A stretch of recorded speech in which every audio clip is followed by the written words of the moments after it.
Пошли. Все вместе. Какие ваши доказательства? They want you to comply. Cancel culture is about canceling. Кокаином. Up yours. Woke moralists. Up yours. This is systematic bullying that's happening. Woke moralists. Up yours. And they believe that they can then Woke shut us moralists. up. F around and find out. Up yours. Woke moralists. They seem animalistic is what I mean. No, they're worse than animals. The woke mob, they ruin everything. They stop Ben Shapiro from going to events and speaking. They stop Ann Coulter from doing it. I will never surrender even a single inch of ground to a pitchfork mob. You never cave to the mob. We will never bow to the mob. Ever. No matter what. Do you see the final expression of cancel culture in terrorist groups like Up yours. We'll see who cancels who.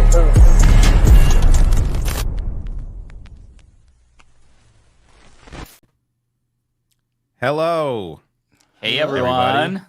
How's it going? Big show today, right? Very big show. And we have a We very got a- special guest here. I was about to say, we got a special guest too. Go ahead. I'm doing the intro, Matt. You do the intro. No, you do it, yeah. No, you do it. You do it. No, you do it. No, you. No, You do the intro because you're bringing our guest on. Someone do the intro. Well, Carr, welcome to the show. It's so nice to have you. Hey, it's good to be here. I was going to say, if somebody didn't do it soon, then I was going to. Yeah. Basically, reading shit is my whole skill. So, yeah, it's really great to be here, guys. Thank you so much for having me on. I don't know if I've been on with Mr. Bender or Mike yet, but Dave Doel, I know we've done a stream before at least once, and Lance is a good buddy. So, yeah, I'm happy to be here. Hope I don't disappoint. There you go. Happy I mean, to have Lance, you. why didn't you do the intro then? You make no sense. I know. I'm a bunch of contradictions. Yeah, I thought this was Lance's show. I just thought it would just be me and him, and then I'm like, wait, no. I've never implied that. You're starting drama right I didn't want to step on anyone's toes. I didn't want to be like, oh, here's the guest that I booked and brought on. No, I didn't want to step on anyone's toes. That's true. So I did ask her to come on. I'll quickly explain why. I think right now there's a big discussion around male loneliness, and obviously there's this weird thing when it comes to this discussion where oftentimes it's getting framed like the reason that Andrew Tate's or all these people succeed is because there's no alternative on the left, and I don't fully agree with that because I think at the end of the day misogyny will exist with or without like a really powerful leftist Andrew Tate, but I think that there should obviously be really healthy content about good masculinity, positive masculinity, fresh masculinity, whatever you want to call it. And I think Carr is a really good example of that, at least in every discussion I've had with him and the stuff that he advocates for, often really promoting very, very good discussions surrounding these kind of topics. So it's one of the reasons I wanted to ask him to come on. Yeah, that's great. Carr, can you give us a little bit of insight into that? Because I've been seeing this as well, and I've also heard, I haven't been in the discourse as much, but there's this talk that the left doesn't have a response to the issue of male loneliness, hence why so many young men are drifting towards the alt-right. And what is kind of like your general take in response to that? Well, my take on it isn't controversial, but skirts the line of it, because I think that in online spaces, we amplify the intensity of the issue. And when I say the issue, I mean specifically this supposed lack of communication to lonely young men. There's an issue there because I think that, living in a capitalist settler colony alienates all of us to some degree. I think that what we are seeing is how corrupt patriarchy actually is, and in fact, it will absolutely poison other men and cut the legs out from other men, in addition to, shooting down on women and minorities. So I think that when it comes to the role of online content creators, I think our first and foremost focus is to be an example of positive masculinity, or at the very least, don't actively be toxic. And I think a lot of people are actually doing that. I think people online have existed at least for a solid 5 years or so, or even longer, that have been speaking to those issues. In terms of what to do about it going forward, I think that we could definitely have more stuff devoted to being a good person. And the last few times I've been asked to talk about this, people say, well, how do you be a good man? We tell you what not to do. Nobody tells you what to do. And I say the same thing. It's not about being a good man. It's about being a good person. Regardless of how you view the role of masculinity in society, ultimately what it boils down to is whether or not you're contributing more good to yourself, to your family, and to the people around you. And that, at its core, is being a good person. I would say that to a man. I'd say that to a woman. I'd say that to a boy or a girl or a non-binary pal. It doesn't actually matter. There's steps that we can take in a society that has left us so atomized, mostly due to capitalism, but some cultural aspects as well, that we can go back to being a good person, and also finding in that process how to better connect with people and curb some of that alienation that we're experiencing. Sorry for my too long answer to a simple question. No, I love that. I think that's great. No, yeah, it was really good too. Someone was asking in the chat, like, don't women get lonely too? Absolutely. I think when you look at those charts, sometimes you'll see this, like, there's just a generic amount of like loneliness and mass alienation that's occurring, right? I think one of the biggest things that's striking when you see look at the rise of male loneliness, and then they try to show you there's also, of course, a rise in the amount of women who are experiencing obviously anxiety, depression, all that kind of stuff as well. It no one will be spared in the current paradigm. But it's one of those things where I worry sometimes, because I don't think men raised as, masculine, hyper masculine men are equipped with the same tool sets to be able to deal with a lot of the problems in their lives, such as like the very act of being empathetic is seen as being too feminine or too gay, or aspect of that, or sharing, or being vulnerable. That's another really big one, right? Like just the very act of being vulnerable in front of another man sometimes will even just like even if it's like one of your best friends, will shut the other dude down, because they'll suddenly be like, oh, well, I mean, what are you doing here, bro? This is gay shit. What are we talking about, right? And it's like, well, it just sucks that we vilify so many things at once in that act, Yeah, I definitely agree. And I think that part of what we're dealing with is what the system has brought upon us. Like, the fact of the matter is that, we do live in a patriarchal system. So in that process, we forced, gender of a binary sort down 2 lanes. And one of those lanes just says you will get up every day, you will put on your tie and your suit, you will go and you will make money, and then you will meet a woman, marry, have kids with her, and provide for that family. And you stop and think, well, do I spend time with my kids and connect with them on an emotional level? Fuck that shit. No. You come home and you drink your emotions away, pussy.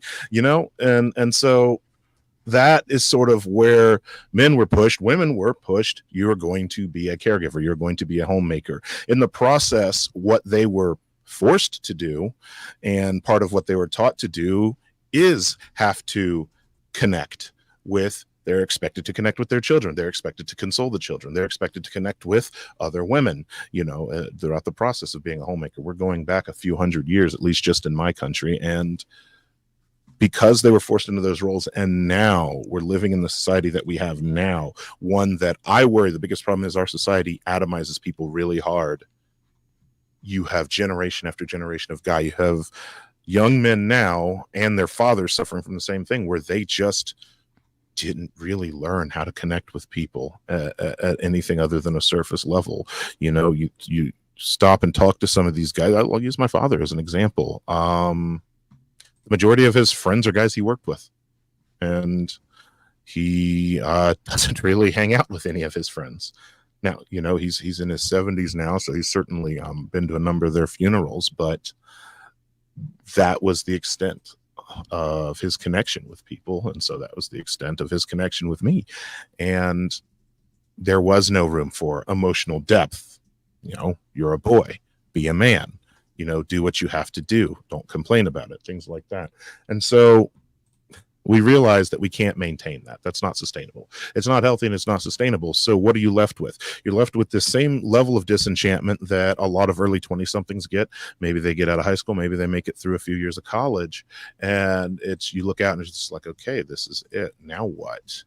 And you've been equipped with so little to get you through society and to get you through this world.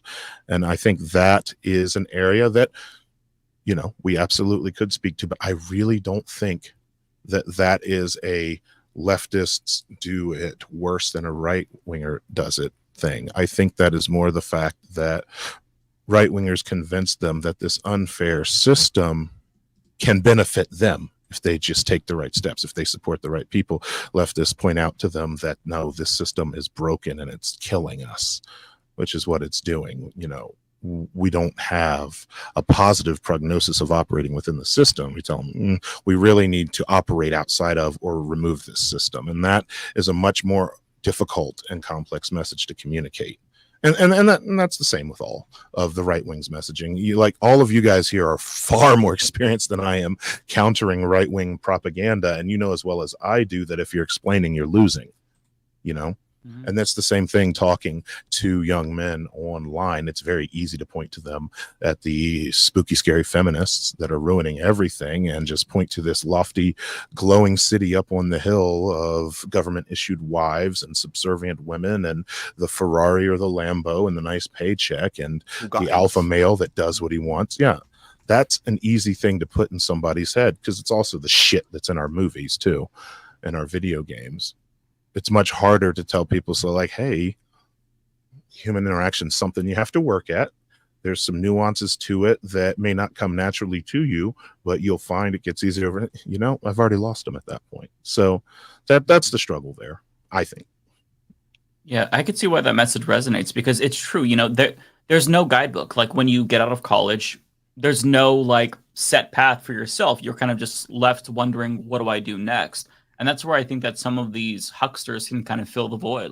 Jordan Peterson. It's, here's what you do. Clean your room. Do this, do that. And that's how these alpha bros / red pill types, they give people that path. They say, well, if you do this, the traditional thing, then, this is going to give your life some purpose, some meaning, when in actuality, they're just reinforcing the system, as you said, that has been killing us all. So, yeah, I think that's a really important avenue that needs to be explored more. So I'm glad that there are people like you who bring sanity to this discussion because I feel like it's not necessarily that explored, at least from a leftist perspective. You just see these nasty people like Andrew Tate trying to fill that void and filling young men with terrible ideas. And that's really worrying. So I'm glad that there are people pushing back against that like you and just trying to teach them how to be a good person, right? Because nobody knows, we're all just kind of you never really feel like you're an adult, right? You might be an adult, but nobody, I still feel am I an adult? Do I know? We don't know what the fuck we're doing. We're just floating through space on this rock. Yeah. It's, some of it is due to economic changes. When for our parents, my parents, I have old parents. So for some of you, perhaps even your grandparents, life was very simple. There was no cell phones and there was no Facebook or surfing online. Your lifelong friends was the person you happened to live next door to when you were a kid. Your world consisted of the three channels on your television and the local newspaper. After that, maybe what you got on the radio. But more importantly, when you had that outlook, you had those avenues open to you of what you could do and a clear-cut path. You would say, okay, well, I'm not much for book learning. There's a factory outside of town. There's a coal mine outside of town. That's my life now. You go down there, you work, you get a pension, you start a family, and you retire. And you use that and you're able to buy a home. So you're able to get material resources that can secure your existence, right? And find you some degree of comfort.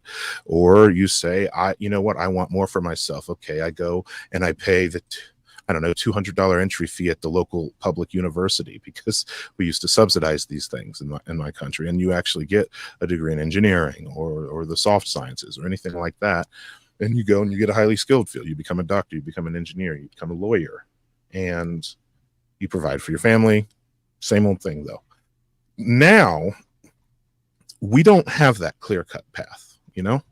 A young man, unless he is from the privileged class or lucky, which I don't leave out the fact that some people have the right set of academic or economic skills at the right time, or they're born into wealth. If they don't have one of those, you get out of high school, and even if you may have some avenue via loans or grants or grandma's money to pay for college, you're kind of just looking at this world and you're just like, what in the hell am I going to do? Let alone time to sit back and think like, well, like, maybe I'd like to connect with someone. Maybe I'd like to get married one day. Maybe I'd like to have kids one day. What would that be like? We're not even going through those mental processes. And then on top of all of that, we're not really truly training people to be adults. And that's been a lament for a long time. I'm not just saying, oh, we used to have home ec classes in my day, but we're not actually training people on the psychological rigors of being an adult. What does it mean to share a space with people different than you? What does it mean to connect and communicate with people from a different background than you, from a different religious upbringing from you, from a different gender than you? Maybe they might even be a different gender than assigned at birth, and you don't know what to do because we pushed you out into a society that's going to help you little to none in that process. So no steps in that process are going to be eased along the way. Mm-hmm. So now what do you do? And I think I like that you brought up Andrew Tate. I did do a video on the guys. At first, I try not to make videos on hot button issues. I try to locate things that are maybe being under discussed, but I saw an element of this that even the advertiser friendly version of me, FD Signifier, hadn't talked about yet. And I noticed the fact that a lot of these guys that were making the rounds a year ago, that were being talked about a year ago, they're men of color. Andrew Tate, Kevin Samuels before he passed away, the Fresh and Fit podcast. A lot of these guys are men of color. Yeah, Sneeko is Black and Filipino, I believe. So. Then I'm wondering, I'm like, some of these guys, a lot of these guys that are really topping the charts, that are really, really, really pulling in all the clicks and the reaction and all the content, like, they're not white. I mean, yeah, you've got your Jordan Petersons and you've got, people like Steven Crowder and shit like that. But these guys here are really tapping something with the young men. And they're also not white guys. And to me, I saw the very unique combination of issues that patriarchy has saddled us with the issues that capitalism has saddled us with, the issues that racism and institutionalized racism has saddled us with. Because you take all those things I rambled about earlier that are weighing on a young man's shoulders, now add the fact that you're a black man in America with all of that, add the fact that, people are going to stare at you in a store. People are going to pull their children closer or clutch their purses when you walk by. Shit is intensely alienating. I know. I lived it. I am a 6'6" black man. So I experienced it firsthand. And that's what, prompted me to start thinking about these things and tell people, hey, if you guys want to talk about positive masculinity, I'll throw my hat in the ring. I think that it's something that I've spent years unteaching what my father taught me, and I might have some input to give to other people who might be listening. So I think something too that's not often spoken about is how the dynamic kind of just fucks everyone over, because like on one end, yeah, men are supposed to be the earners, protectors, and then on the other end, it's basically women. Your value in society is going to be based on how hot you are, and then you'll become basic property and possessions for men to acquire. Like that's like basically the two directions that the whole thing goes in, right? So that's what I try to say when I'm like, the whole structure from the ground up, it screws everyone over. It's terrible. It's unhealthy for everybody. It very much is. It's killing us. It's literally killing us because, with that, there's no self-care either, right? It is a known fact. I don't know if anyone else here has lived in a predominantly black neighborhood or a low income one, but heart disease is our fucking grim reaper. Okay. Hypertension runs in my family. I have it. I'm on 2 medications for it.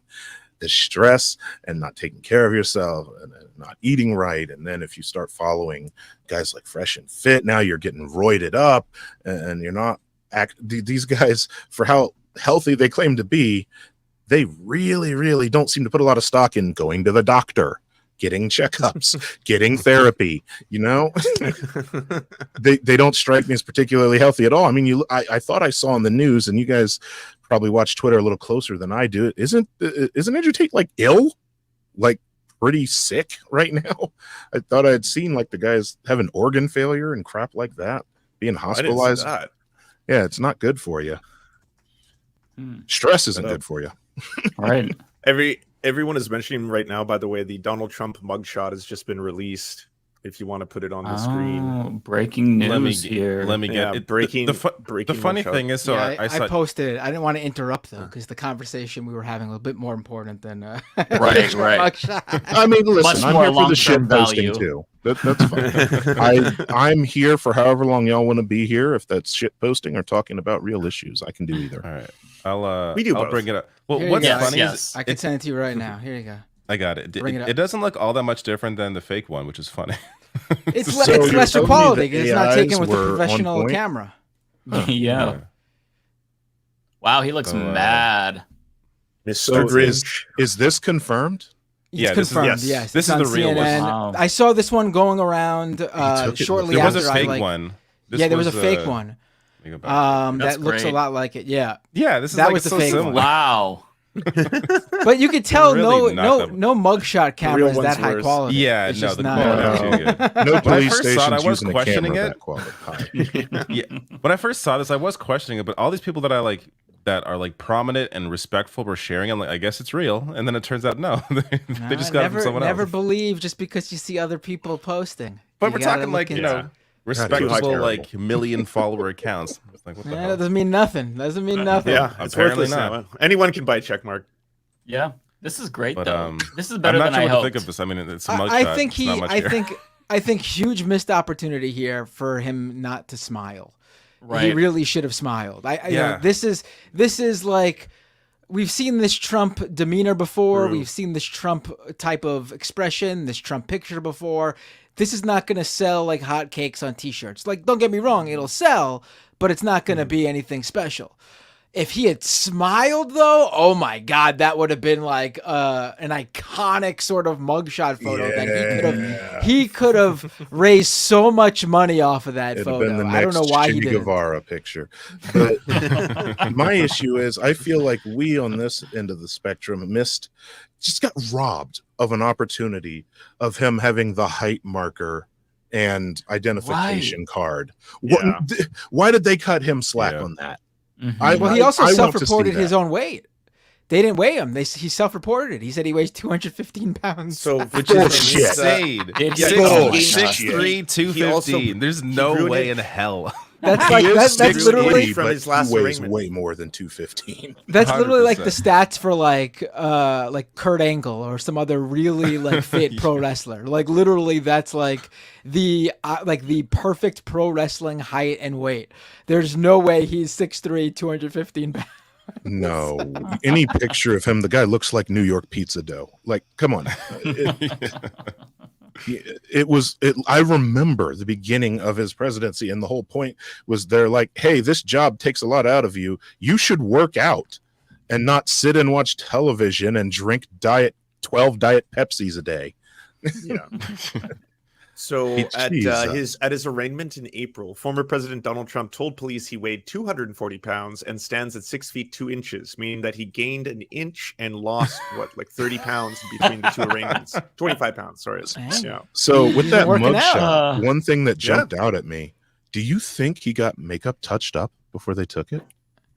I mean, I'm sure they let him if he I'm wanted not to. seeing a lot of blemishes with his normal, umber highlight there. Do you think looks he got very consistent He to got me. his spray on touched up right before they took it. Right. We've seen what he looks like so. without that spray on. Like when the pictures of like Mar-a-Lago when he's not prepared and he's just like in the dining hall and someone just goes over and takes a picture with him.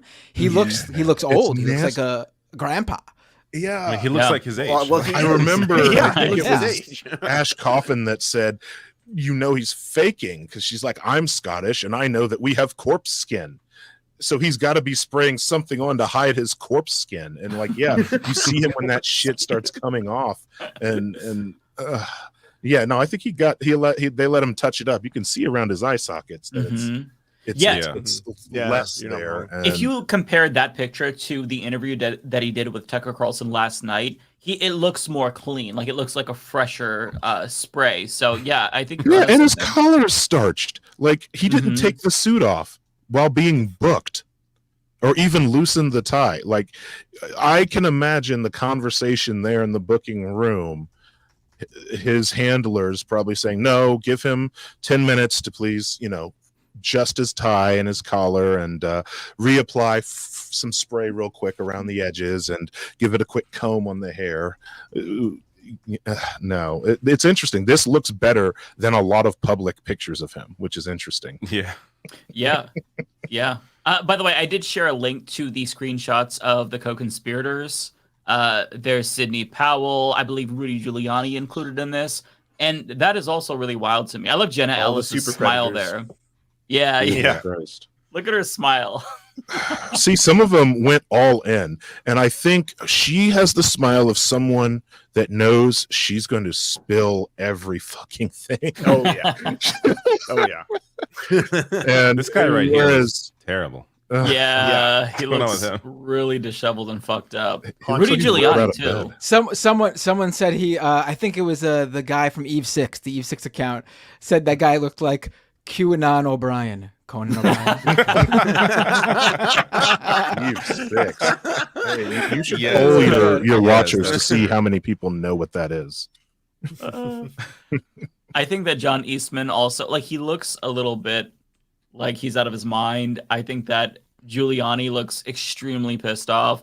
Ken Cheesebro, you could tell he's kind of seething as well. I just love how blown out the lady in the middle is. I don't know her name off the top of my head. Yeah, what's up with that? Did they shine the light on her face? She's really pale naturally, and she has white. She has like that platinum blonde hair, and so they kept the same lighting for her as everyone else, and it blew out the exposure. Actually, just like you can see the flash highlights on Giuliani's fucking head. Yeah, like 4 of these are definitely overexposed. It's just maybe they switched operators on the camera. It's amateur work, honestly. But Definitely. Giuliani looks exactly as I expected, because tying his thing to Trump destroyed his career. That is a man defeat. He's not going to be able to stay barred anymore. He's not getting elected to any offices. He's lost over one's 40 hiring him. cases. 40 cases related to the 2020 election so far. Like in terms of lawyer scores, I don't know if it works like fighters or anything like that, but that's abysmal. Nearly 40 he is cases. wrecked, and he knows that his career is shot, and now he's potentially facing federal prison time. Because he rode that orange comet straight into oblivion. It's hilarious to me. I will take a moment to enjoy some love. What the fuck? Enjoy some lovely Schadenfreude for this rogues gallery that you have here. It's from Happy Toast here. Happy Toast. I've got to say, I have to admit that I do think that Jenna Ellis's it's a good photograph, and as far as mugshots are concerned, one thing that stands out to me is that Rudy Giuliani, he doesn't have the paint on his hair. Remember the black goo that was dripping down? Yeah. His hair color. I think he stopped doing that. He's going all natural, baby. Smart. Right, very smart, because that was not a good look. Yeah. Wow. Stop using that. Wow. That fucking Grecian formula for men shit. Yeah. Man, Sidney Powell looks really fucked up. Like the bags under her eyes. Like she hasn't slept in days. Man. Does the guy in bottom right corner, did he get socked? Like, does he have a shiner or like a scar on his forehead? Maybe. Over his left eye, over his right eye, there's like a red line. I don't know if that's the flash, and they just overexposed him. I think it's just a flash. Oh, I'm like, did they already get mugged in prison? That didn't take long. There were some comments from Trump here. I guess we could hear what this loser had to say. That happened. It's super low again. Okay. By the way, the audio. Anyone listening? Because people were freaking out last night during the debate because we couldn't. Like the audio on the debate was a little too low. StreamYard is terrible when it comes to audio options. But if we let me know if you guys can hear this, because I can hear this because it's my computer, but it may be an issue for you. Challenge an election. You should be able to challenge an election. I thought the election was a rigged election, a stolen election, and I should have every right to do that. As you know, you have many people that you've been watching over the years do the same thing, whether it's Hillary Clinton or Stacey Abrams or many others. When you have that great freedom to challenge, you have to be able to, otherwise you're going to have very dishonest elections. What has taken place here is a travesty of justice. We did nothing wrong. I did nothing wrong. And everybody knows it. I've never had such support. And that goes with the other ones, too. What they're doing is election interference. They're trying to interfere with an election. There's never been anything like it in our country before. This is their way of campaigning. And this is one instance, but you have 3 other instances. It's election interference. So I want to thank you for being here. We did nothing wrong at all. And we have every right, every single right, to challenge an election that we think is dishonest, that we think it's very dishonest. So thank you all very much. Okay, same bullshit. Yeah, so I want to show you a clip. So I don't know if you watched the entirety of his Tucker Carlson interview. Unfortunately, I did for some reason. Oh. And I have... well, I listened to it while I was doing stuff, when I was at the gym and like cleaning a little bit. But there's a portion of it. I don't have the timestamps, but I put it in the video that I covered. So he is going to directly contradict himself here. Let me see. I'm finding the timestamp here, and I'm sharing the link with you. But it's so shameless. This is my video that I just put up here, by the way. Nobody click away from this, but definitely watch it later. But should save the timestamp, because he's going to make that same point and then follow it up by face planting. So sorry, where is it? So it's at the 15-minute mark, like 15:30, I want to say. Although you could watch the beginning too, that DeSantis clip after. I saw this video today. It's a great video. Yeah, about right there. Contradict himself as he tries to make this point. The Attorney General or the District Attorney, Fannie Willis, in Atlanta, she's getting killed. Basically, she's saying Trump doesn't have the right to criticize an election. But you've been around long enough now. You've seen many elections criticized. I mean, Hillary Clinton goes crazy. Every time she talks, she says, he's not the president. Jimmy Carter said, he's not the president. Well, I am the president. Hillary Clinton called me, by the way, at 3:02 in the morning to congratulate me the night of the election. And that right there is the fucking difference, Donald. Yeah, like what the hell? Like, what is he? He's making the case against himself.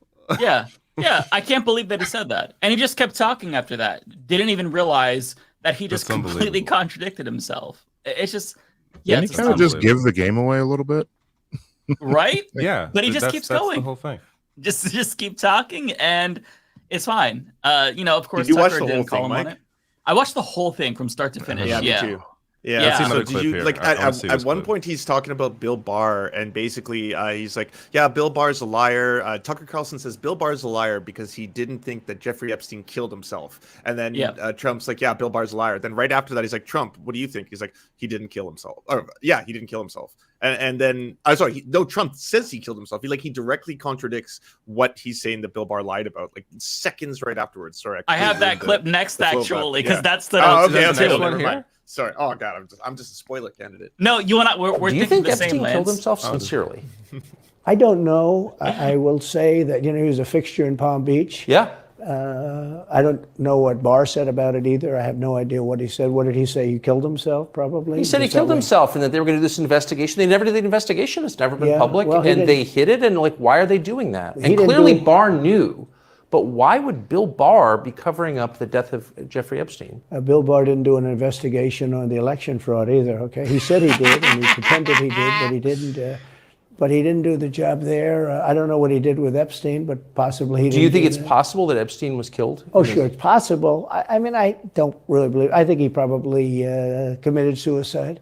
He had a life with, beautiful homes and beautiful everything, and he all of a sudden he's incarcerated and not doing very well. I would say that he did, but there are those people, there are many people, I think you're one of them, right? But a lot of people think that he was killed. He knew a lot on a lot of people. He was killed. You think so? I think the closer you look, I'm not a conspiracy person at all. I believe everything I hear.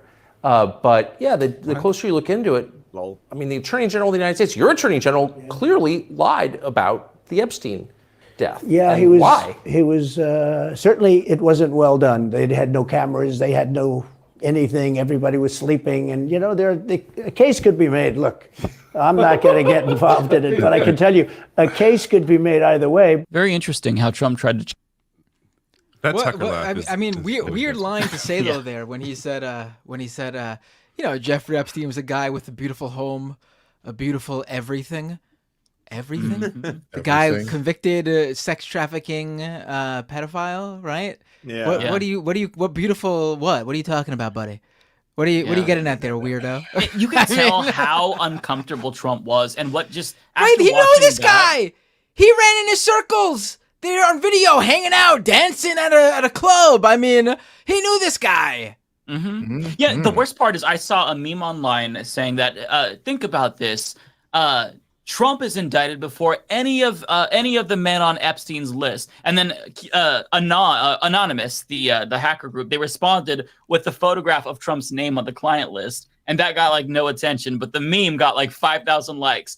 I mean, these people have just chosen to live in this deluded reality that Trump created, and there's just nothing that he says or does. There's no level of hypocrisy. He could just say whatever, and they're just fine with it. It's honestly really depressing to think about because we're in such bad shape. Because if these folks don't live in reality, then we can't bring them back to reality with the truth, because the truth is what they make it. They base everything on vibes and narratives. So it's really frustrating to think about, because how do you win these people over? You can't. Well, I think that actually plays into, you know, what our opening topic was, because they know that they're spiraling out of reality following this guy like this, and that's because he, for a few different groups, sells the dream, right? Like, he's not reality. He's the fantasy made alive.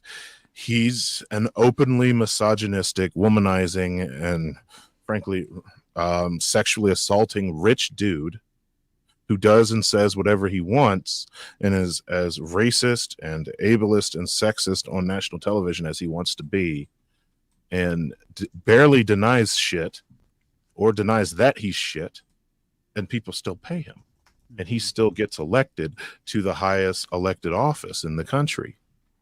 So for the people who are all the way committed to that patriarchal mindset, he's their golden boy.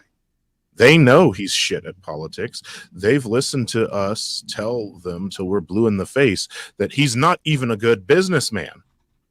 He was just a fail son. But that doesn't matter, because what he is doing right now is what they want to do up here. And the people that you're trying to win over are convinced. I don't know if necessarily those are the ones that we're either A, able to, or B, should be focusing on. Those people that I described, the people that are MAGA till the day they die, I mean, they're a generation of boomers with lead poisoning. Like, you know, there's diminishing returns.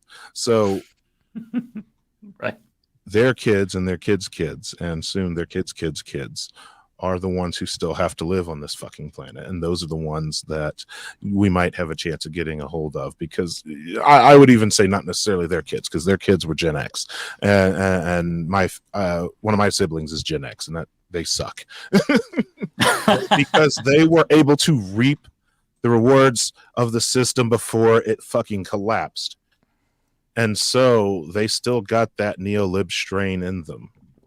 You know, I'll talk to my sibling from time to time, and it'll still slip out. Oh, well, you know, I think I'm gonna convert this other house into a rental property and become a landlord. And I'm like, man, I really wish there was a Vanguard right now. I'm like, don't be a landlord. And they're like, I'm gonna be a good landlord. I'm like, yeah, but they don't exist. But you know, it's still good talking to you, sis. they like it's at this time you now live in an age where it's like who's got $200,000 sitting around to be able to afford not a house but like a condo in your city. Like I'm sure everyone here's respective cities are outrageous, but in Vancouver it's like $1.2 million for a condo. Is this about Are you in the price, Vancouver? you know? Yeah. Holy Christ. Jesus. Yeah, no, that's like one of the most expensive. That's like the Los Angeles of Canada. Yeah. It's like one of the most Yeah, it's the most expensive expensive. places in Canada. Yep. And, I mean, and that's weather's one of those nice. things where, like, I know a lot of people are like, oh, well, meritocracy, work hard, play by the rules, and that's all well and good. But, like, even if you worked your ass off every single day, I don't know a world in which you would be able to just be saving $200,000 as a rainy day fund for the down payment you need to get the loan. Like, that makes it such an unachievable obstacle for the vast majority of, like, even the working class. That's why so many of these places they're empty, because they're bought by Mm-hmm. people who have a shit ton of money. And they just sit there, and there are all these empty condos all over like major cities like Vancouver, Toronto, that while there are homeless people, you know, sitting outside of them, it is a completely just insane system. That's who, because who else are buying these who in their 20s can buy like $1 million condo in the middle of these cities, which is why a lot of younger people as well are also starting to like, you know, move out of these cities and aren't around these places that used to be so, you know, had like It's real been culture. cyclical. Yeah. You know, you go back to the birth of the suburbs and the Levitt towns and restrictive covenants and all that, and it was white flight. Everybody get out of the cities. The only people left were low income. But then millennials started moving back into the city when we started coming into our own, because we actually, don't like fucking driving everywhere. And the city is cool again. And we watch that rent start spiking, because what you have is young professional white people with higher income flocking to places that have been neglected and left to blight for 1.5 decades. Oh, these property values I live in one such neighborhood. Oh, your property values down here are so low. Some fucking rehabber company bought that rundown house next to you for $20,000 and turned around and flipped it for $280,000. Yeah. I work for Boeing. I just moved in next door. Our dogs should play sometime. Yeah, buddy. And so now people who aren't of the money class are looking at that shit and they're like, wait, that's how much it costs to live in the city? You know, because it used to be like, well, yeah, the cities where the jobs are, cities where the education is, but now we're rethinking that shit, you know? And yeah, like David said, that you will see this in the places with the most stark contrast. I lived in Los Angeles. You'll walk downtown, see all of these high rises with just multitudes of money changing hands left and right, some of them intensely beautiful buildings. And I worked down the street from Skid Row, largest slum encampment in the world, right in downtown Los Angeles. Just streets and blocks of people with nowhere to live but tents.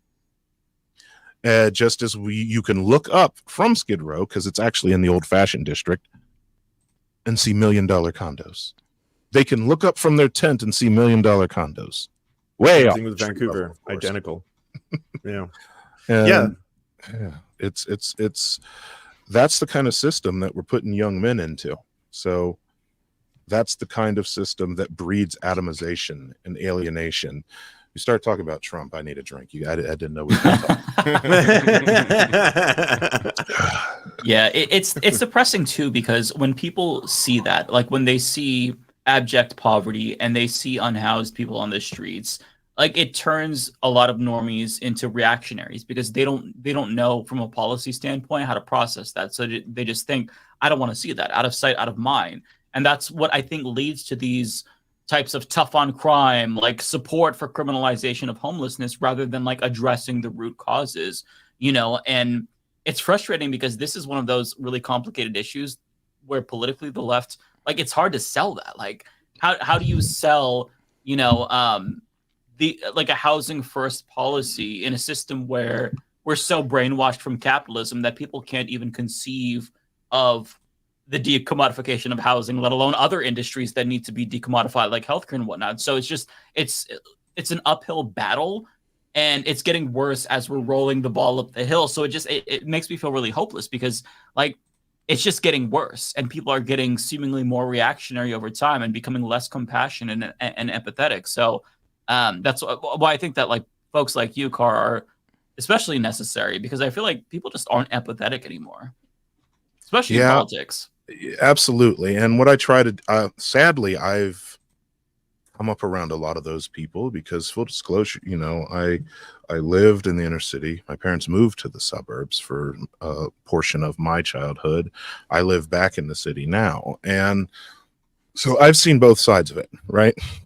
You know, I went to a high school where, you know, the first video I made on my channel was about, it was in 2020, and it was about a series of riots that took place 19 years ago in my city, also related to police brutality. And I remembered, you know, the other day thinking about that first video, and I'm like, man, I remember I was in high school in the suburbs, and while that was going on, I had a teacher, a shop teacher, saying, well, you know, if people just did what the cops said, none of this would happen. I'm like, huh.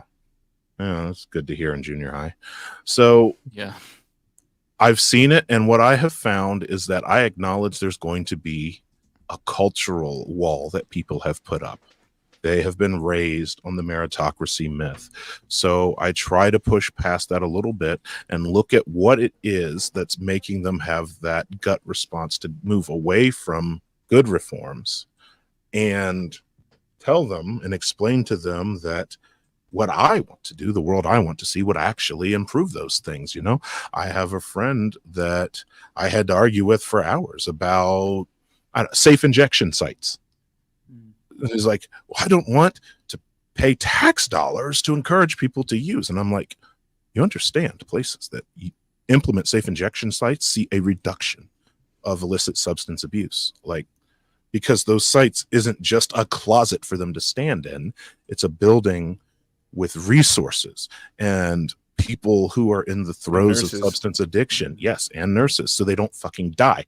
And people who are in the throes of substance addiction may not use those resources the first, second, or the third time, but it clicks at a certain point that, hey, I have a way out. There's that hand there that will lift me out if I'm willing to take it. So then one day they go talk to the counselor. Then one day they go talk to the nurse about a detox plan. Then one day they go get connected to a city service for housing. Right. So now if I'm trying to sell someone on housing first, I sit and I listen to a lot of their neo-lib complaints. So much crime in that part of town, or there's crackheads on the streets and prostitutes. The buildings are so run down. You know, there's kids hanging around on the sidewalks with nothing to do. And I'm like, yeah. You know, a lot of these things come with poverty and being housing insecure. You know what solves a lot of that really fast? Giving people housing first. Yeah. Housing first solutions. We shouldn't pay for that. It costs, you know, unhoused and rough sleepers tax the system more. Because let me tell you something from experience. If you're sleeping on the street, you're going to get sick. You're going to get the kind of sick you've never been in your life. You're going to catch super bugs. You know, you're going to get a cough that doesn't go away for 2 fucking years. Mm-hmm. And you're going to rack up ER bills, but you're a rough sleeper, you're unhoused. That's ultimately going to get deferred to the county or to the state, and they're going to pay that bill. And so therefore your tax dollars are going to pay that. And we have found that if you just give people shelter and clothes and feed them, a lot of that shit comes down. Or, you know, unhoused population, they're faced with desperation. Sometimes they have to steal to eat. Sometimes they have to steal to medicate their condition. What if we take away that need to do that?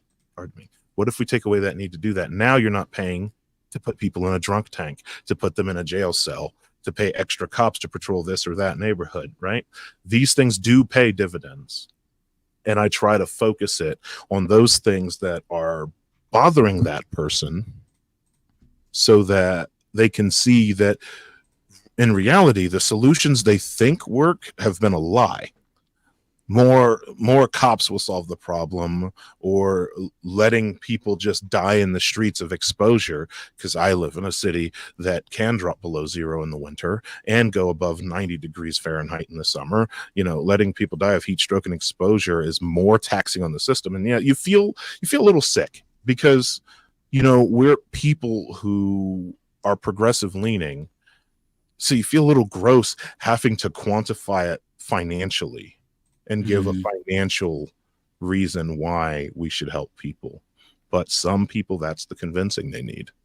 Trust me, I know the feeling. It feels gross to do that, but it helps. I have found it definitely helps, because those are one of those rare golden opportunities where people are like, I haven't thought of it like that. That doesn't happen very often. In the data.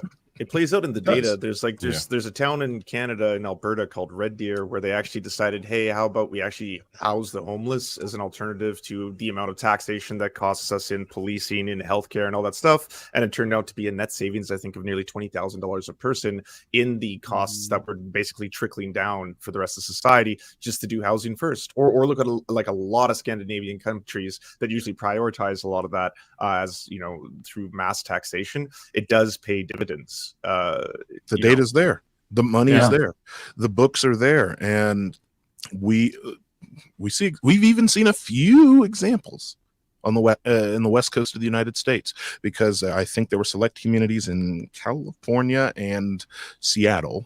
I think it was in Los Angeles and Seattle, which is in Washington State, that did trial UBI. Do you know what the recipients did? They got jobs. They took the money, bettered their lives, and then within the next year, they went back to work. Some of them enrolled in college, Some of them contributed to society. The constant pushback against it, you're just going to pay people to sit home. People don't do that naturally.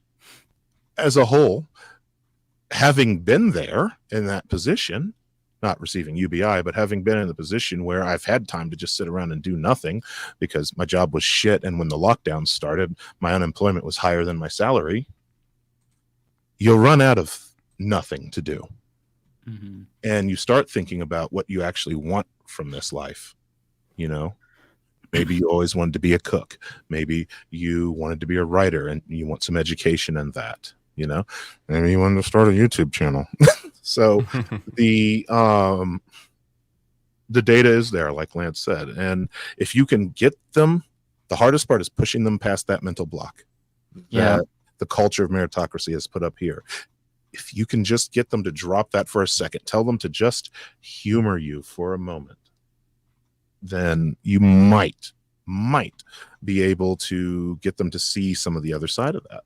In my experience, that shit is such bullshit too. Like I hate the right wing. Like you see a homeless person and you're like, that's the life they chose. They chose to be an addict. They chose to live on the streets. I was like, have you never actually encountered an actual addict in your life? Like every single family member I have ever known who's fallen to addiction, they don't want that. They don't want to be stealing from their fucking parents or their brother or their sister. They don't want to be living on the street. They don't want to be hated by every fucking person that once loved them in their lives. No one chooses that. Right, like it's like at that point it's taken over. The addiction rewrites your brain chemistry. Every part of you, exactly. That's the only priority you have in life. Like some people wake up, what do I got to accomplish? What do I got to do? I got to work at my job, and then for the addict, it's I got to get that next hit. That's it. It's brutal. I have family members who I used to go to Narcotics Anonymous with, and I think that in the world of like restaurants, everybody says, oh, everybody should work a server job to understand what it's like to be a tipped employee.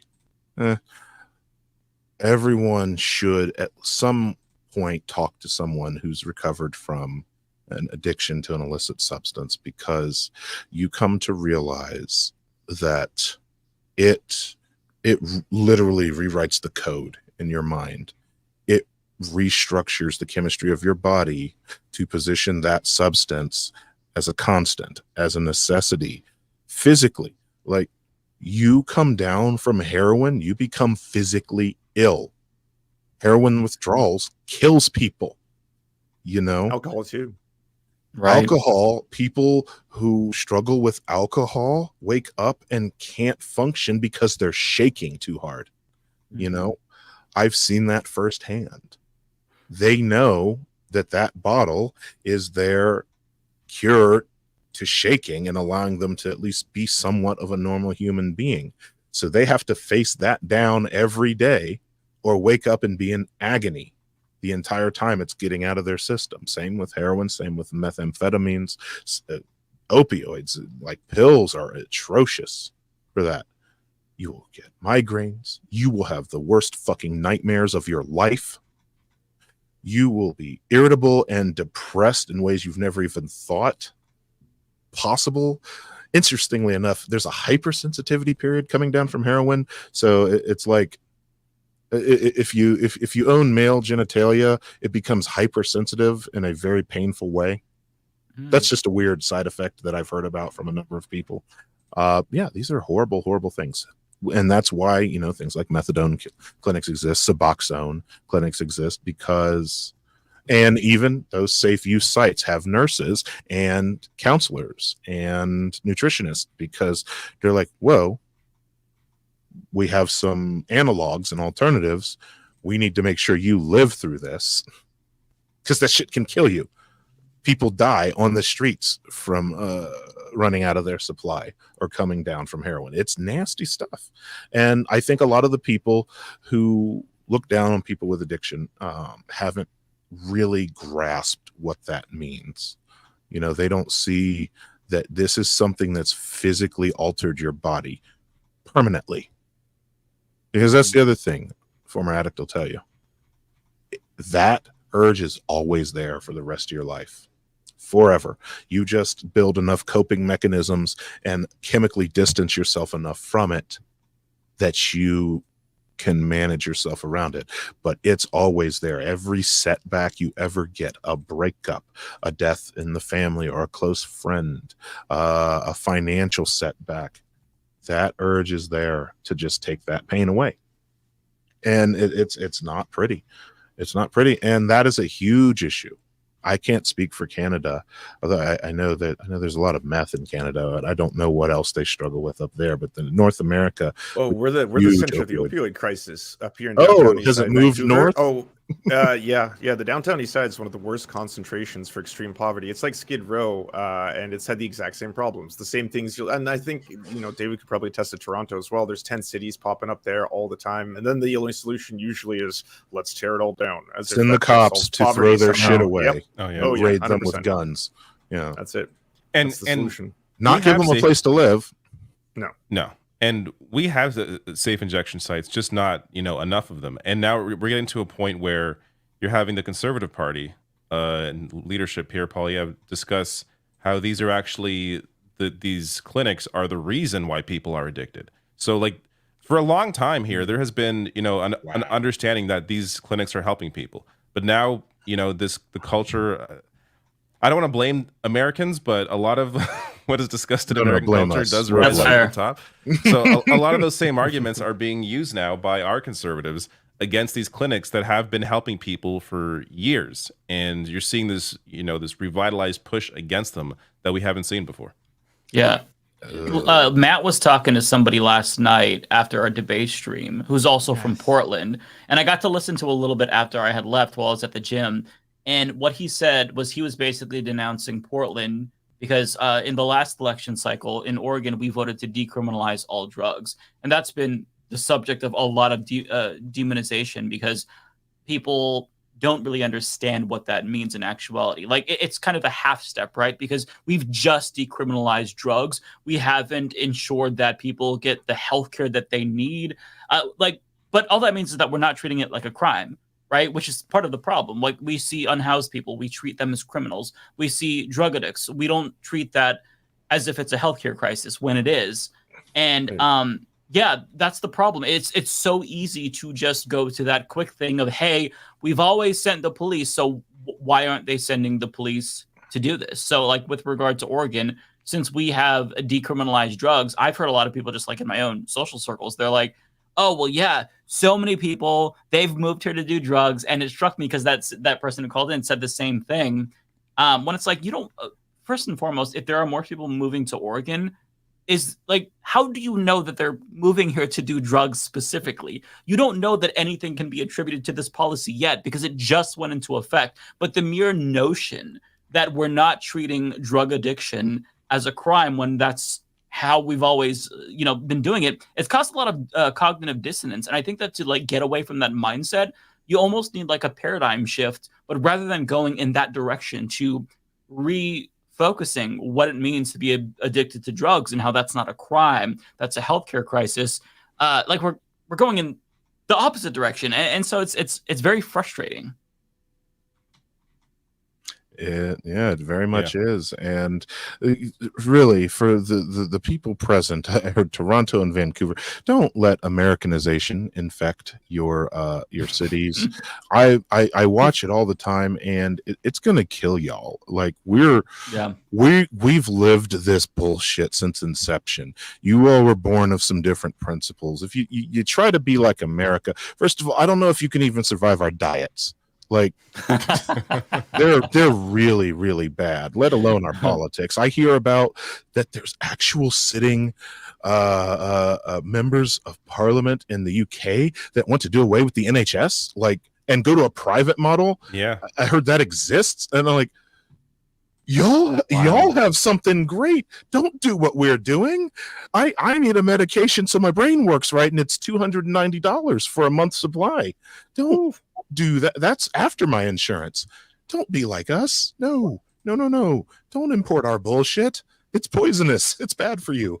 And it was always nice to think of Canada as our friendly northern cousin or neighbor, because I'm like, Canada, they got the shit right. But I every time I talk to Lance, I have to learn that they're really we got problems. Fucking all up.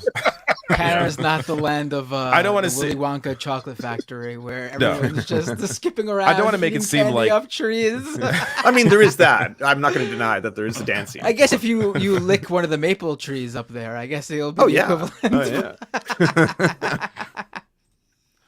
I don't want to make it seem like that the U.S. is the reason why we have problems. No, obviously not. Like we've had issues forever, but it's just that there are some new, especially in terms of rhetoric and how politics are done. Like I'm also now seeing more anti-trans stuff. I saw I think Saskatchewan's now saying that. Well, hey, when it comes to anti-trans stuff, that's somewhere where we can actually look over at the UK and say, "What the? That's right. Going it's on the over UK's there?" Turf Island, baby. True. But in Saskatchewan now, there's in schools apparently teachers now have to tell parents of kids who want to identify as something that isn't the name that they're familiar with. So that goes to, of course, the whole issue where like these kids probably aren't telling their parents because they're afraid of what the parents are going to say, or maybe kick them out of the house. So yeah, we're seeing that kind of shit pop up now as well. So there are all these ongoing problems popping up. I do wonder how much of the barrier to some of this potential success, because as we discussed earlier with like Housing First, all the data is there that supports this stuff. And is the issue really that people need to be convinced, or is it that there isn't the political will there because of how capitalism is intertwined with politics?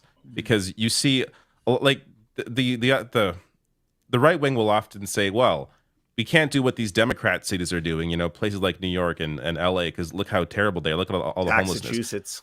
So they treat Democrats as the left, is what all right-wing media does that. When the Democratic Party is not the left, but because it is tainted that way, because the left is tainted with the Democratic Party, it makes it seem like actual left-wing policies aren't going to work when the Democratic Party is not implementing actual left-wing policies. So that's always going to be a barrier there. Despite all the data supporting actual left policy, we're not seeing much of any of it because I don't think the political will is there. I do think a lot of people, I mean, when you poll them on some of these issues, they do support them when given the right information. It's just right-wingers too sometimes. Yeah, that's the interesting part. If it's how you frame it, right? Like how you explain to someone. If you're like, hey, are you like for the Green New Deal? They'd be like, no, that's communism. But I was like, oh, are you for a jobs program? Yes, absolutely, I am. That sounds great. What's the jobs program? So I do think the bigger issue there is just the lack of political will, and not necessarily that people need to be convinced of something. It's a lack of political will, and it's also mechanisms of the system, and that's when you push up against like you really got to understand how fucked our democracy already is down here. Taking into account, first of all, the enclaves of entirely gerrymandered districts.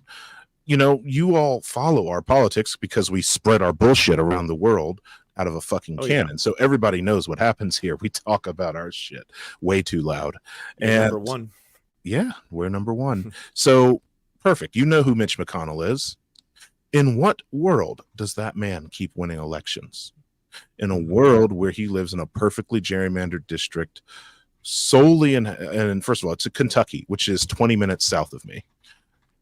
He lives in a perfectly gerrymandered district that is almost entirely consisting of older, wealthier white people who tend to skew very religious and very conservative. And so he's a shoo-in. They're all convinced that anybody even slightly progressive are pinko commie scum. And so he keeps getting voted in. But there's no world where you could convince anyone that he's a good politician. He was Senate Majority Leader and didn't even do his fucking job, but keeps getting voted in. So you take that issue out, the gerrymandering, which will take some time to fix. You look at the other problems of the system is that we allow corporations to have lobbyists. John Boehner, who used to be the majority leader during the Bush era and during Obama era, is a congressman that lives in my state, in my region. I could drive to his house in 10 minutes. Like, I grew up adjacent to his neighborhood. You know, they were the good side of the tracks up on the hill. And he admitted when he got out of politics, he started in that game as a guy who would go to the GOP convention with a briefcase full of cash and envelopes with checks in them. He admitted this. He was a lobbyist. We allow that shit to happen.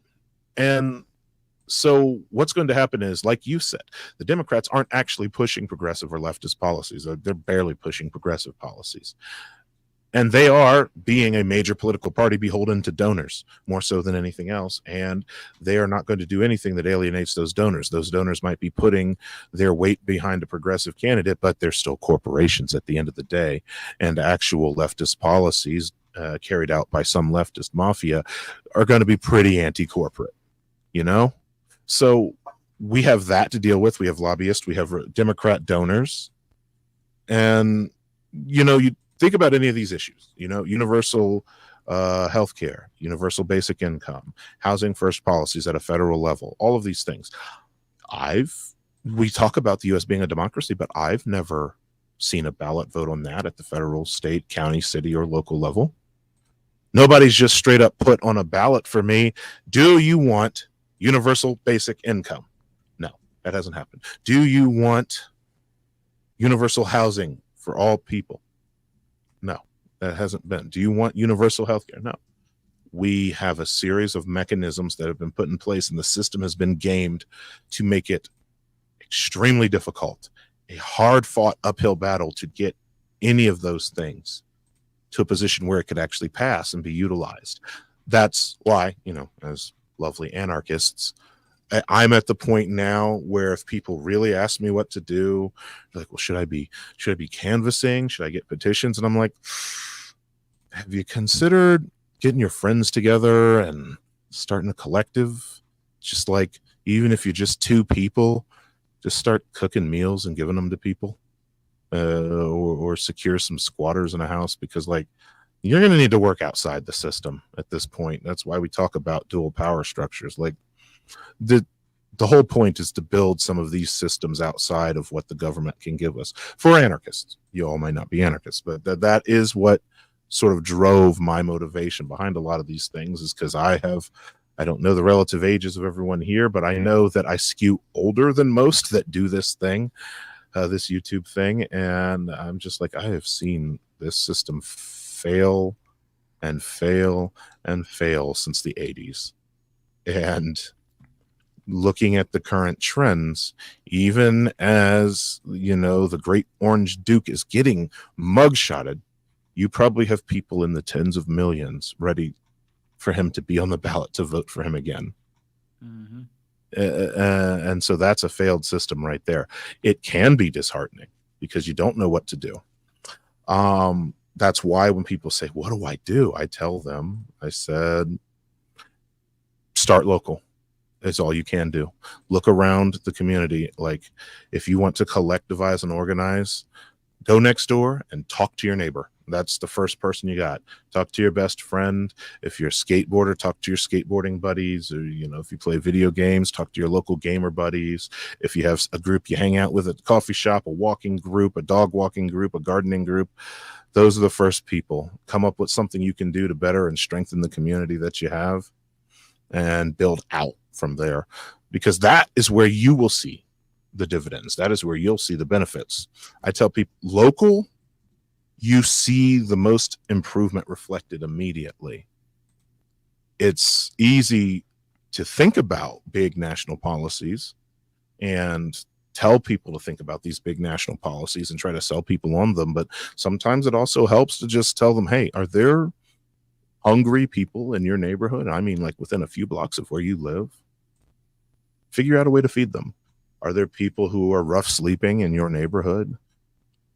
Someone somewhere has a room that you can throw a bed in and they can have a shelter from the rain, right?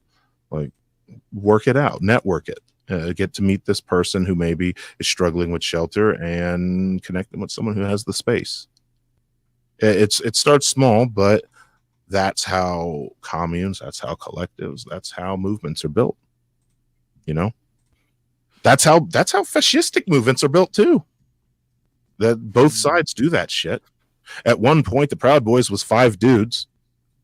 So we can also organize at the ground level. Yeah. Anyway, this has been Anarchist Chat. Thank you for tuning in. One thing that I was kind of curious, especially because Car is here, and you kind of are in that space of like trying to reach, you know, young people who are disaffected, is somebody who for a while kind of served that role on the right was Jordan Peterson, and he just released a video in what appears to be, I think Lance called it a Batman villain suit, or was that Matt? Batman villain vomit. Yeah, Batman villain vomit, where he is responding to the fact that I don't know what it was in Canada that happened to him. Jesus fucking Christ. Maybe the Canadians can help me with this, but he just I can fill it in. Okay, yeah, can you? Yeah, okay, so this is a really funny story. As you all probably know, Jordan Peterson is in a bit of a legal problem, but it's not even a real problem. He's made it out to be a free speech issue. All that's happened is that, like any other medical board, there's a licensing board. So to be a clinical psychologist and to say that you're a practicing clinical psychologist, you have to be licensed through a board. And the board was submitted a number of complaints by a bunch of people saying that he has done some things that are not befitting the statute of what a licensed, you know, clinical psychologist should be, including mocking a person online and telling them to unalive themselves, and just the like unbelievable amount of transphobia, just like nuclear levels of transphobia, right? Being obsessed with Elliot Page's abs, like, oh god, they're glistening in the moonlight, what can I do? And so like eventually the board got together and they're like, we're going to take away your license. And he doesn't have clients, by the way. He's not like a practicing psychologist, but we're going to take away your license. Practice even? No, does he teach still? No, he's just a, why would he? He's a personality from being right? a bigot. Yeah, he's just a celebrity. He's a media figure. He has a Daily Wire contract now, so he's good. Yeah, exactly. They pay good. And so they're like, we're going to take away your license unless you take a course. That's it. The stakes are so low, and he's managed to turn the whole thing to like, oh, this is about freedom of speech, the tyranny of Justin Trudeau, and the communism isn't he supposed of to be Canada. an academic? Like, well, his whole thing is that he's claimed to couch his bullshit in academia. Listen, I've had even people on my side say, well, you know, at one point when he was teaching, he at least had some chops as a clinical psychologist in teaching it. I watched some of his course recordings, and after hearing him reference the Dragon of Chaos, I'm just like, did these kids pay money for this class? Because that's, well, it's Canada. Maybe it's free. But I'm like, it's not, it's just cheaper.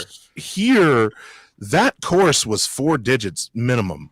And I'm like, if they paid for that, to hear a self-proclaimed academic. Are you talking about the one where degree? he thought like this ancient like painting was DNA and proof that DNA was like discovered long before people knew what DNA was because of a serpent like with their tails wrapped around, and then and everyone's like, that is not evidence. And of he's DNA, making a psychological argument and utilizing metaphors like about the dragon of chaos. What the fuck, dude? We're just getting to the point where we realize that Freud was about 70% full of shit, and you're teaching this now in the 21st. Jesus Christ. So well, before I launch it, Mike, what was your actual question about JBP? No, I just wanted you to react to this as well. Like, I thought it'd be good to get you to react to this as well, since you kind of like have the best way of dismantling these types of people's bullshit.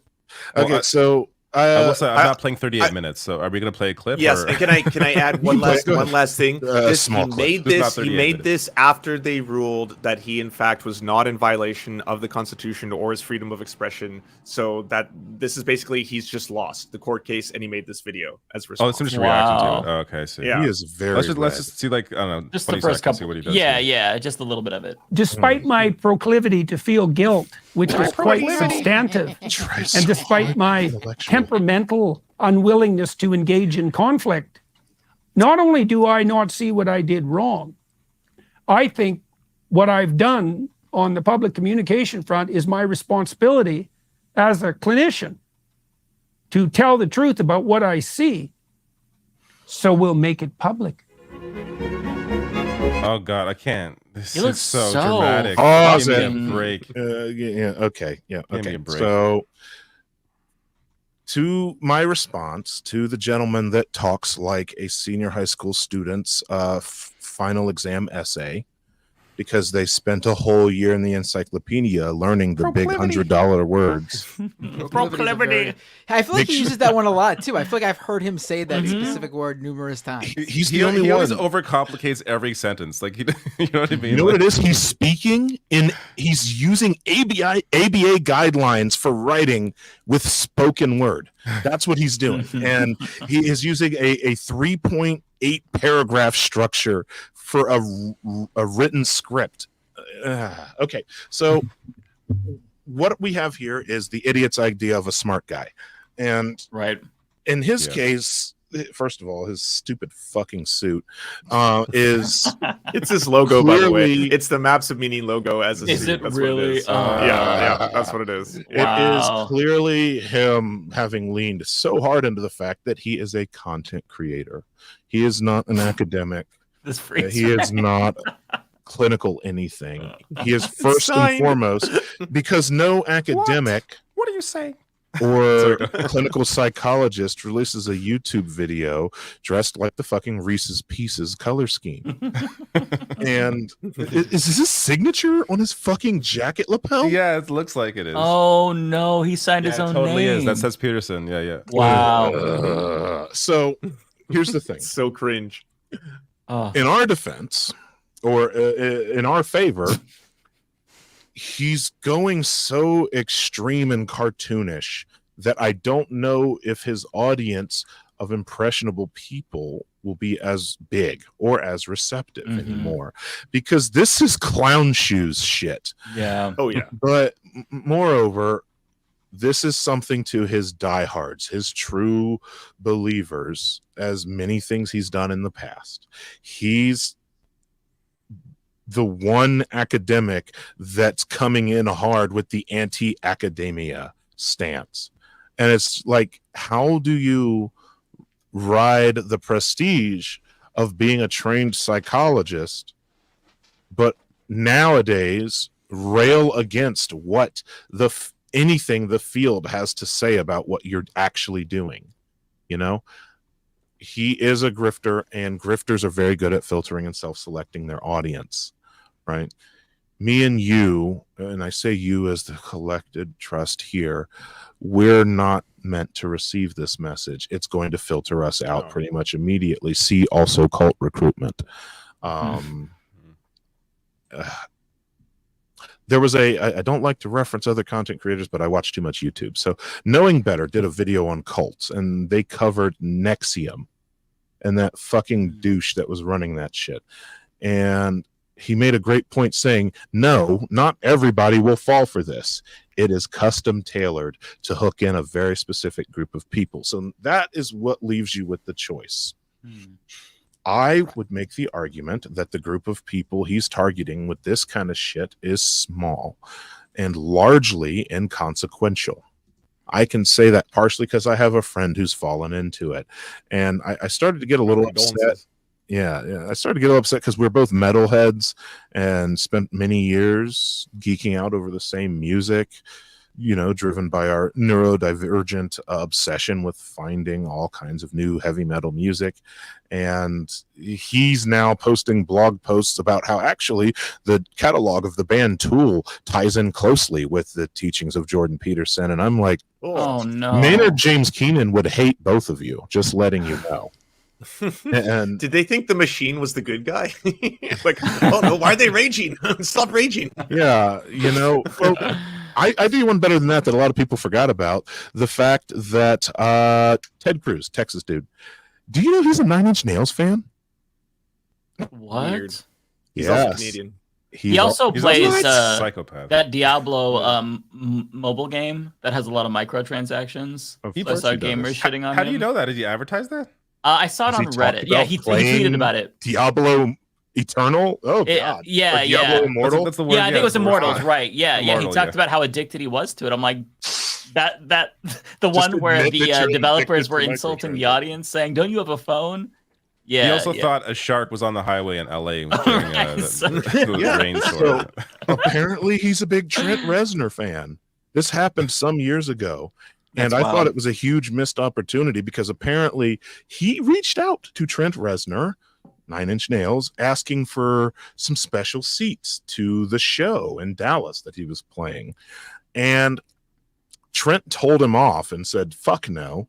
But as an artist, I think Trent missed an opportunity because you're telling me you won't put that slimy fucker in front row, then start performing Head Like a Hole, and just walk up right in his face and sing the whole song directly to him. I'd rather die than give you control.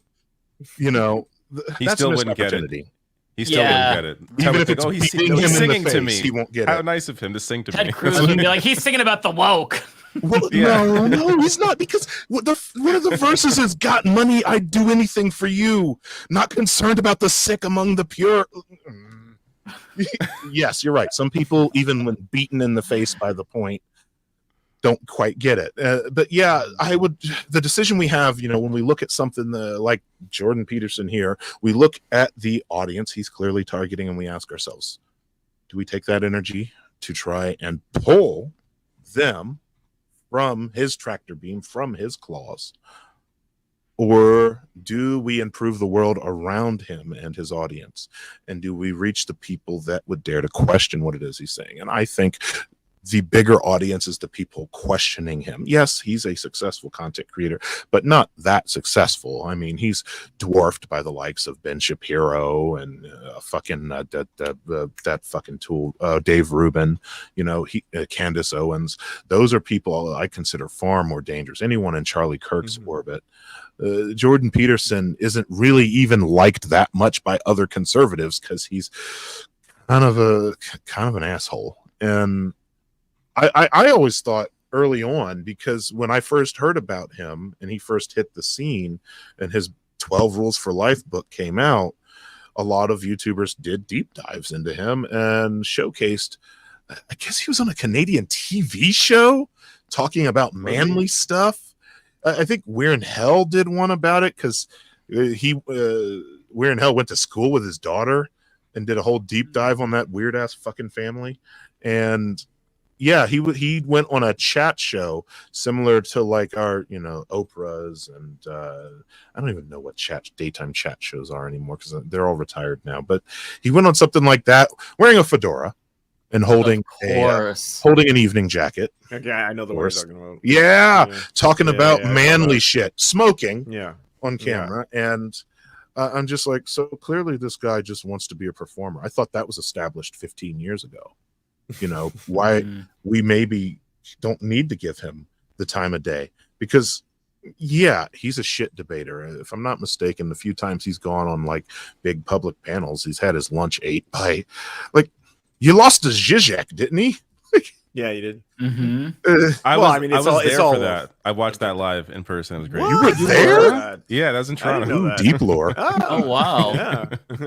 I think that was like a few years ago. Yeah, I think after I watched it, I came back and did like a whole video on it. Yeah, that was good. Oh wow. And so, by the way, it's not great. Did y'all see breaking news? Donald Trump has returned to Twitter. He has just tweeted his first tweet since getting kicked off. Wait, what? Wait, Really? did Musk let him back? Yep. He did, yeah. Donald Trump is back on. Here it is. He tweeted the mugshot? Yeah. He tweeted the mugshot, the most With Trump the return ever. horses. Fucking me. Never surrender, but that's him surrendering. Yeah, it's really weird. You want to never surrender? Go punch the cop. Go fucking punch the cop if you want to never surrender. Wow. Make them drag you in shackles, Mr. Revolutionary. Wow. I've got to say, I'm kind of happy that he's back on Twitter because it's a dumpster fire anyway. And at least suits he's him. entertaining. It does suit him. Absolutely. He belongs there. Oh, yeah. Yeah, I always did name Twitter and always will. Oh, yeah, we're gonna call it X. Apparently, Musk has wanted to name a site X for years. Apparently, Yes. He's been obsessed with X. He's It's so owned weird. he owned the X.com domain name back when in the late 90s. And in fact, it was the name of his company that combined with PayPal, when PayPal was first starting to take off. And they weren't going to change their name to fucking X. So. In fact, Elon Musk was CEO of eBay. Not eBay, I'm sorry, because eBay went on, and I was going to mention eBay because eBay goes on to acquire PayPal. But he's CEO of PayPal. Elon Musk was the CEO of PayPal, and he was trying to convince them to change the name to X back then in the late 90s. And they actually went so far as to do customer surveys of it, and the reaction they would get from these test groups was horrible. The customers did not like the name X. But he was so hell-bent on changing it to X that the PayPal board, along with Peter Thiel, who is also one of the PayPal co-founders, had to step in and remove Musk as CEO of PayPal. And that's how Musk left PayPal. Because one of the main reasons was he was so hell-bent on changing the name of the company to X after they had already built this name brand up. And then in 2016 or 2017, I believe it was 2017, Musk then gets back into contact with PayPal. Now, PayPal's been acquired by eBay since then. Mm-hmm. It's this huge company now.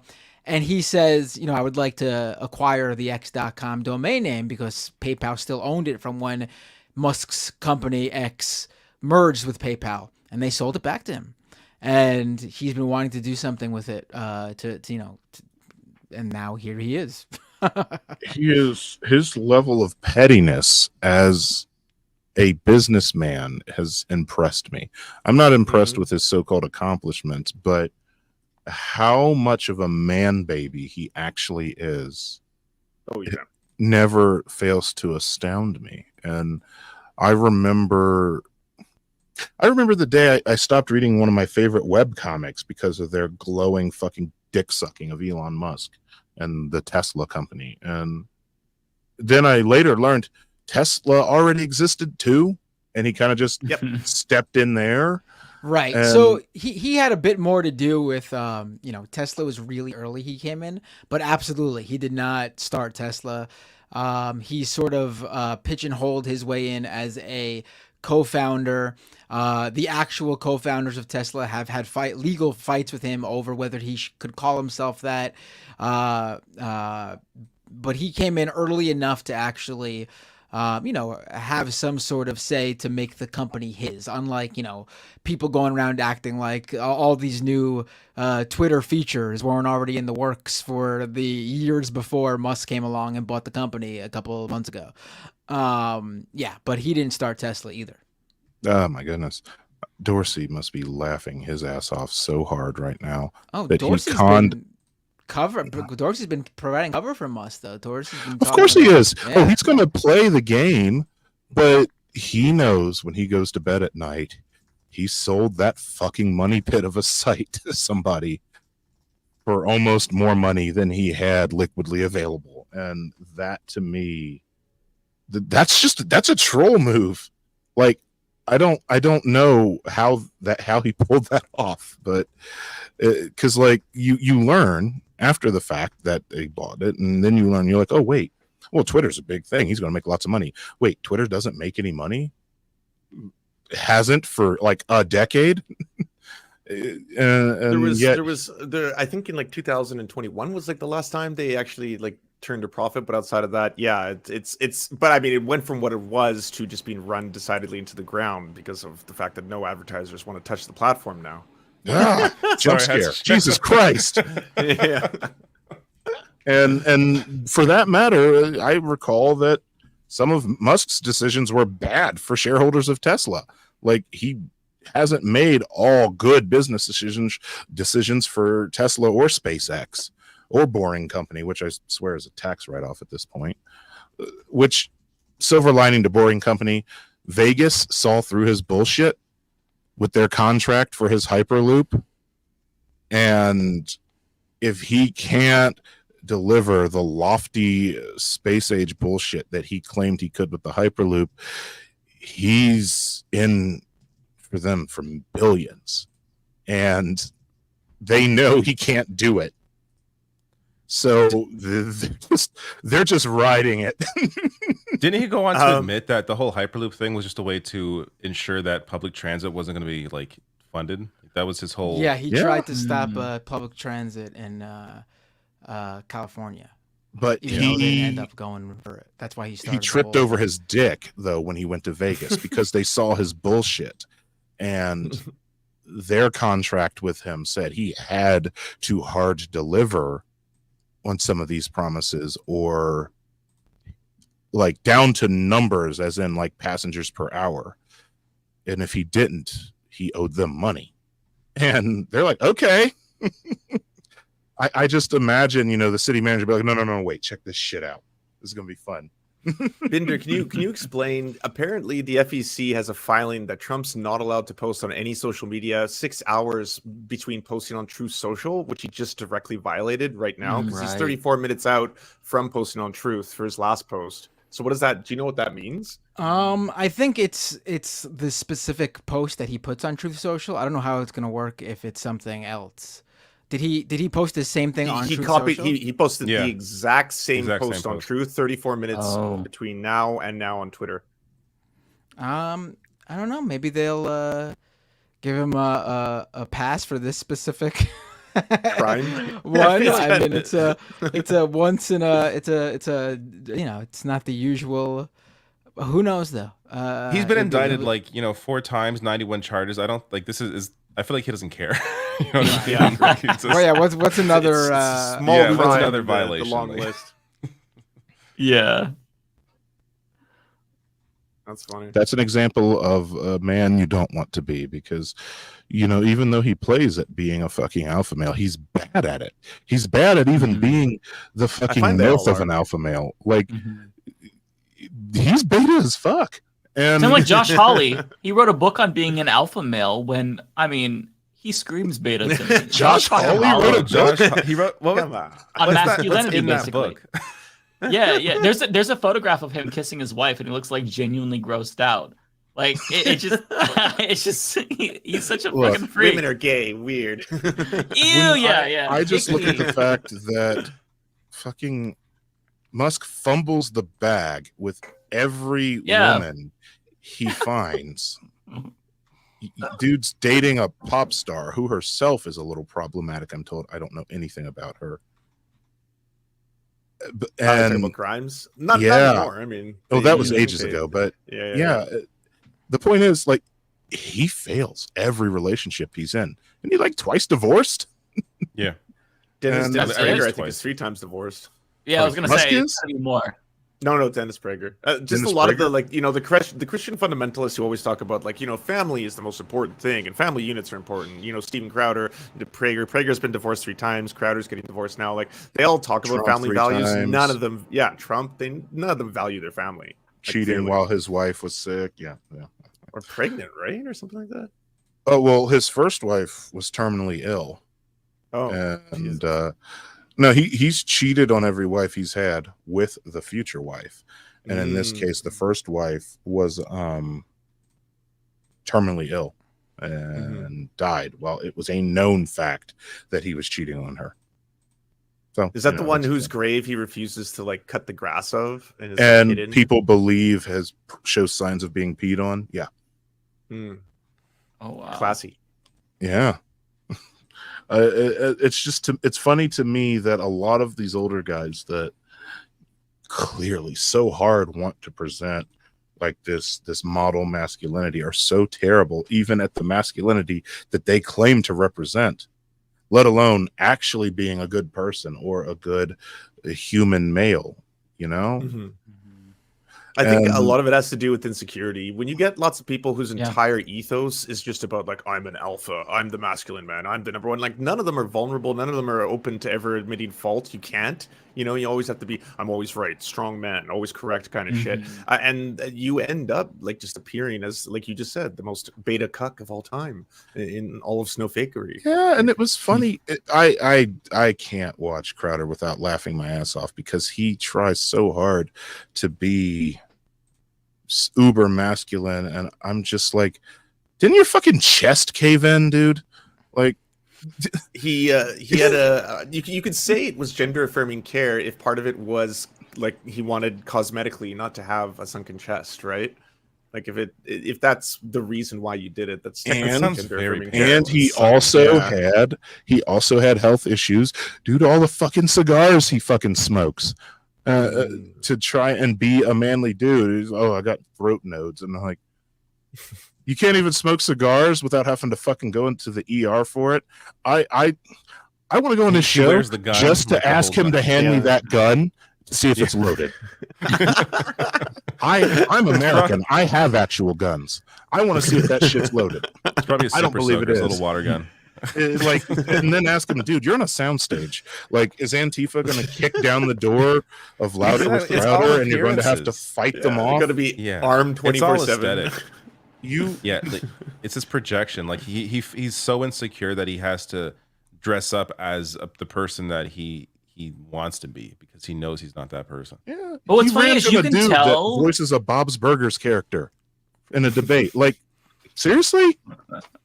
No, like you could tell that the whole like masculine shtick with the guns, the wish.com version of Drake from Uncharted. He's not in his element there. But when you see him in drag, however, he is fucking like he's flaunting it. Like he loves it. He's comfortable. I don't like to mention it because I don't like the meme. He's secretly trans, but I have other trans anarchist friends that are like, no. Steven Crowder doesn't like drag. Steven Crowder is trans. And I'm like, oh. They're like, yep, he's the worst, rottenest egg imaginable. And you're right, though. Mike's right. Like, you watch other, conservative comedians, they do the whole trans thing. They smear makeup all over their face and act like a fucking idiot and wear clothes that don't fit. He puts effort in.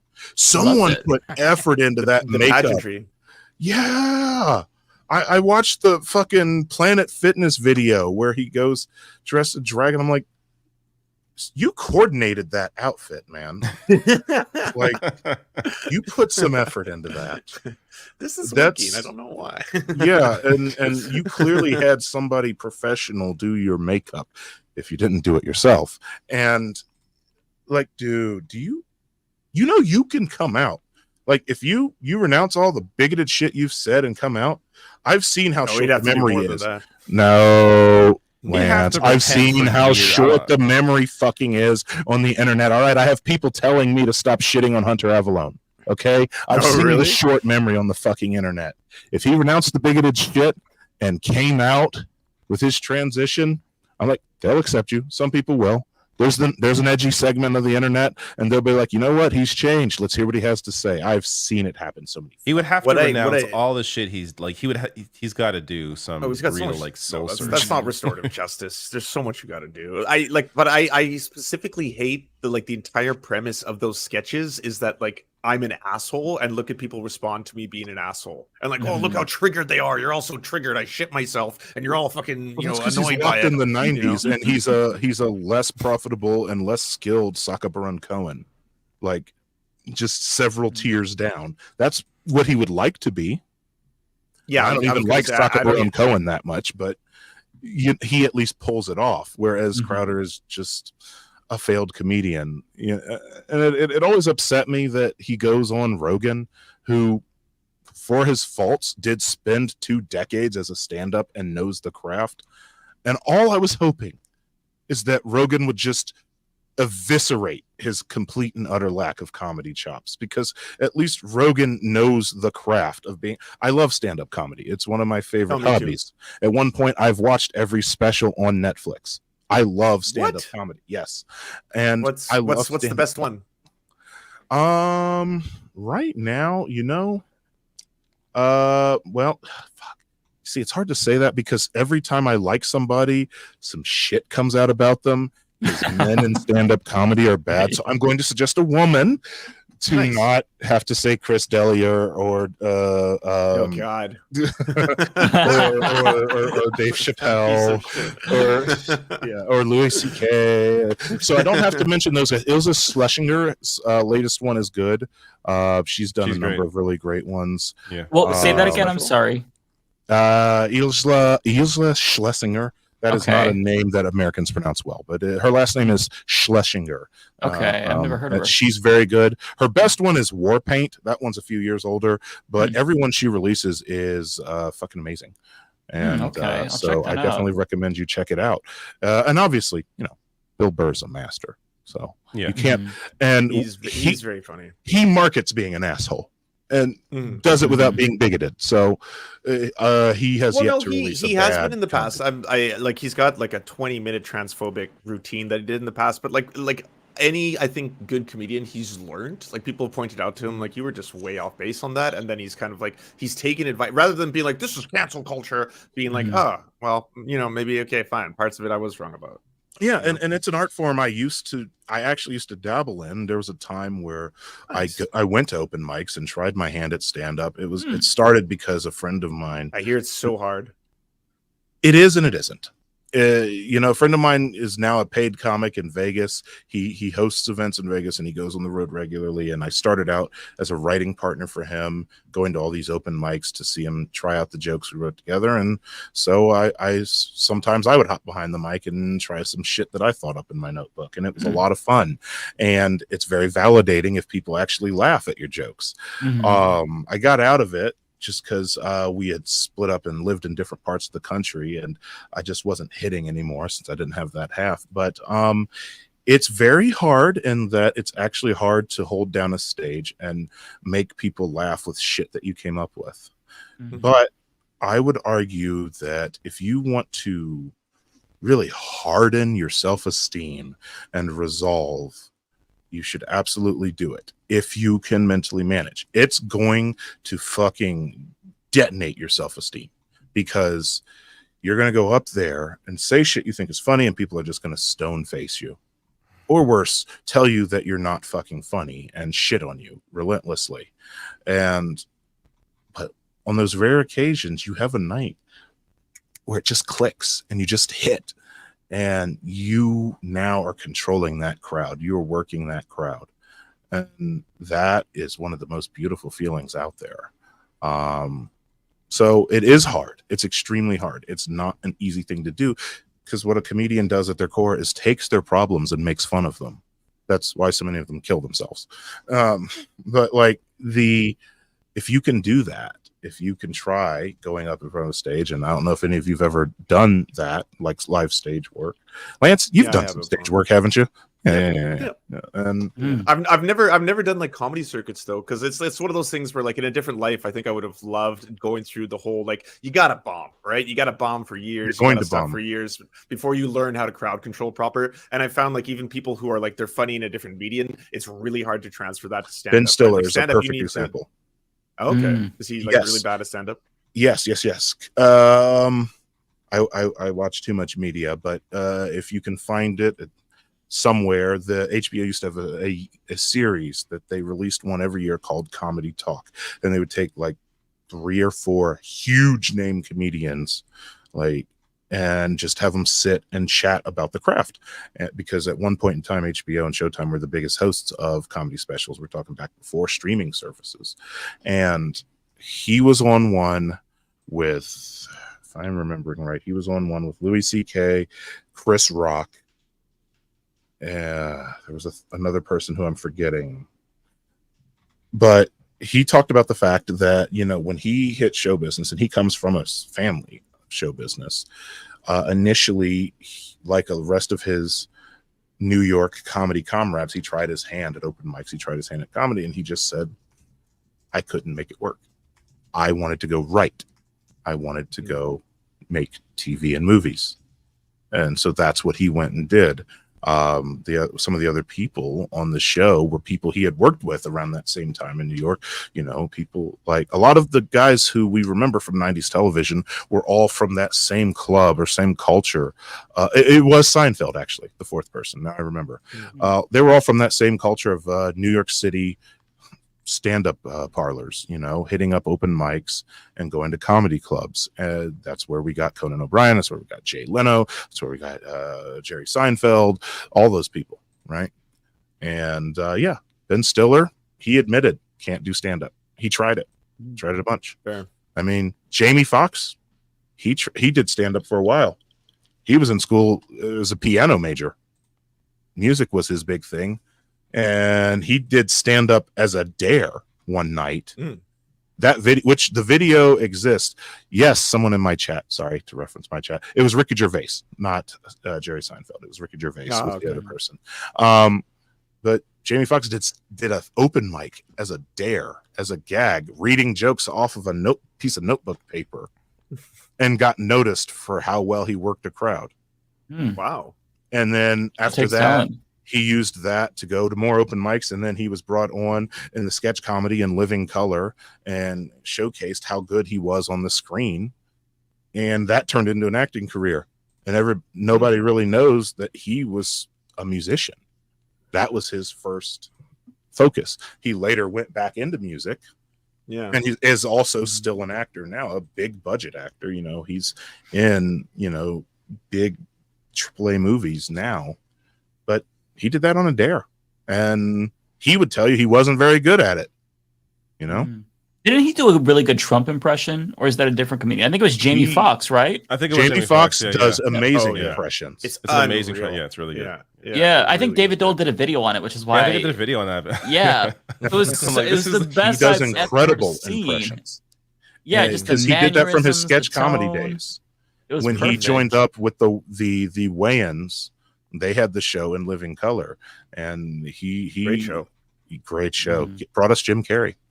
Yep. And he was the white guy on the show. He was the white guy. He played all the white killed roles. it, Every time they needed a white role, it's like, hey, you got to be a cop. You got to be a judge. You know, Fire Marshal Lance was the best fucking role ever. Oh yeah. Oh yeah. You know, I remember rewatching that not too long ago, watching a few episodes, and for me, the funniest thing was how hard he went into the characters. And they had a musical segment, and normally they would have musical guests on it because it was a sketch show. And they said it's Vanilla Ice, 90s TV show. And it's Jim Carrey as Vanilla Ice. Jim Carrey sells it so fucking hard. Like you blink really and you good. think it's actually him. and they rewrote the song to just be how much of a poser and wannabe old Van Winkle actually is, and it was fucking glorious. You know, to get off who's a on a good tangent. comedian who I like, because I'm not like huge into stand-up comedy, but somebody who I have consistently found funny is David Cross. I think he's super funny. David Cross is a master. He's one of those comics. He's that's true. Well-regarded chops. He does a very unique and eclectic kind of show. You got to be into it and know. Like I feel like if you brought a friend to a stand-up show and it was David Cross, I think they'd kind of be like, "What is this?" And then like once you kind of got into it, you'd understand what he was doing, right? He's also an epic level troll, which is great. He has a special. It's a few specials back. because he used to tour with a rock band as well.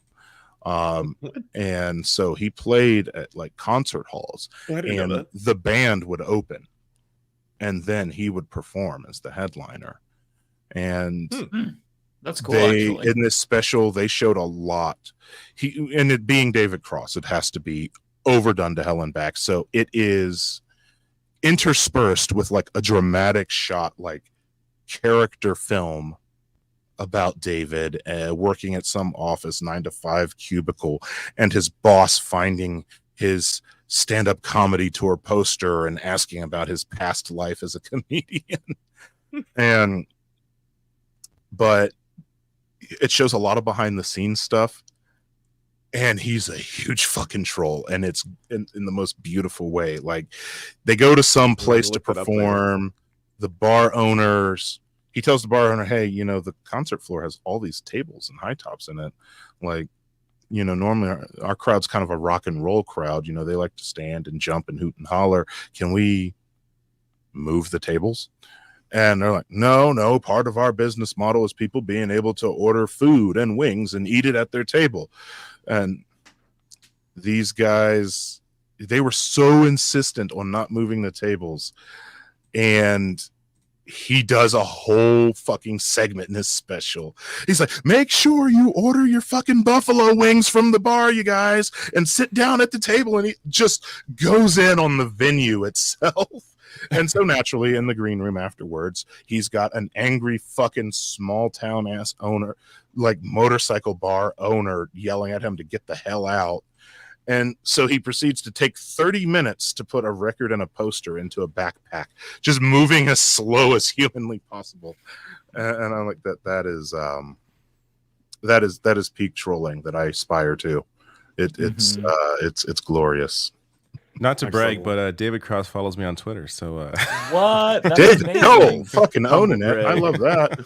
Wow. No, that is David great. Cross. All I've got is Lance following me on Twitter. He was in fact he's been on, you know, when I was working at the Majority Report, he was there in studio I think at least once for the interview, and then another time Sam's daughter, who was like 8 at the time or something like that, she wanted to interview David Cross because she found out he was in the Chipmunks movie, and at the time she was a big fan of the Alvin and the Chipmunks. That's cute. I love that. That is wholesome. So after an episode of the Majority Report, Sam went and got his daughter from school, and David Cross came to the studio, and I recorded Sam's daughter interviewing David Cross about Alvin and the Chipmunks. And this was not like oh my god, the movie just came out or something. This was like 10 years after the movie came out or something like that. See, those are the stories you cherish, you know. And I'm wishing I watched more Majority Report, because I don't know that I ever knew you were on there. I should have known that, but I know your name. It's been a long time. It's been a long time. I knew your name because I knew how to pronounce it right. Because at first I see Binder, I'm like, no, I think it's Bender. Right. Yeah, you got it right. But I didn't know you were on the Majority Report. I love me some Sam Cedar though. Yeah, Sam's. I feel like I will get screened. That I won't be able to go live just to call in and say, hey, show's awesome. That's all. I didn't have there's no screening, believe it or not. We just pick up the calls as they come in. Yeah. And actually, so I have to go soon because I should actually. This is a perfect segue because I'm actually going to be on the Majority Report tomorrow. Need your sleep, buddy. It just so happens. So I'm going to be on with Emma. Thinking about like 1 p.m. So go check that out. But we're at the 2-hour mark. That's I'm exhausted from last night's stream. I slept like 2 hours last night because I had this cough and it kept whatever it was waking me up. But so I'm gonna go to bed. But the rest of you have a great time. I'm sure this show's basically over now, anyways. But it's 7. Veered into shit posting far enough. David, good to see you again. Yes, great seeing you. Great talking. See you all later. David, you gonna send me the super chat money from your super chats that we read while you're not here? I got this whole time. I got one $2 super chat. I can send you that. Thanks for talking about anarchism, is what it said. What? Oh no! What I said, because I have an ongoing thing with David because he always tries to get out early. And this time he gets out very early. He never stays for the whole, because we read the super chats from all the different. That means we get to shit talk him then. Everybody, give your best roasts of David Doel via super chat. You don't need and to. We will read them on this show. You don't need to wait for him to leave for that one. That's true. That's half of Binder's material. This fucking guy. This was. It is good to be here. You guys are really cool, and there's some people here I haven't had the chance to talk to yet, so it's been really nice. I hope I was a good contribution. You all are a lot more experienced streamers than I. This was great. In fact, usually I like you ran this show. No, usually I was gonna say usually I talk more as I. Here I am interrupting Mike and Lance, but usually I talk more. But like you came on and you brought up a topic with expertise behind it too that we usually don't cover on these shows, at least in that way. Like when you were talking, I was thinking a lot about how in the early to mid 2010s I was really covering the growing sort of men's rights activism, MRA, MGTOW, men going their own way, that whole scene and all of its little octopus, tentacles that came out of that world. Yeah. And it what you were talking about really reminded me of that. It's like, it obviously what you were bringing up is sort of like the rebranding of all that. Like instead of like back then it was the like, this is still a focus, but back then the complete focus was just trashing women and women's empowerment and feminism, and they were completely powered by just outright misogyny. Now that's still there, but their focus to bring in people to their little club is now we're gonna make your life better, men, which they never really did before that. Before that, they were, other than like every now and then they'd focus on how alimony is bad and stuff like that. But now the focus is like, we can better your life, and then once they get them in with that, then they brainwash them with the misogyny and anti-feminism stuff. Yeah, it rebrands and it evolves, but all of these elements are always still there behind the scenes. All of the MGTOW guys, they've fallen off quite a bit. Like, Coach Red Pill and shit, they're clearly floundering. Honestly, he's just hilarious to watch. It's something else. But I like to think that, well, first of all, I always told myself I'm going to stick to what I know. There's some issues that I am woefully ignorant on, people, and thanks to all of your followers, by the way. I have gained a few during this chat, so those of you who have migrated over to my neck of demonetized YouTube, thank you for joining. If you go through my catalog, you'll see that I absolutely have a blind spot for, say, indigenous issues, because I'm not indigenous. And I didn't live on a res. I haven't dealt with the specific issues relating to the treatment of indigenous people in North America, so I don't really have the lane to speak in on that, And I am not trans, I am a cis male. I am a black cis male, so my experience and my content is going to be focused on that. But I found that talking about all manner of political issues, and when prompted, talking about masculinity issues, there was a lot of fertile soil there to cover that definitely could be covered. I don't know that I go as far as saying that the left is bad at it, because I feel like that puts an unfair focus or spotlight on one specific element of it, but it's definitely all something that should be part of the conversation, if that makes sense, No, absolutely. Yeah. It's been a blind spot, I would say. That's probably the better term for it, I guess, where sort of the left has sort of ceded ground unknowingly and unwillingly to the right on this. I mean, you could just see it. We brought up Jordan Peterson before. He's the perfect example of someone who branded himself completely around that before making his right-wing ideological beliefs, front and center, after it was too late for a swath of young men who already were pulled in.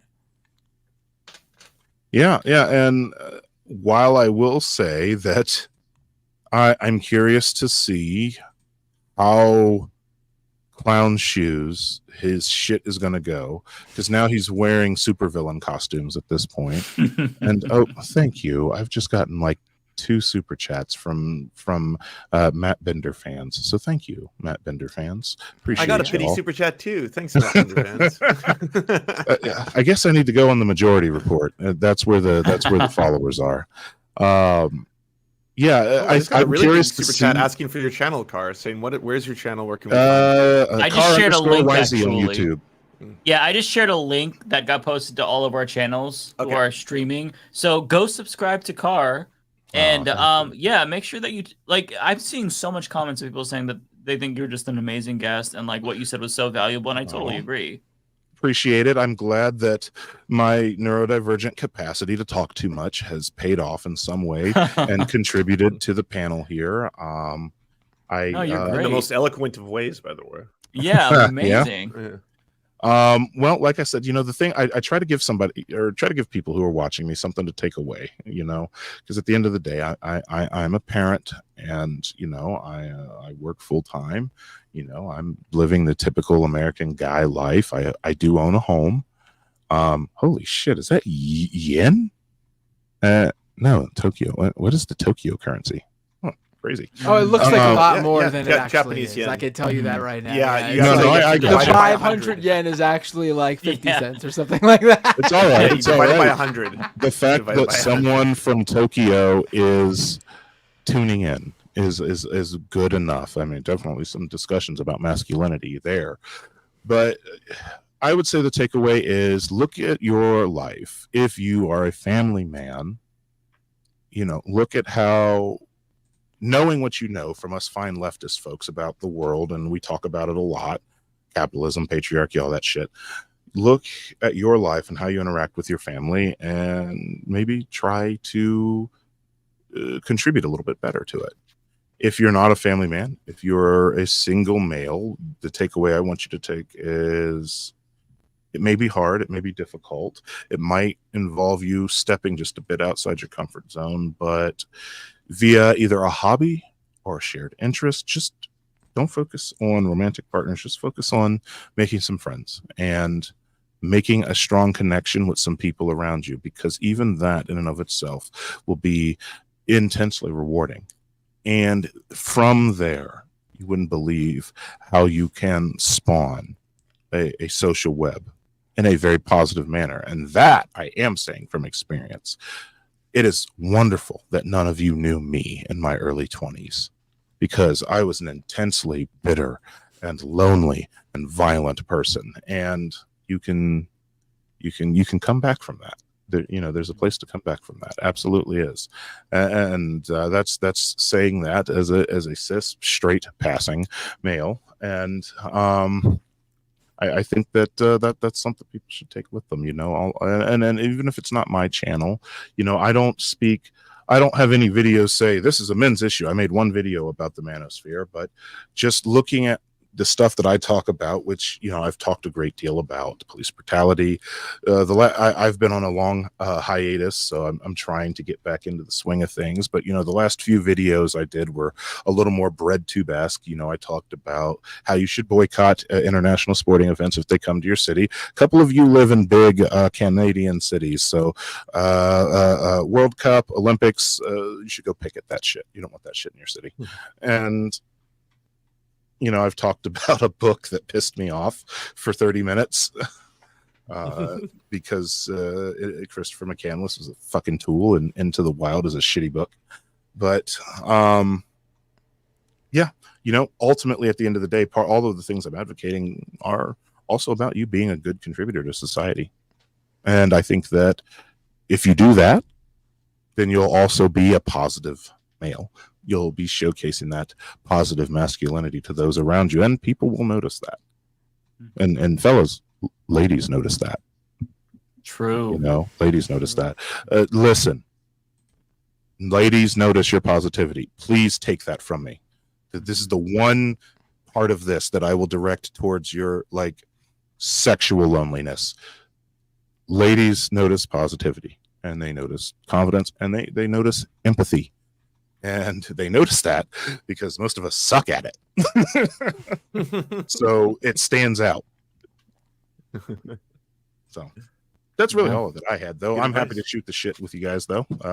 If anybody else had any other statements or closing, or well, I think we're gonna answer the super chats now, but we do that as Let's a do group, it. so please stick around.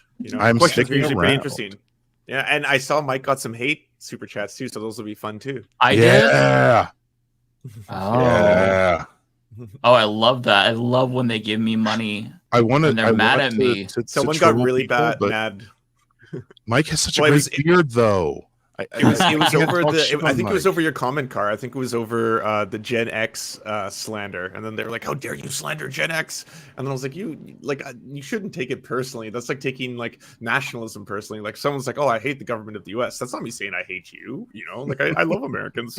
They're very nice people." Yeah, yeah. You answered that more positively than I would, Lance. So we'll go with your answer. Right. At the end of the day, I am still an edgy millennial. So screw Gen X. All right. Well, without further What you ado, got? what we'll do is we'll jump in, and from time to time, since I don't have Car or Lance's super chats up, we'll just have I've to got like. a small amount. Don't worry. I got Okay.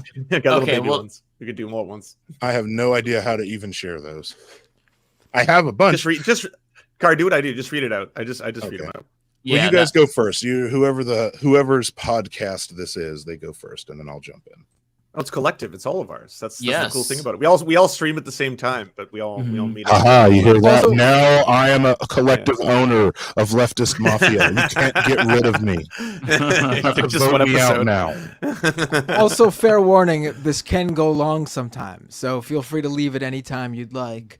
Because I you do. see how we're we're at the Yeah. 2-hour mark right now. It can easily go double that. Yeah, I'm not gonna stay till the very end tonight, so I'll stay for a little bit, and then I'll just rush through my super chats at some point when I get tired, because I'm already tired going. I in. hear you. I'm good for a little bit, just because I'm always happy to have a chat with Lance. It's rare that I get the chance to do that, so let's do it. Who wants to go All first? right, cool. Who wants to run the super chat thing? You want to do it, Mike? Sure. Go Yeah. ahead. So the first one here, this is from me, from Hideous Lemon. Thank you for the £5. I'm sorry to say this, but David's performance in the debate was really poor. I hope your campaign picks up. Debate. I don't know. Yeah, I was like, what debate? It Or was probably- just David stirring when we were watching the debate, like his commentary? I don't know. It was something probably that we referenced way back then in the show, okay. and then we've moved on. So Also, we I were don't know. supposed to read the super chats from yesterday tonight too. That's not Oh. happening. Do that on your own Look at time. Okay, this next one here. I think this is for. That's for me. Matt. Tokyo Han says, I know you were all thinking of a name change. Keep the mafia theme and just go with the woke mob. I actually wanted my to do original that. name. I like Yeah. that name. I think I we do should too. maybe think of doing that. I know, because that's more directly tied into what the right calls the left, right? Antifa super soldiers.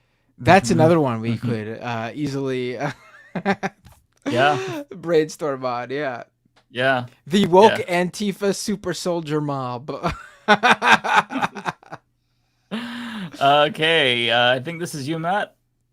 Brendan Wood with a $10 super chat. Love all that you do on here. Also have a friend who had a birthday yesterday. Can you wish her a happy birthday? Her name is Jenny, goes by Airy Beam Online. Again, love what you guys do. Well, Jenny, anyone who's born on August 23rd, like me, is simply better than everybody else. So happy Jenny. birthday. Happy birthday. Birthday Happy sister, I birthday. guess. What should we? Birthday sibling, I guess. I don't know what to call it. Birthday Yeah. I think twin? it's safe to- Is that what it's it's too called? soon. Something like that. All right, but we share a birthday. That's the point. Yeah. Son sibling. There we go. Is this you, Matt, or is this David? Actually, that super chat I just read, even though it was it was to me, it wasn't actually for me. They must have done the thing where they gave it to you. Yeah.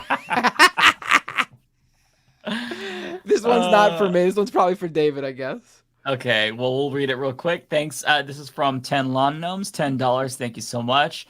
Thanks for covering the debate last night. Has anyone done a dive into how the election system was gifted to private organizations like the RNC and DNC? Why do they get to decide who's on the ballot? I'm sure that I've done this, or at least tangentially referenced this at some point a while ago, although I can't tell you what video that is. So, yeah, I don't know. I don't really have an interest in this. Maybe any of you do? I mean, it's because I believe it's because there's no like governmental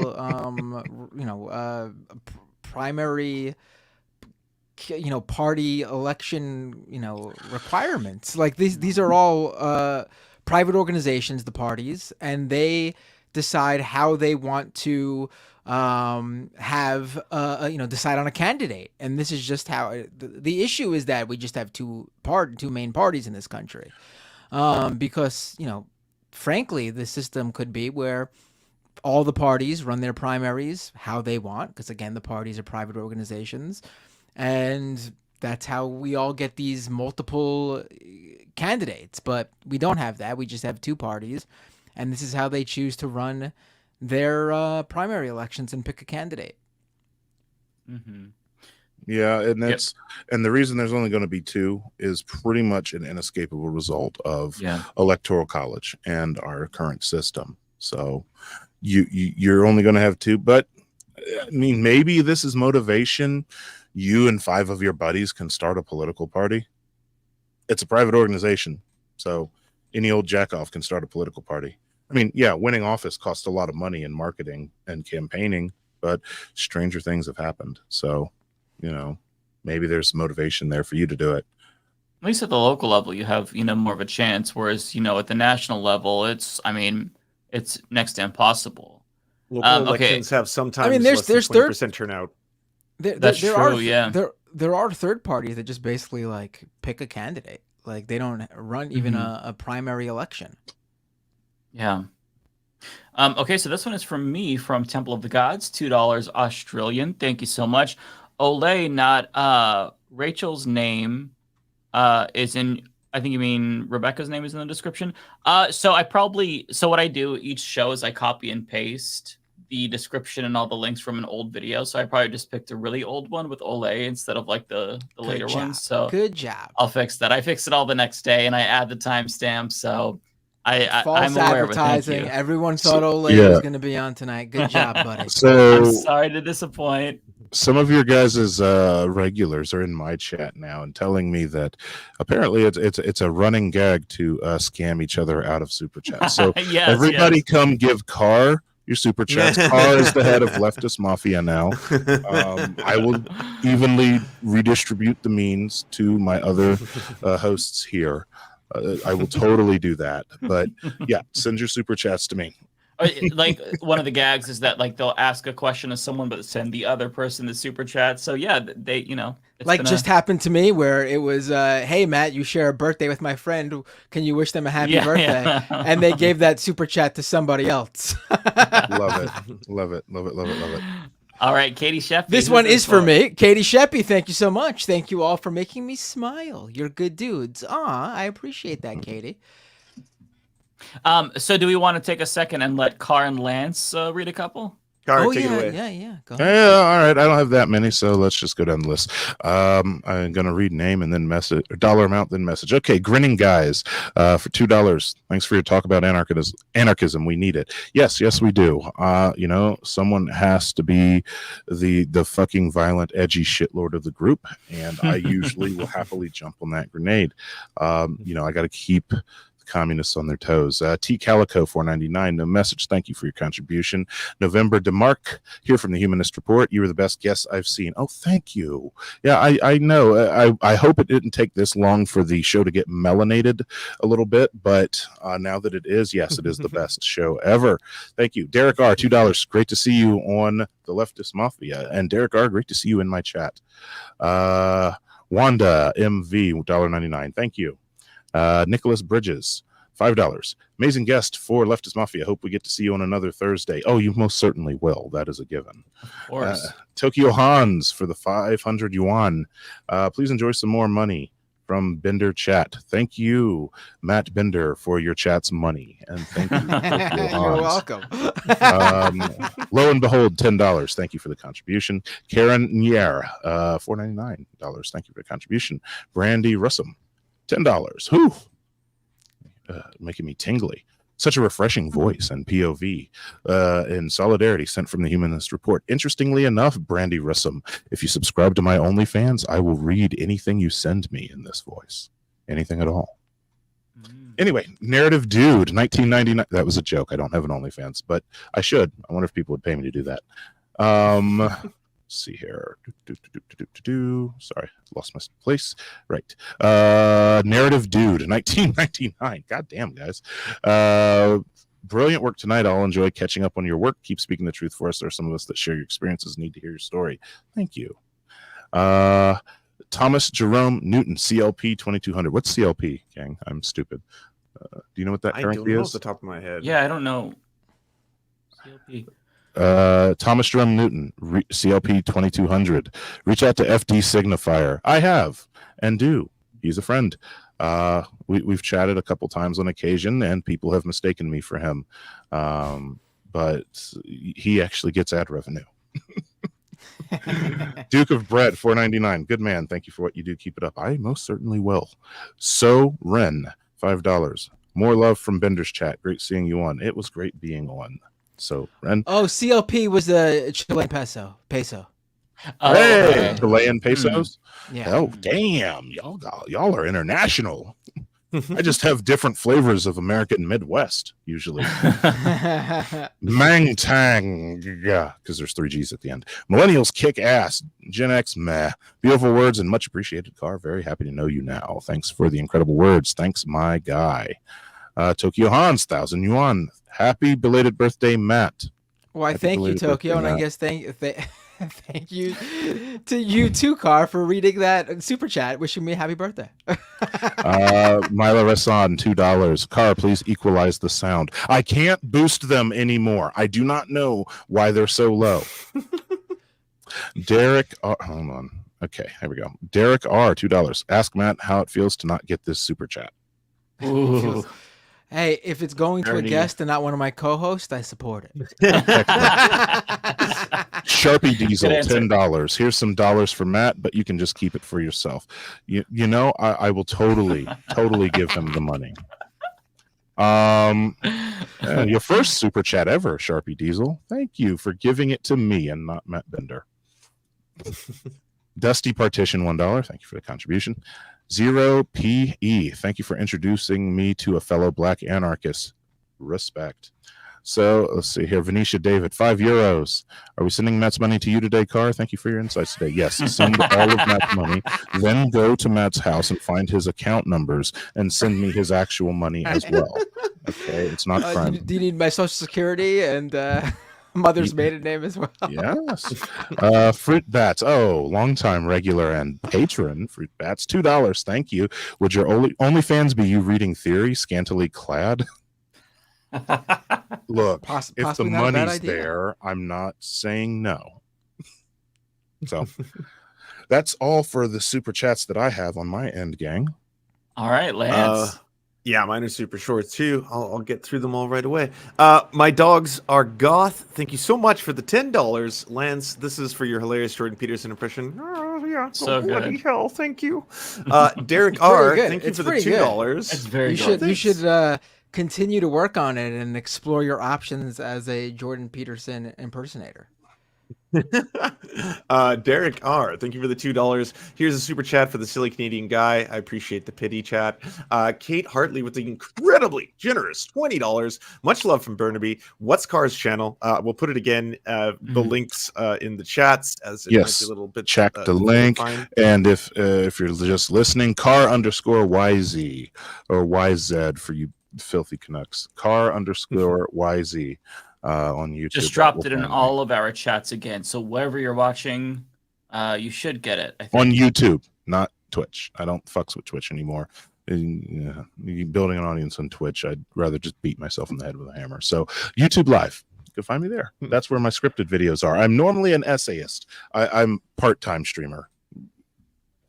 Wanda MV, thank you so much for the 199. Thank you for all you do. That's very kind of you. I really appreciate it. And my final super chat, Meow Nian with the generous 699. Do you know of any good Asian lefty streamers or SAS? They seem like a rare bunch. If so, will they ever come on the show? And this is not necessarily a bread tuber. I highly recommend the channel Accented Cinema. If you haven't already checked it out, Accented spelled ACCENTED. Accented Cinema. It's a big channel, but it has a ton of really interesting long video essays on, say, like the either desexualization or hypersexualization of Asian men in cinema, stuff like that. Really good stuff. But I'd also recommend youtube.com/the Serfs TV, because my co-host, who usually does videos with me over there, his family is Sikh from India, and Dave does great content on the YouTube as well.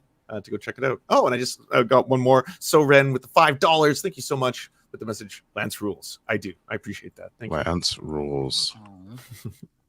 All right. So this is either for you, Matt, or David. It is for me. Musical Mice with a super chat. Nice hearing. Whoa, this is all what I can't read this. Nice hearing NDG Tyson to talk about space. Yeah, it's hard to read this one. Thank you for the help, Mike. I think we did the best. I hope that clears things up. I want whatever drugs you're on. Yeah. Yes, please share your drugs. Yeah. Trump's mugshot. Tokyo Hans with a super chat. Trump's mugshot has the whole spoiled baby I don't wanna face. I mean, he That's looks true. like he looks like he usually does make these sort of Grinch-esque facial features, expressions, I should say. But this one, I feel like it's really pronounced. Like he really looks like the Grinch. Yeah. A little bit.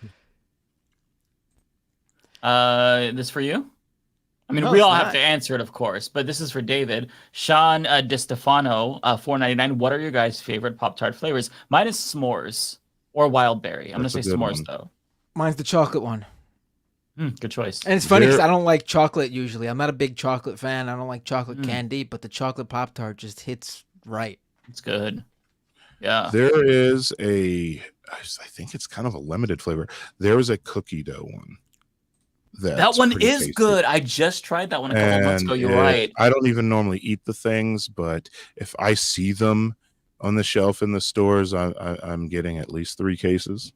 So I hate that you brought that up, because now if I see it in the store or if I look for it accidentally, then I'm going to get that one. Very good. How about you, Lance? I'm drawing a blank right now. Not a Pop-Tart guy? Canadians don't eat the junk food we do. No, I eat junk food, but I've never been a Pop-Tart person. I didn't grow up with Really? them. My parents were kind of like only organic health food kind of stuff, which in hindsight was actually kind of loving of them. But no, I didn't grow up with Pop-Tarts. Wow. God, well, maybe I'll take fucking, not having healthcare to be raised with Pop-Tarts. I guess America won on this one right now. Fuck yeah. I'm assuming this is for Binder. I think it is. Yeah, Eagle left.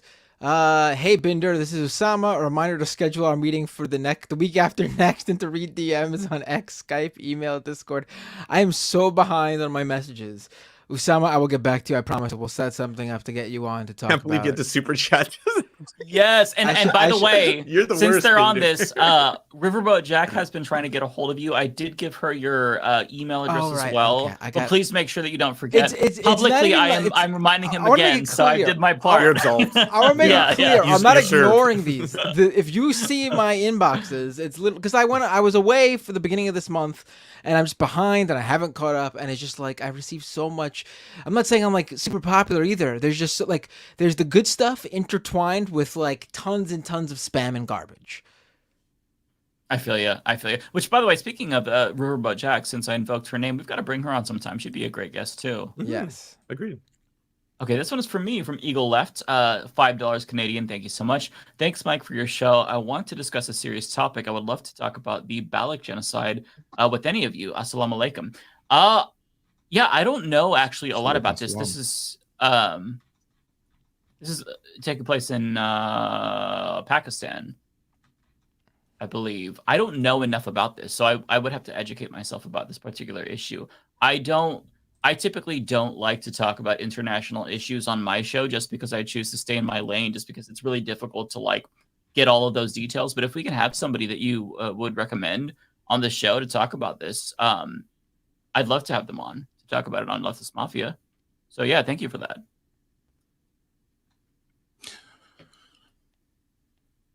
Matt? Is this for me? No, it's not. Bosfleisch. No. Okay, so that means it's for Probably David. for David. Das Bosfleisch with 11.99 euros. Hello from Germany. You spoke about Childhood series 2 or 3 weeks ago. We did. That was fun. You forgot to mention the raccoons. I love that one. Another Canadian gem is Jagged Alliance 2, one of the best games ever made. You know what? I haven't played that, but I wonder if David has. And then this one from... This one is for me. Foresto Mintero with a super chat. I'm not a conspiracy person at all. I believe everything I hear, says Tucker Carlson.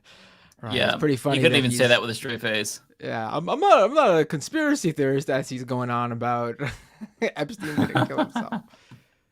How about this one, Matt? This one is not for me. All right, so Bayphoto $5 for David Doel. Warms my heart to see that Tucker Carlson has fallen off so hard. Yeah, I'm really happy about that. He is proving that like once you lose that massive platform, there's nothing that can compare to it. Having that primetime spot on Fox News gives you a lot of influence. And you know, he still has influence and will for the foreseeable future, but there's no comparison to being on Fox News, right? So yeah, I am happy to see that too. This one is for me. Bayphoto with another super chat, but this one's for me. So if the Tucker interview popped up in your feed and played for at least 2 seconds, did it count towards the 200 million plus views? Okay, so I just released a piece a few hours ago, published at Mashable, about, you know, you might have seen the Tucker Carlson Trump interview going around X, aka Twitter, yesterday during the debate. That's when it published. The Trump supporters and Trump himself have been boasting about the hundreds of millions of views. The little counter on the bottom of the tweet says. It says like something like 240 million views or something like that at this point. My piece looks at the fact that it's not 240 million video views. That's tweet impressions.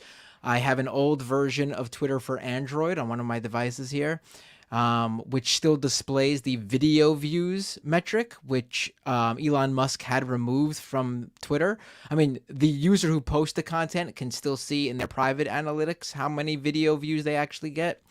But the public metric that used to show that has been removed by Musk because the tweet impression view is much higher and it makes the content look like it's more popular than it actually is. So here's the deal. A view, which is currently seen on these posts, is an impression. Anytime a post shows up in your feed, anytime you click on this post and view it on the tweet page itself, anytime the recommendation algorithm puts it into your feed, anytime someone retweets it and you see it, that's an impression. If you view it on a different device, that's an impression. That's not viewing the video. That's just viewing the post. This is the same for posts that are just text. So your view that so if the Tucker interview popped up on your feed, it didn't even have to play at all for your view to count towards that 200 plus million views. Now the actual video views, like I said, that's been removed, but I have an older device that still shows that, is last time I checked, which was a few hours ago, was at 14.5 million views. That's a lot less than 240 million views. Mm-hmm. On top of that, those 14.5 million views, it counts a view if the video plays for 2 seconds or more, autoplays count, and say you're scrolling by and you don't even watch the video, but it autoplays and you're scrolling by, and at least 50%, if at least 50% of the video player is visible in your screen during that time and you don't scroll by before the 2 second mark, that counts as well.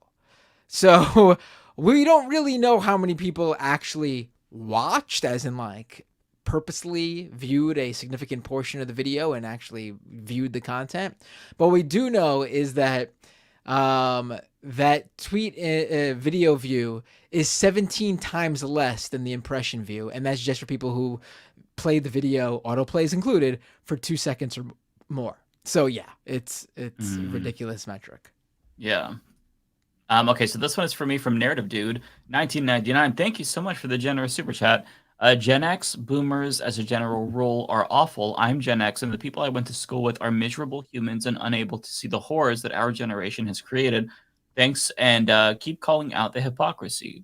Yeah, I think that every generation has a little bit of shittiness in it. There's some. But with that being created said, some too, millennials. Trust me. absolutely. But there's some good. We have a lot of good boomers who watch the show and good Gen Xers who watch the show. It just depends. I will rep my generation. I think millennials are probably the second best to Gen Z. But yeah. I mean, because the problem is that our response to it was apathy and depression and just fuck it, Anxiety. Yeah. Anxiety. Nihilism. And then we went and had kids and we're like, hey, buddy, shit sucks. And our kids are like, and you're just sitting down? Like, you need to go. Why aren't you all breaking shit right now? Yeah, the world's on fire. Yeah. And they're just like, well, we're faced with hopelessness. We're not going to keep just going to work and putting up with it. Screw that. We are willing to forego some comfort to tear the shit down if they're not going to fix it. And so, yes, Gen Z has its pros because they see firsthand how bad it really is, and we're not indoctrinating them otherwise and selling the myth anymore because we were sold the myth and that didn't pay off. So we're just like, yeah, no, it's the dream is a lie. We're living in an American nightmare. That's a really great way to frame it because I never thought of it that way. Like, yeah, we started life with like, oh, hey, if you do this, then X will happen. If you do Y, then this will happen. When they get the straight shit. Like they really, it's fucked. Sorry. Good luck. I have a 15-year-old, and I sometimes worry how far I have corrupted them because they are just as F12 ACAB as me, and they're just like, hey, those overpriced 5/1 like gentrified apartments they're building around the corner? I'm like, yeah, and they're like, oh, that podcast you listened to said they're really flammable when they're still being built, and they're like, do you know anything about accelerants? And I'm like, nothing I can say on the record in Minecraft. Yeah, this whole thing or is in GTA. Yeah. Sounds like a hard Minecraft level. Yeah. And that's the thing. Yeah, we gave them video games with all great protagonists actually fighting against the system, and showed them movies, fucking Harry Potter and Hunger Games and shit about fighting back against the system, and then we just sit on our asses and they're like, why aren't you being like Harry Potter and Katniss and all these revolutionaries in the movies? I'm like, adulting's hard, I'm tired. I want to just sit and play Fortnite and drink. Get high and play video games all night. Exactly. They're young though. They still have the energy to do something about it. That's something that I've found talking to younger Gen Xers that are more directly adjacent to me, because I'm in my mid-30s, as on the older end of millennial, but I have friends who are in their early 40s who are on the younger end of Gen X, and they're just like, yeah, I'm kind of passing the torch here, but like, no, the shit's bad, and people need to be protesting this, Yeah. All right. Kowalski. Keep them coming. Yep, Kowalski, the super chat. 8 p.m. Thursday and October are the same vibe. What? I feel that actually. I can't explain what he's saying, but I get exactly what he's saying. Like it feels the same. Same position, like in the day, in the week, in the year. I don't know how to articulate that, but I just get it. It resonates with me strongly. Maybe I'm not feeling it just because I so closely tie October with fall and my favorite holiday, Halloween. So I don't know. Do Canadians have that, Lance? Do you all do that too? We do have Halloween. We do. Oh, okay. With the candy and the trick or treating. It's identical to what the American experience looks like. That's great to hear. You at least got the one good holiday. And they do Thanksgiving in October, right? We do Thanksgiving, but we do it at a different time, and it actually stands for different things. Someday we need to have a chat on stream about what I'm sure is a little bit of bullshit behind your Thanksgiving holiday. Yeah. Ours is a hell of a lot of bullshit, so I don't know about yours. Oh, they both are. Okay. Yeah. Maybe that'll be a Thanksgiving week stream. We can sit. We can each have a turkey leg and share Thanksgiving myths. Is this for you, Matt? Is it for me? No, it is not. All right, well, it's for David Doel, so I'll read it out. Pitchforks Dragon, $5. Fixing the problem with unhoused people is actually incredibly simple. House them. Yeah. Like Car said. Exactly. Okay, so this one, I'm assuming this is for you or David, Matt. Not for me. So Koru, a member for Rational National, of Rational National for 48 months. I would do the applause if I had it, but I don't have that. But anyways, there are social programs in the U.S., but you need many more. Why is socialism so threatening to Americans? I think that part of it is a lot of the older generation, they grew up during the Red Scare, during the Cold War, and that anti-socialist, ideals, like that whole McCarthyist era, is deeply embedded in their souls. So like when they hear the word socialism, it still has like they have this visceral response to it. So that is part of it. And trying to deprogram them from that is very difficult to do, if not impossible. We also ride great man fallacy really fucking hard here. Like, we're just coming out on the other side of the idea that these founding fathers were these fucking scions of democracy and freedom. And when the unspoken sort of secondary philosophy behind that is, oh, well, it just took a bunch of plucky dudes to fight off the British and earn their freedom, then you can just try really hard and earn anything else you want. You know, and we codified that shit into the very foundation of our country. And then we taught, 300 years worth of generations that. Yeah. Kids now should be we're saying things unlearning it. Why are all these slave owning rapists on the money? Why do you venerate them? Right. Why do you make statues? We do the same thing in Canada. We've got statues to a variety, even on the dollar bills, to white supremacists who were engaged in indigenous genocide. Why do you celebrate this? What's to celebrate? Yes. Why would anyone celebrate Thomas fucking Jefferson? Right. When you read the highly available history about this man, and you're just highly available, true. Oh my goodness. Like, we're supposed to like this guy? Yeah. It's not a cult. We don't have to worship the founders. We can actually say they're pretty shitty. Like that's okay. you can say that actually. Matt, is this one yours? It is. Pluvius with a super chat. Just for reference, Turtle Mitch is a senator. His election is statewide. He wins by voter suppression and spending 3 times his opponent. He does do that. I correct what I said. He is a state senator. No, he's a but U.S. senator. Or yeah, he's a U.S. senator. He's a U.S. senator, so it is a statewide election, I should say. Kentucky's funky, right? Because like, in terms of like the continental U.S., it's fairly far north, but it was a Confederate state in the Civil War, and it is heavily infected with lots and lots of very religious, very conservative voters. Like, even to this day, you see all manner. Same with Indiana, our other neighboring state. I'm in Ohio, and it's honestly gross how many years behind that state is at times. But, you know, alcohol and tobacco does have a lower tax in Kentucky than Ohio.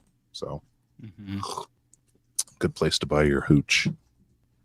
All right, this one is from me. There's no message, but it's from Jeff Petit. Thank you so much for the $7. I've got another one. This is from Dan Gonzalez, $10. I think the fundamental conceit of political backsliding is a kind of fatalistic religious devotion to capitalism where the system will fix itself. It can't and needs to be disposed of and replaced. Yeah, I agree with that. That requires a paradigm shift, right? Because our thinking is still very deeply, I mean, we've been brainwashed, right? Since we were raised, we weren't just taught that capitalism good, but that to even question capitalism is blasphemous, right? So we have to deprogram people in society and get them to see that there are actually, believe it or not, different economic systems than just capitalism. Don't have to stick with it forever. We made it up. We can make up something much better and can and should replace it. But it's a process, right? And I feel like, millennials and Gen Z are in the process of trying to make that paradigm shift. But capitalism is not going to die easily. It's going to kill us likely before we kill it first, unfortunately. But, we're trying. So I think this is for David, or is it for you, Matt? Oh, no, I'm sorry. This is for me. Super sticker. I didn't realize that. It's a super sticker. Okay, it's a little, it's a exercise pair doing a thumbs up. Thank you so much. I also see another one that I have from me. It's a super sticker from Jorge Antonio San Martin Pena. Are either of you Chilean? You have a lot of Chilean fans. My dad was born in Santiago, but holy shit! Oh, I didn't know that. Okay. Yeah. So this is a sticker of a hippo punching up, doing an uppercut, saying KO. And then we have one from Balthazar. I think this is from Matt. Yeah, it is Balthazar with a $10 super chat. Matt, help. I started cleaning my room and ended up in a Moscow rehab facility with a lobster daughter. Help. His daughter's poisoning him to death with an all-meat diet. They're a scurvy weird queen. They are a weird. I don't know what else to. I don't know. They're just a weird. Yeah. That's a bizarre family for sure. Yeah, they are. Okay, T King with $2 here. Small boost for the Mafia. Let's get more call-ins. I'd love that. We have to figure it out though, because we can't do a call-in where only Matt can hear and he has to relay our messages. That's not good. We'll figure it out For yeah, anyone. We'll figure it out. Not good for Matt. Not good for the caller. Not good for us who want to get in. So we'll workshop it, right? So, I know that David said he's going to reach out to StreamYard too. I would think what you could do is, I don't know how well StreamYard does it, but I think Streamlabs has a plugin for StreamYard. And what you could do is run audio of the call through Streamlabs and then basically make it like another user in the Streamlabs that you bring in when you connect someone. Oh, okay. Because then what you would be doing is streaming into StreamYards. Just my thought. No, off the cuff, what I could think of to get that to work. Because like when you say call-ins, are you using like Discord chat or an actual number? Phone number? I was using Skype. Skype. Oof. Yeah, What is this, 2009? I have I use the program I use to stream called Ecamm Live. They have a built-in Skype integration, so when I'm streaming on my own feed, I'm just able to click a button and bring the viewer, the caller, right into the stream, and I can take multiple people if I need to. It just, and the quality is actually, everyone who's watched, they make that same joke. No one uses Skype anymore, and then they go, "Oh shit, the recording, the quality is better than other things I've used." So I use Skype because it works for me. All right. It works. Look, I, as somebody who's not tech savvy, I do understand Skype, so there's the benefit of it being more intuitive and user friendly, in my opinion. But yeah, Matt Claremont, is this for you, Matt? Yes, it is. This man knows how to take a headshot.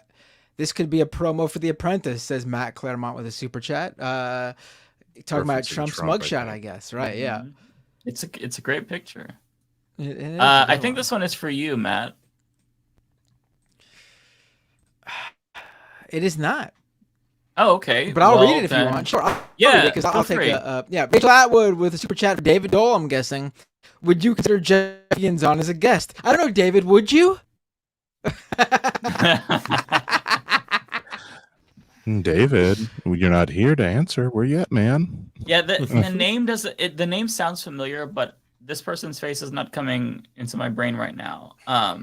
But we're open to it. But there's a shit ton of people who we want to bring on the show. So Fuck it. we're Let's always nuke open. the forest. Bring on Louis Farrakhan. I'll join you. Wow, I was like, we're gonna get controversial now. I don't know if I want that smoke. Don't fear the fire. So this one is from me, from Cosmere Dragon 2024. Thank you so much. That's a very, very generous super chat. Every American with the ability to vote in their state's Democratic primary can vote for Marianne Williamson with literally no negative consequences. Worst case scenario, you have the option to vote for Biden again, spread the word. Yeah, hey, listen, I am going to be voting for Marianne Williamson in my Democratic Party primary because I absolutely agree with you. I think that primaries are perfectly fine. Like anyone who says that a primary challenger is a spoiler is extremely paranoid and disingenuous. So yeah, I agree with that. I'll be voting for Marianne for sure, because I'm not a big Biden fan because he's a neolib.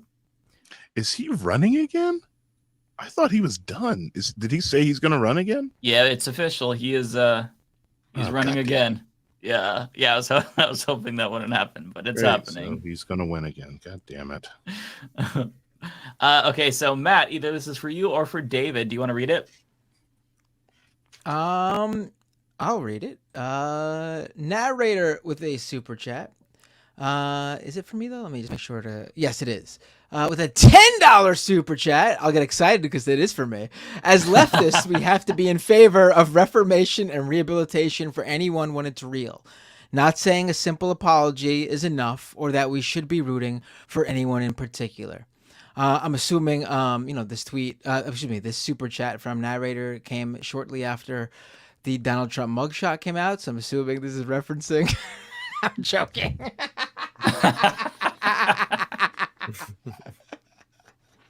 Did no one get that? I'm sorry. I guess the joke went over. No, I get it. It didn't land. No, it's good. All right. No, I think some of your chat expats that have joined my chat thought I was being serious about Louis Farrakhan. Guys, I'm not NOI. Clearly. I will punch the man given the opportunity in Roblox. So no, I don't.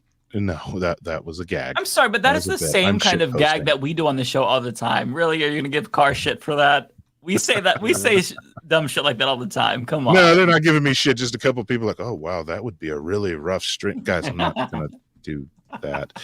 If I did, I would mute his voice and just roast him for 30 minutes straight. Yeah.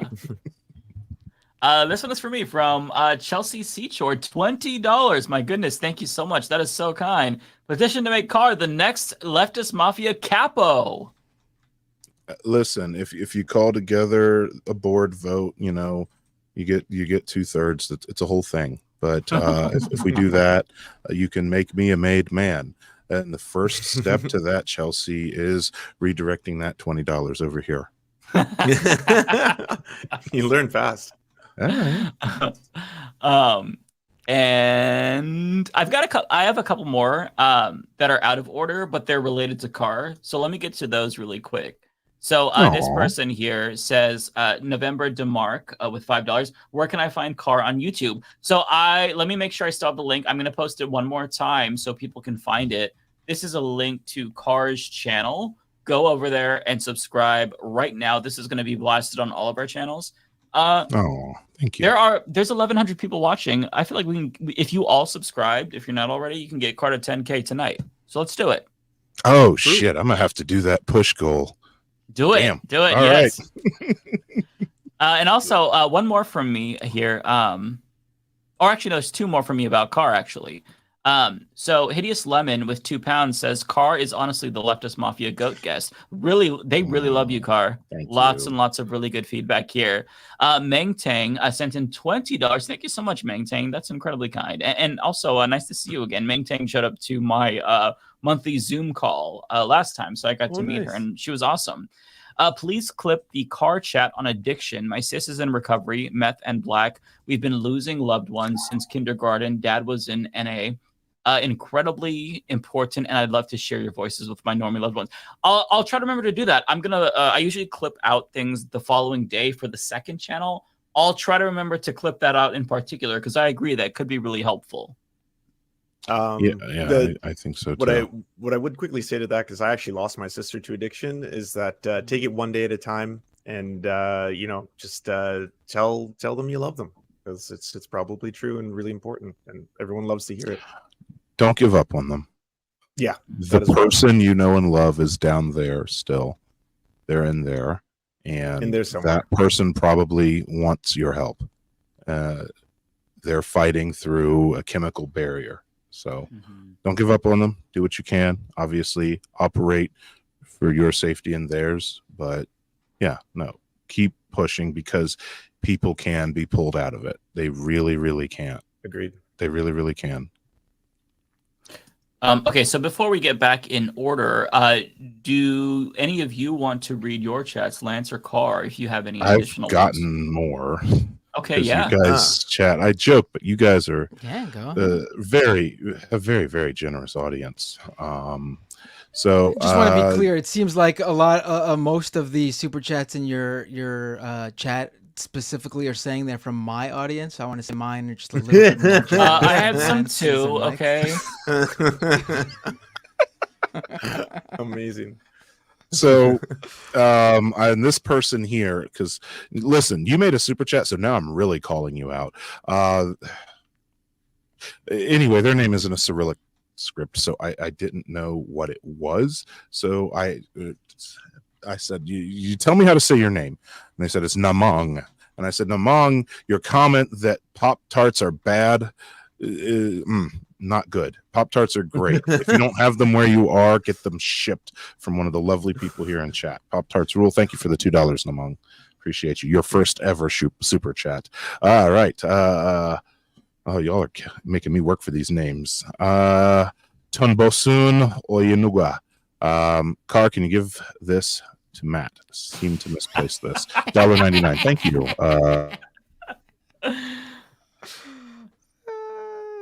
Give some love to Jeff Wiggins on TLF Plus. Here you. What is TLF? Sorry, memories eroded by alcohol. What is TLF? I don't know. Oh, yeah. I will give some love to Jeff Wiggins. I don't know who that is. Let's see here. Friendly neighborhood Schneiderman. Hey, patron with the super chat as well. Solidarity. Can't wait to see you back to making videos. I know. Schneiderman, was that your first super chat? Holy crap! Thank you. I think I know him. Long He's time actually pretty patron. awesome. He fights a lot of baddies online. Yeah. And long time supporter. I love how Carr's apparently receiving all these first-time super chats from our viewers, which means that they've been watching us for who knows how long and been like, yeah, this ain't worth shit. Episodes. And then all of a sudden they watch Carr for one episode and they're like, take my money, here you go. I said a long time ago at the beginning that melanin is a superpower. Y'all are just getting up to my level. Get some sunlight. Pluvius, $10, and one for you, sir. I think a lot of the left failing men thing is that the right was actively radicalizing young men into fascism a couple of years before there was a strong left presence online. Yeah, that definitely plays a role. But I also, guys, you got to remember, you have to remember, the right's message is way easier to convey. Bigotry's easy, you know.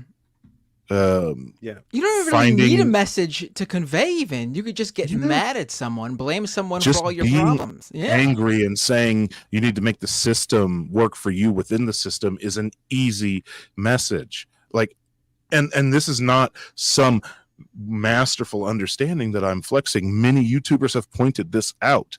I didn't know this person was controversial, but Ian Danskin, creator of the alt-right playbook, has gone over this ad nauseum. Right, and I've gone over this now that I think about it. Right, like it's they are writing behind a really easy message. Mila Reason, $2. Is David Bess on your radar?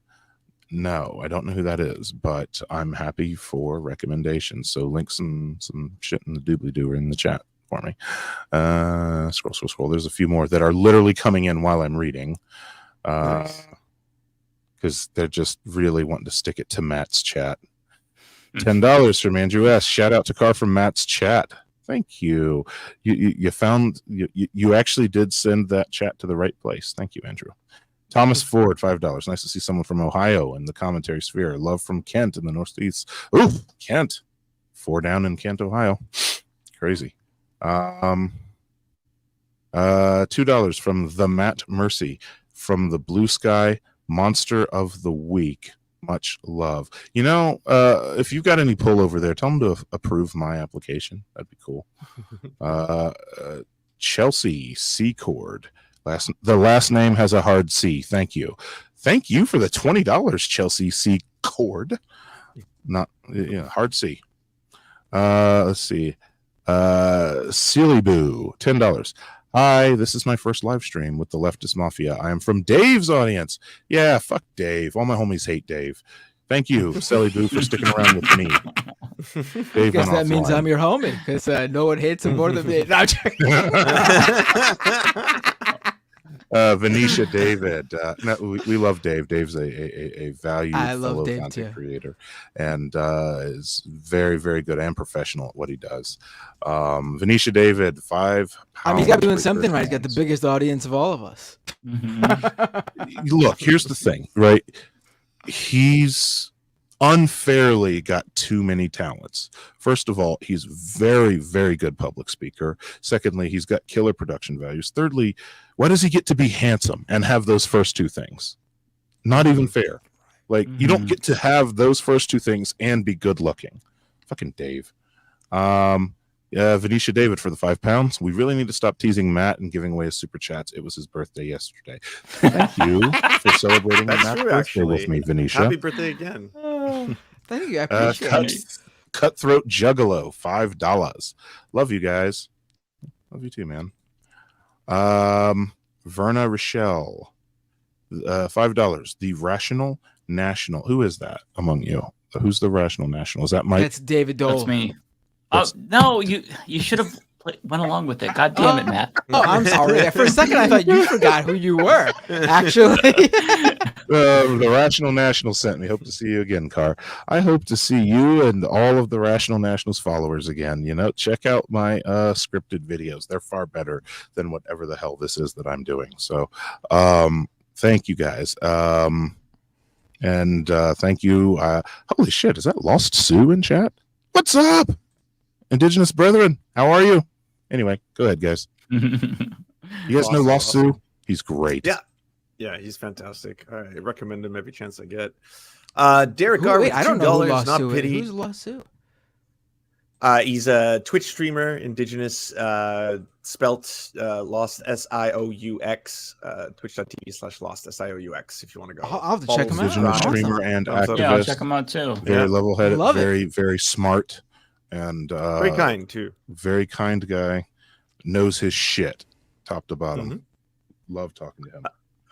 Derek Gar with the $2. Not pity your great, Lance. I appreciate it, and I appreciate the pity. Nicholas Bridges with the $5. Lance, get a Jordy Peterman supervillain tuxedo. If I could afford it. I'm assuming those things are probably disgustingly expensive. If I know suits, which I don't. The Last Disciple with the $5. Lance, any indie news, Rex, or tubers that cover more Canadian poly as opposed to the Rebel News Oxygen in the Room? In terms of indie news, I mean, Canada Land, it's a little libby, but it does cover a ton. It's probably the biggest podcast, I think, out of Canada. The Parallel 49 podcast by Rob Rousseau is a little more extreme left-leaning if you're looking for that instead. And the content coverage. Chill Goblin does good content coverage of that as well. And then Dark Native, spelt with an 8, so N8V, does really good Indigenous coverage in Canada as well.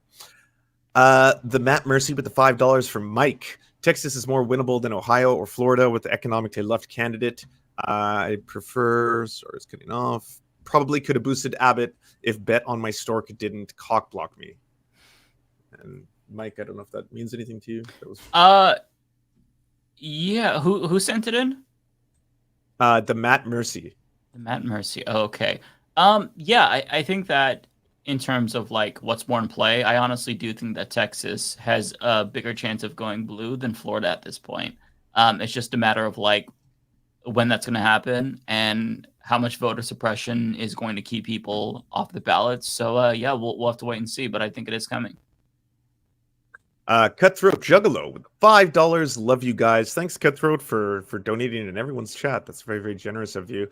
And Venetia David with the £5. Thank you so much. Is this Matt's stream? Anyways, love you, Lance. Oh, thank you so much for giving me Matt's money. That's the greatest gift of all, is giving anyone else a donation that should be otherwise going to Binder. So that's so funny. People I love love the to do chat to Car, the one that, hey, everybody, let's be nice to Binder. That was so fucking good.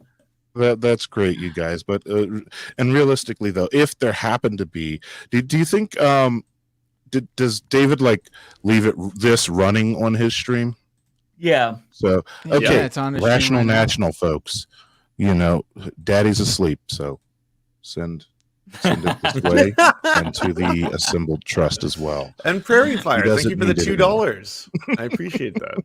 Hey, Kowalski. Okay, so let's see here. This is going to either be for David or Matt. It is for me. Tokyo Hans with a super chat. Sam's daughter using her father's clout to interview big stars. Right, that's absolutely what she did. And you know what? I would do the same if I had a dad who had connections.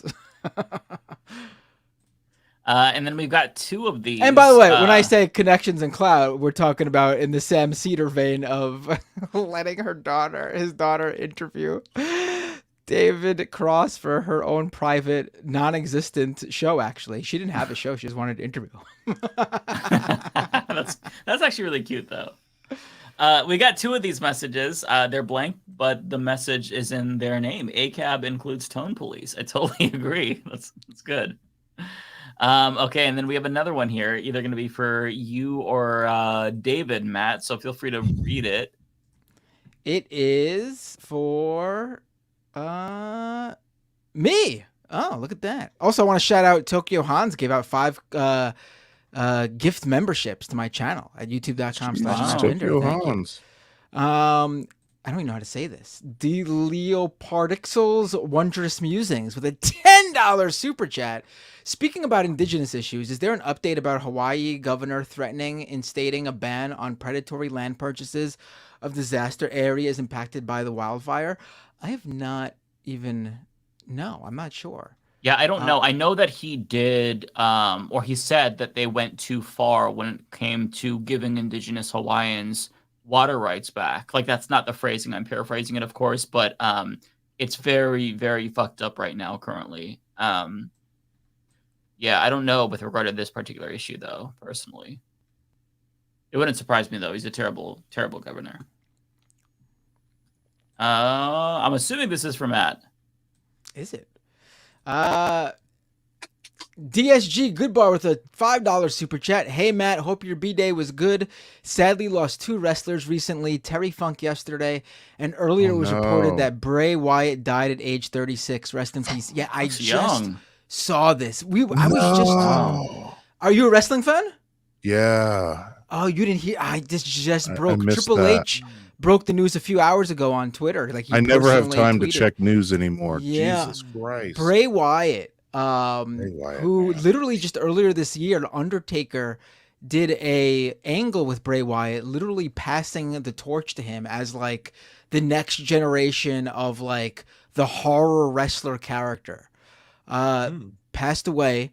Sean Ross Sapp of Fightful, a great journalist who covers wrestling, he reported with permission from the family that Bray's been off TV for a few months now, and what ended up, people were wondering why that was, and there was all sorts of rumors. He got COVID earlier this year after, I guess after we last saw him on TV. I'm not sure when that was, February, March, maybe April. I'm not sure when. and the COVID caused an existing heart condition he had to flare up again. Oh my and God. in recent weeks, there was news that he was actually he was recovering, and there was talk that maybe he would make a comeback by the end of the year. And then suddenly today, apparently, he had a heart attack and died. Jesus. 36 years old. That's a year older than me. That's a year younger than me. And I just turned 37 yesterday. That's my age. I mean, just yesterday we were talking about how, because Terry Funk died, who's like a wrestling legend. And I mentioned how, like, and I mentioned though that Terry Funk had said, but he died at the age of 79, which is considered young. I mean, old for a wrestler. I mean, yeah, it's probably, in the age range of how people normally live for, but for a wrestler, that's very old. And here's an example of that just one day later. Bray Wyatt, one of the big wrestling stars who was going to be probably the future of WWE, has passed away at the age of 36 suddenly due to complications from COVID. The really crazy part is he was in a group called the Wyatt family with two other people. And one of the other people in his group, Luke Harper, also known as Brody Lee, he passed away in December of 2020 suddenly at the age of 41. Not COVID related at all. The family was very clear about that when it happened because they didn't want conspiracy theories to fly, which we will undoubtedly, unfortunately, see about Bray Wyatt now. And I hope the very large wrestling community is ready to... He's from a whole family of them, isn't he? Yeah, his father is the infamous wrestler IRS, Erwin R. Shyster, also known as Mike Rotunda. His grandfather was Blackjack, wasn't he? Yes, was his grandfather or his uncle. His whole family is in wrestling. His brother is the wrestler Bo Dallas, who I think many people believe to be the character that was he was the one portraying Uncle Howdy, who was a character involved with Bray Wyatt before he disappeared from TV. This is going to be a big deal in the wrestling world that Bray Wyatt passed on. The Rock has already tweeted about it. His wife, he met his wife. She was a Tough Enough, which was like a wrestling reality show competitor. And she ended up getting hired by the WWE as a ring announcer. Her name is JoJo. I forget what her last name is. And they met and they got married. They have kids. This is sad. No, that's a shockwave for sure. Yeah. That hurts because he was decent. Like, right. He had the personality and the stage presence, and he had the mic skills. Rebecca. Hey guys, I am so sorry. I am so sorry to our guest. I apologize for just popping in like that. That's terrible. This is terrible. I went to sleep for 30 minutes and I put my alarm clock on. And so many people in chat being like, what happened to Rebecca? Where is she? I know. It was just terrible. I went to sleep for like 30. I said, okay, I'm going to do 30 minutes, put the alarm clock on. And that was my life. I was like, David, I guess I needed the rest. And yeah, I apologize. And so very relatable. Yeah. But hopefully you feel better at least, right? I feel like we're all tired after yesterday's stream. It was. I'm not. Yeah. Well, you're not normal, Matt. I do this all day like it ain't nothing. Yeah. I could. Yeah, I'm exhausted. 2 back-to-back streams is a lot. No, that's. I'm just glad that you're okay, Rebecca. Just because whenever we don't hear from someone, I always worry a little bit, just like the uncle in me. But But I yeah, appreciate it. No, it's good that you got sleep. Yeah, I woke over like, what the hell? I'm like, are these people still on? And then, of course, we should have been done a while ago. They dropped the Trump photo without me on there running my mouth. This is not absolutely absurd. I apologize. I am so sorry. No, that's cool. It works out. They brought me on, and I talk too damn much, so that's why it'll keep running. So I love that. I'm I love that thing, and I didn't mean to I didn't even mean to pop on and do like that. But you know what's funny? Bender was like, Rebecca, you should get on. Okay, well I'm gonna get on. Okay. Yes, it's better for it too. So we're just basically reading super chats and kind of like just shooting the shit here. Before we continue, though, I did want to highlight this really quick. So this is Ole's editor, Aaron. And so he's sharing his GoFundMe here. It says, rare serious moment for me. My dad recently lost his second leg and now has no legs. Trying to get him an accessible vehicle for him to be able to be active and live how he wants instead of bound to a chair. Anything helps. Now, Ole shared this out. This is her editor / right-hand man, as she says. Yeah, and he could really use the help. Great leftist, also great person. So, please consider. I will put a link in the chat, or excuse me, in the description box when this is like a video on demand. But please, if you can, send Aaron a couple of bucks, just because, I hate to see this not get the attention it deserves. So I just wanted to spotlight that. Okay, so without further ado, okay, let me see where we are. Okay, so I think we're here, and I believe this is mine. This is from Kaylee O'Hara. Bittersweet day today, and thank you for the $5, Kaylee. Bittersweet day today. We got Trump's mugshot, but we lost Bray Wyatt. Yeah. I think that like this is one of those guys that I think a lot of people are going to be familiar with, because he's one of those wrestlers that transcended just wrestling. Like he was definitely like hitting his like mainstream. Certainly, how like he's not going to be John Cena or someone, but everyone knows The Undertaker. Everyone knows Ric Flair. Like wrestlers who didn't break into the mainstream like The Rock or Stone Cold, but still got big enough where everyone, even outside of wrestling, knows who they are. This guy, he was, and he had a long career ahead of himself too. It's very sad. Yeah. Friends, I have to use this to bow out. My dog has been wanting me to walk him. I have to take him out now. He's just staring at me right now. So take care, Lance. Lance, thank you for bringing me on. It was so much fun to have you here, Car. And yeah, thank you for having Car on, Lance. This is great for me to see it. I didn't even get to feel the news. I'm embarrassed. This is terrible. Fill in Rebecca on everything that she missed. So I came on and I called them slurs for 2 hours. That's what happened. As you should. That's you know what though? You all know me. I can let's start from the beginning. 2 hours, rewind. Let's do it all over again. You're crazy.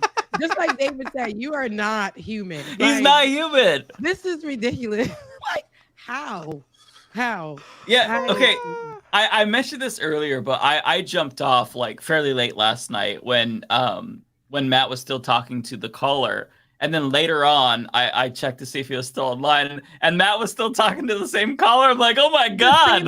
Yeah, I ended up going 4 hours last night. Yeah, it was a long stream. Yeah, the debate was only 2 hours. Oh my god! Yeah, I was so ready to do my to drop my first stream on my page. You guys got me to 1,000 already, so that's good. Oh, did you really? Yeah, I got to 1,000, and I was like, okay, tonight is the night. I'm about to stream on my page. We about to do Trump. we about to go in. We got things to talk about. Okay, we have things to discuss. Yes. And I said, let me just. Okay, I just got off of work. Yeah, I know I gotta work, with my situation. So I'm like, I gotta keep working. So I'm like, let me just lay my head down. I got 5 minutes, put the alarm on. We're gonna do 30 minutes. I don't even feel like my alarm went off. The disrespect. Or it might have. I don't know. Siri didn't do what she was supposed to do. Absolutely. I never trust the AI. So Siri has done me wrong sometimes where I set an alarm and it doesn't go off, and I do oversleep. So you are right to blame her, but either way, I think your body was just letting you know that like you need this. Yeah. Dang. I'm embarrassed. So I'm like, nah, girl, you done been on this show 1 minute. Okay. You ain't come last week. And now this week, why would I sleep through my alarm? And I woke up and I'm thinking, okay, it's gonna be time to just like put some makeup on, get on the show. Nope, it's 11. Y'all know I be gone past 11. Y'all know at 11, I'm like, see ya, love ya, mean it. I'm out of here. I mean, you don't have to stay super late just because you slept No, long. and I'm not, but if Matt said to pop in, I appreciate it. Matt, now tell me about your birthday. I know yesterday was your birthday.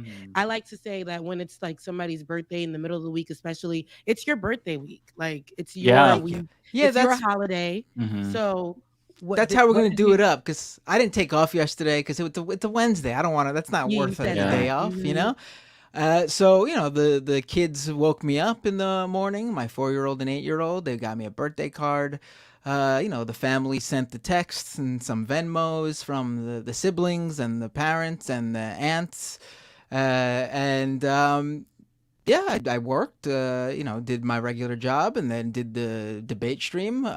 Before that, we got one of my favorite meals for dinner, Korean fried chicken from Bonchon, which is a great place. Then they got me a cake with no chocolate on it because I am not a fan of chocolate, as you all know. I'm not a fan of chocolate either. I'm a chocolate girl, absolutely, and I know I taste good because mosquitoes love me, but I am not a fan of chocolate. I love chocolate.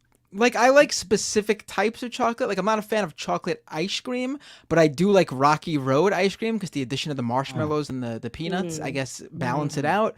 I said earlier how my favorite Pop-Tart flavor was indeed the chocolate chip flavor, even though, again, but other than that, I don't like straight up chocolate. I don't like any sort of chocolate candy, or not a big chocolate guy. So we had a non-chocolate cake. And I guess this weekend we'll do something. Probably end up going to like a theme park, a local theme park with the kids. Do some rides. You told us. I was like, dang, so you're not going to throw the kids somewhere and then go enjoy your birthday as a grown man. You're going to take the kids. And I said, if that's what being a parent looks like, them kids could go. I'm kidding. I mean, more power to you if you like roller coasters. It turns out my legs are too long to really fit on them anymore. How tall are you? 6'6". Oh wow, you don't look that tall. That's I mean, I'm sitting down. Yeah, I realize that. So, but I guess the camera angle. I mean, people actually thought for a long time that I was taller than I am, simply because they have always seen me sitting down. I'm more than a foot shorter than you. Right. So like the camera angle here, I have to. No, you're over 6 feet. Matt, you're over 6 feet. Oh no, I said I'm more than a foot shorter than him. I'm 5. Oh, wow. I'm roughly between 5'4" and 5'5". I'm short. I'm taller than you. I'm a tall girl. I'm 5'7". So I'm 5'7" too. We're the same. And for a man, that's like, they consider that short. But for a woman, I'm Amazon, especially when I wear heels. I'm looking over everybody's head. It's nice. I can point out male pattern baldness before most people realize it's coming. Oh my god! And like due to my stream setup, I have to kind of have my camera over this 22-inch monitor right in front of me, so it's going to have a slight downward tilt, which I guess diminishes me a little bit. But and I only have to do that so people don't see the absolute catastrophe of the mess of this office. But yeah, no, I'm 6'6", 350 pounds. So I'm a lot of human being in one package for sure. And size 16 shoes too. Those are fun to shop for. Oh wow, Shaquille O'Neal. That's what you're giving. So did you ever play basketball? This is so racist. Did you ever play basketball? Incidentally, no. I bucked the trend. In junior high, I did play basketball, but was terrible at it. Because I can't jump all that well. I'm flat-footed. So I actually I was a varsity wrestler in high school, in addition to also playing football. I did that. Played football. Big black dude played football. So, I lived up to the reputation there. But basketball never did much for me. Okay. People ask me that at least twice a day, though. So that's good. Me and my brother, I go hiking weekly, and my brother was here with his best friend. They're both like over 6 feet, and we were hiking, in a predominantly white area. And we always do that. It's Kennesaw Mountain, and we were going up, and white people just kept staring, and I'm like, what are they staring at? I come here all the time. What is They the just problem? do that. And one guy was like, huh. And my little brother was like, why is he laughing? And then he stops and he says, so what position are you? Like, what in basketball, football? You're a big guy. You're a big guy. And then he's standing in between my brother and his best friend and looking up at them. Big guys. You don't want to waste that. So what position are you? My little brother, he's rude. So he just looks at him and walks away. And I'm like, you do that? He's like, because I don't appreciate when white folks just walk up to me and like fawn over my height, my bigness, like, and tell me what position do I play in a sport. So I'm like, that's Yeah. but you look like you play a sport. Like I figure mean, just get real crude with it. You know, people walk up, oh, what position do you play? I don't know, whichever one your wife wants. oh usually. my, that's good. I need to write that down for my little brother to tell the people. That's good. Well, real quick though, somebody did ask earlier, Rebecca, what our favorite Pop-Tarts were. Okay. So we have to have you weigh keep in, that of input. course. So, This could get you canceled. It's very, very it's is a a divisive heated- thing here. heated Yeah. topic. So I said I didn't like chocolate earlier. Pop-Tarts is something that, right, when I was little, I just liked because it was societal logic. So now that I'm older, I ain't gonna lie to y'all, sweets does something to it don't do what it used to do. Okay. I'm the same way. But if I was I gonna do, pop- yeah. If I was gonna pop a tart, okay, it would be Oreos because I can dip it in milk, and I don't even like chocolate. But when I douse it, where it's just like I can work with it. So it would be an Oreo Pop Tart. Yeah, that does what you said resonates with me because the older I get, the less that my body can tolerate sugar. Even if I love it and I love Pop-Tarts, I just Insulin gets hard to come by. Right? Yeah. The body doesn't work the way it used to. No, unless you're And Matt I Bender, then you're love- just superhuman. I love like things that are like during 2020, y'all. You know, it was COVID and everybody was in. You would just like all these quick wash places for like car washes that were popping up on every single corner. You're here. There's a gas station car wash. There's a car wash at the gas station, but then there's a standalone quick car wash everywhere, right?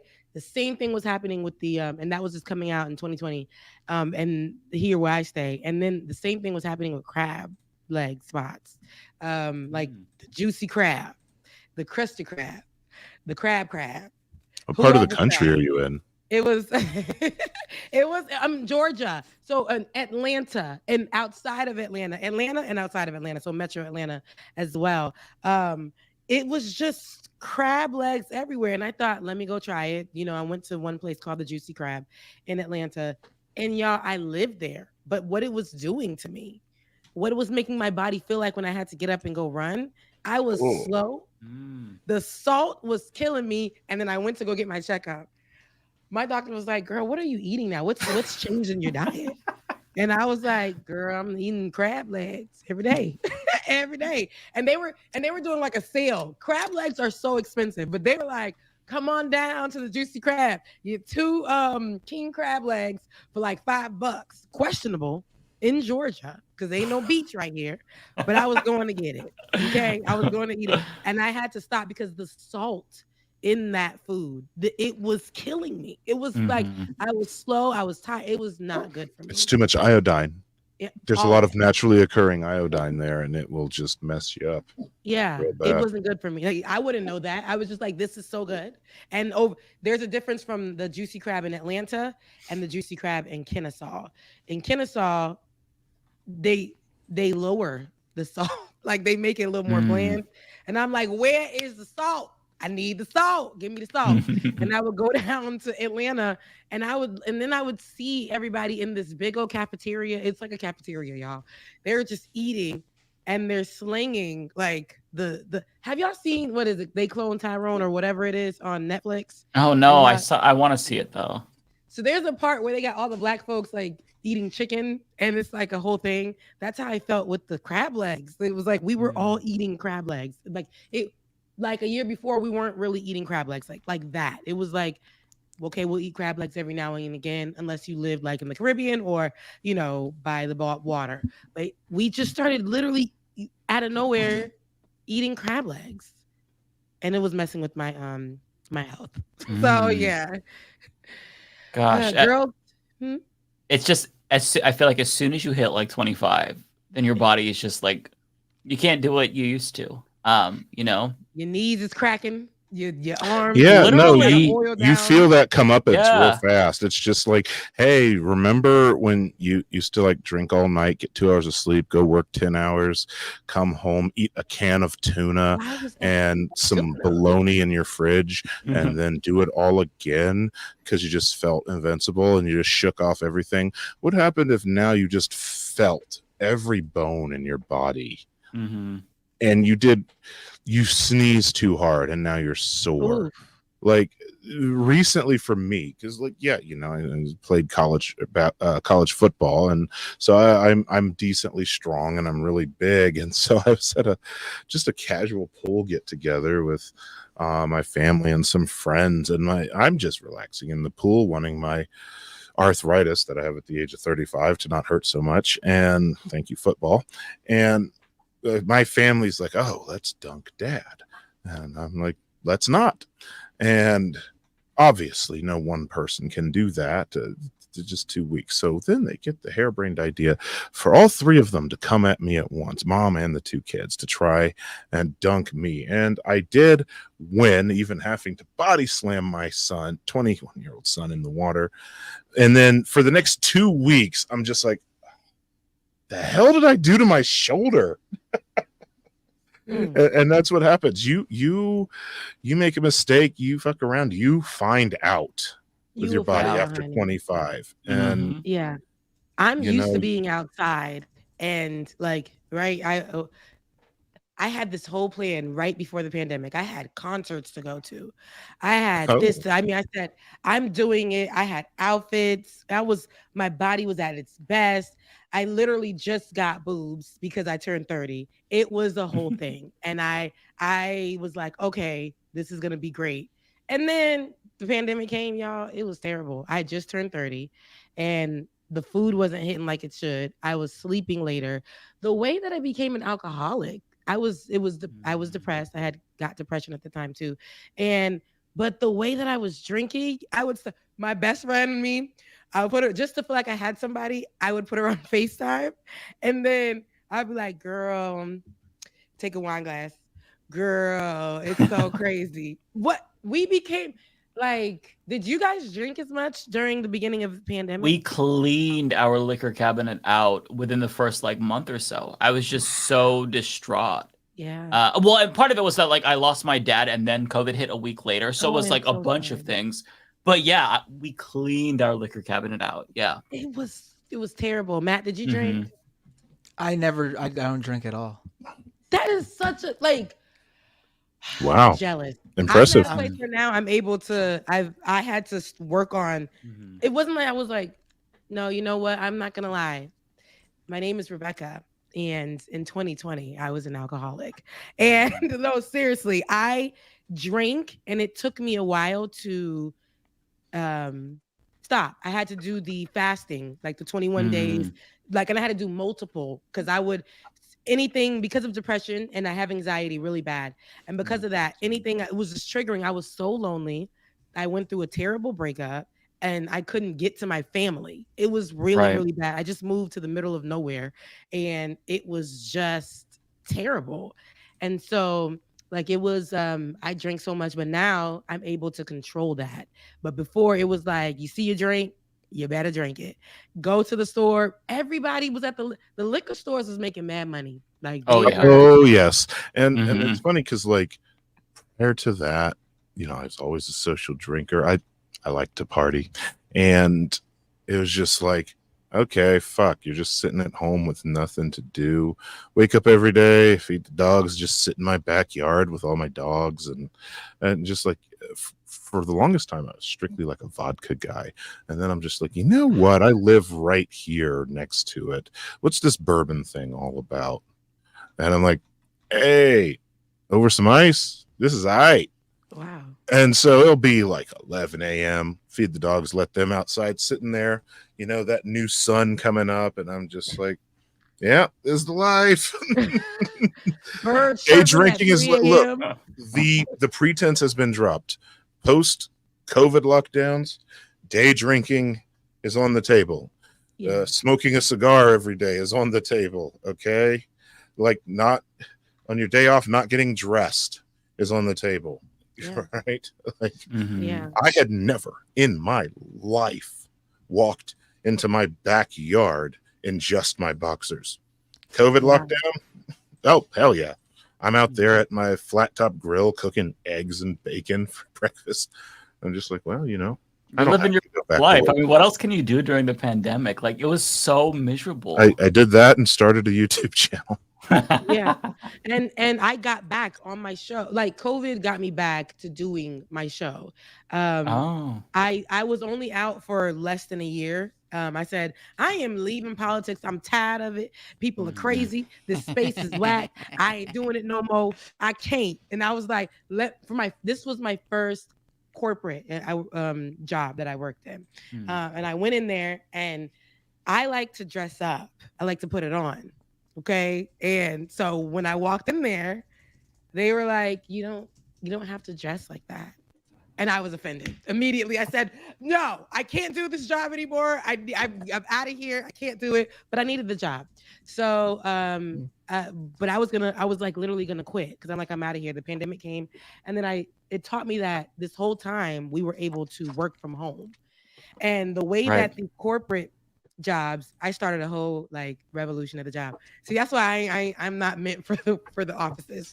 I was like, you know, what do you guys have in place? There are older people in here. The CDC just said, the CDC just said 50 or more people cannot be in a small space. This is cubicle farm.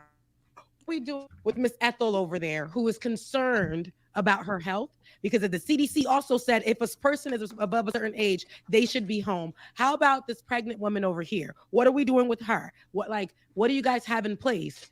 And I'm like, can we send an email?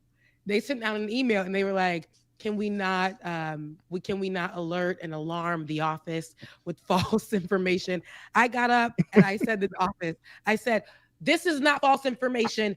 This is literally information that is coming from the. I was like doing the whole thing. Walked out, never went back into the office. Kept my job. Wow. But I was like, it really showed me that all of those rules and regulations that these corporate jobs try to put on people, just to keep them hours and hours away, days. You don't see your kid. You see your kid for a few hours in the morning, and then at night to kiss them goodnight and put them into bed. And the school and everybody else gets to see your kid while you're staying in a local farm. And really, you can do this work from home. They want to make you feel like it's a privilege to work from home. They wanted to make you feel like, you know, you have to work. I knew a woman at the place who worked there for 21 years doing the same exact thing, talked about how she didn't get to see her kids. And she said during the pandemic, she got an opportunity to start over with her grandchildren. Wow. Yeah. And it was, I think it opened a lot of people's eyes. And I was really hoping that it would radicalize some people. First of all, I know a number of people it opened their eyes as like, you know, definitely the government people, not exactly is giving them unemployment that's more than what a lot of them made. And the employer's sitting here saying, oh, boo the government, making people not want to come back to work. It's just like, you know, you could pay me more, motherfucker. And just realizing that you haven't had any time to just sit and connect with your family. You know, I had never had an Instagram account, and I didn't do a proper Instagram account because I think selfies are stupid, but I opened one up just to post all the food me and my kid made together. You know, I had never made cinnamon rolls before, and I just made the most sinful, delectable cinnamon rolls ever. Tried my hand at making my own pizza dough from scratch, and you know, just lots of cooking, lots and lots of cooking and baking. Made my own donuts. Oh, Shit that you just don't have So you were a time to baker. do. Well, I like food, which my size should be a clue. And it's Again, just like you're a sitting bunch down. of You look like who knows? You look like Yeah, just, like you look average like- dude. Well, okay, here, let's do a test then. One of you two gentlemen stand up from your seat and see how high up the camera Do goes. it. Well, that doesn't really work either, I guess, because I'm really close to the camera. You know. Yeah, okay. But here's the thing, right? Oh, okay. There's a much bigger difference. Like I can just say hello like this, and you can't. But you're still, Yeah. and you're still. Wow, And Matt, you're far a away from the tiny camera guy. too. Matt, you're I'm, tiny. I'm skinny Not too. even Yeah. short. I think I'm. I feel like I need like a frame of reference. Like here's a game controller in my hand. Oh. So Is that a PS2 controller? No. it's a Logitech doesn't really do PC anything. controller. Doesn't really do okay. anything. It's hard to. It's hard to. That's like, yeah, whatever. Okay. It's like Andre the Giant holding that beer can, you know? Well, look Is how that- tiny wait, you hold look on, compared hold to on. the dog. Is your dog? This Wait, is hold on. Is your dog this a is a great Caterpillar? name. The dog is It's a Great Dane. Okay. Oh, This dog is 120 pounds. Oh my This dog god. can put its paws on my shoulders. Your dog looks like my Oh. dog. You have a Great Oh. Dane too, Matt? I know. I have a Catahoula. Don't even know They what have that this. is. They have the same. They have the same like leopard spots that your dog has. Yeah. Oh. And Aw. now Are you sure your dog's not brought also a him Catahoula? No. He is a Great Dane with a dark blue merle coat. But no, he is a AKC papered purebred Great Dane. Mike, you have a dog? Oh yes, I have two. Yeah, they're Are two they little. They're two loaves of bread. One is a pug. The other is a French bulldog. I can see you with those dogs. I can so see you. It's with got those little dogs. football dogs. I can see Mike with those dogs though. I want one. During the pandemic, you know, they was just throwing dogs on the side at PetSmart. Like people would be like selling dogs. One dog going for, and I'm like, let me go pick a dog up. And then they were doing those special days where you can adopt a dog for free.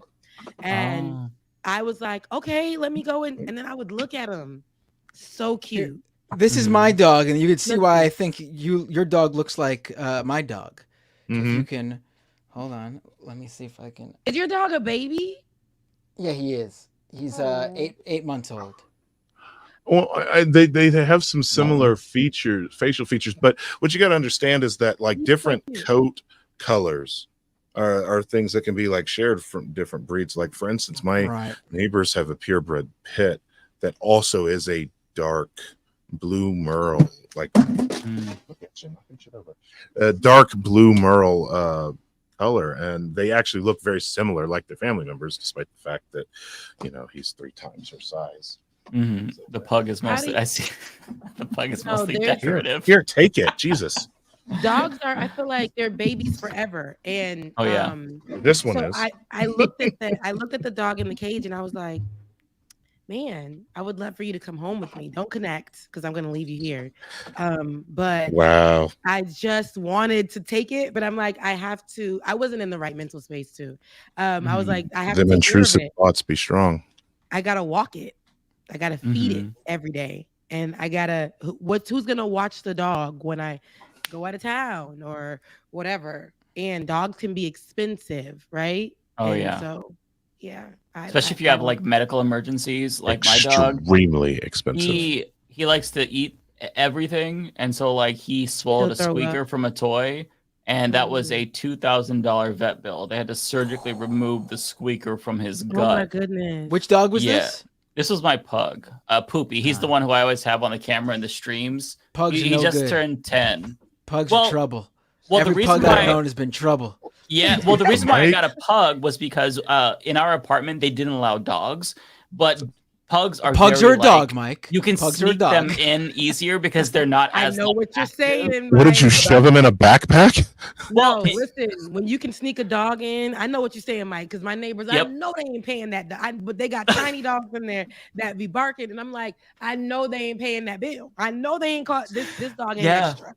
You know what's funny is he doesn't ever bark unless it's at the TV. But like our landlord actually showed up, and my husband just like held him, and like he was just quiet the whole time. Didn't even see. Like the landlord just kind of like walked in and left. But I'm like, oh my god, I hope he doesn't bark. Didn't bark a single time. So like he's very easy to sneak in, and so that's why we got a pug, was because like we really wanted a dog, but you know, we like when if you don't want to spend the fucking, I think it was like $250 for the pet expense for the we had to pay $500 for the one-time $500 fee to have a dog. Yeah, this was 10 years ago, so it was much cheaper back then, but still a lot. Yeah, because dogs are so popular now. And then again, something else that was popularized during the pandemic, getting you a dog at home, you know, because everybody had a support pet, right? And that was what people were doing. And I was thinking about doing it for myself. Like, I need a friend, but my AI device, I don't want to say its name, but that became my friend. I mean, like, I would be talking to it randomly. I would play games. Yeah, it was a whole thing. And then I was like, my best friend's like, girl, get you a pet. No, get you a pet. So I said, I'm gonna get a dog. And then when I went, I'm like, girl, I'm not walking this thing. And then I'm like, my home is your dog standing on the floor? Yeah. All right, he's tall. All right, I see it now. Yeah, the dog. If you're sitting, he's at eye level. Oh my goodness. Hey, buddy. And you're sitting on like a regular computer chair. Your camera's high up. This is a desk chair. My camera's like up here. Okay. No, you can see that's a big dog. Like I picked up that's a huge. I've seen a couple of other doggies too, Car. They're very sweet. If you just look at the head size comparison, I'm a whole ass human, and this is a dog. Yeah. You see, and they're very close in size. I have 5 dogs. Okay. You have 5 dogs. Oh wow. Yeah, we're crazy. What's wrong with y'all? Are they all Great Danes? Because that would be something else. Listen, people think I'm crazy, but pandemic hit, y'all was lonely and going nuts. Every day I had all my best friends here at home, you know? I already had my dog. Other than the Great Dane, what else you got? I've got a Great Dane, I've got 2 pets, a flat coat retriever mix, and my son's husky is downstairs somewhere. Oh, you have a husky? They're so sweet. Yeah. Absolute I mean, I love all ball dogs, of chaotic energy. Yeah, that's what I hear. I have 2 very low energy dog. I mean, a French bulldog is basically the same as a pug, with slightly less medical problems. Yes, French bulldogs can breathe. Right. Thankfully, my pug doesn't have any issues with that as well. But my French, I think every well, pug it depends. As they get older. You have to get surgery on some of them, like where their nostrils are like actually. But yeah, thankfully mine doesn't have any problems there. He has a lot of stomach issues. Doesn't have the breathing problems that the pugs have, thankfully. But my French bulldog is actually. This is going to sound wrong, but I don't mean it that way. But like, humans have bred all these different dogs. And a pug is one of those dogs that like is an abomination. It was not that only exists because of. So a pug was not an OG dog. That's like no way. They look so different. Yeah.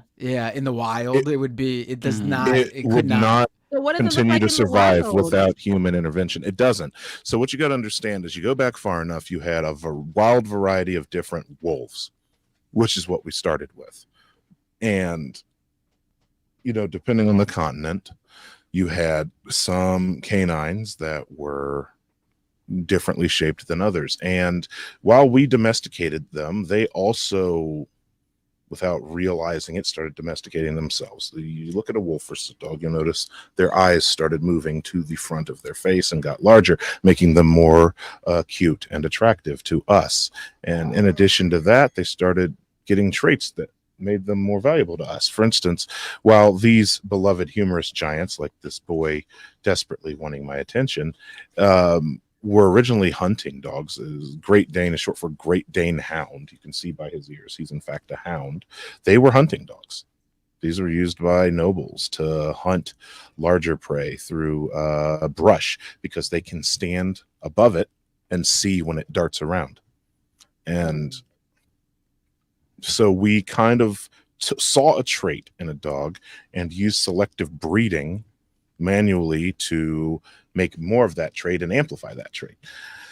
What you get with pugs is people deciding to make dogs strictly for cosmetics. And in this case, they're like, hey, we think these face wrinkles are cool. Let's breed more of those in, and let's make their heads bigger, and let's keep giving them more face wrinkles. Wow. And someone's like, hey, they're going to have trouble breathing at a certain point. Keep going. We're going to find plenty of we're going to find plenty of well-to-do white folks that are happy to sit there and cotton swab their face folds to make sure that they can breathe.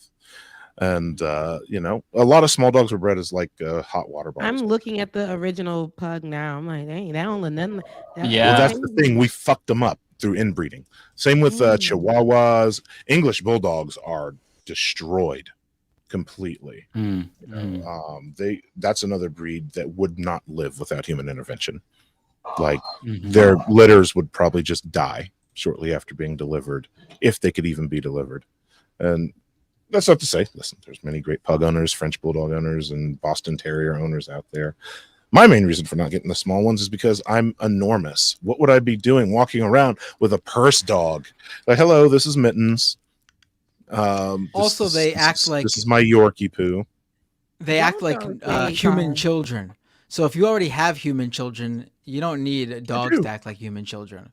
So, I have no, they are children. Dogs will be children forever. You got to do what you got to do with your kids. No, but a big dog acts way different than a small dog. Small dogs are very needy and whiny, at least from my experience. And I've met many small dogs, medium-sized dogs. You're proving him wrong. Shush, shush, shush. Yeah, that's pretty much spot on. Like my back is sore because I had to sleep like sideways because my dog took up my spot in the bed, and my other one was sitting by my leg. So I'm like sitting like kind of curled up like a pretzel.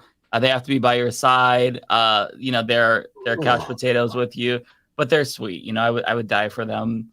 They're my children. Also, big dogs are usually sweeter, and little dogs are usually vicious. That's slander, Matt. That's a smear. Because they think they are as big as a big dog. They don't realize how small they are.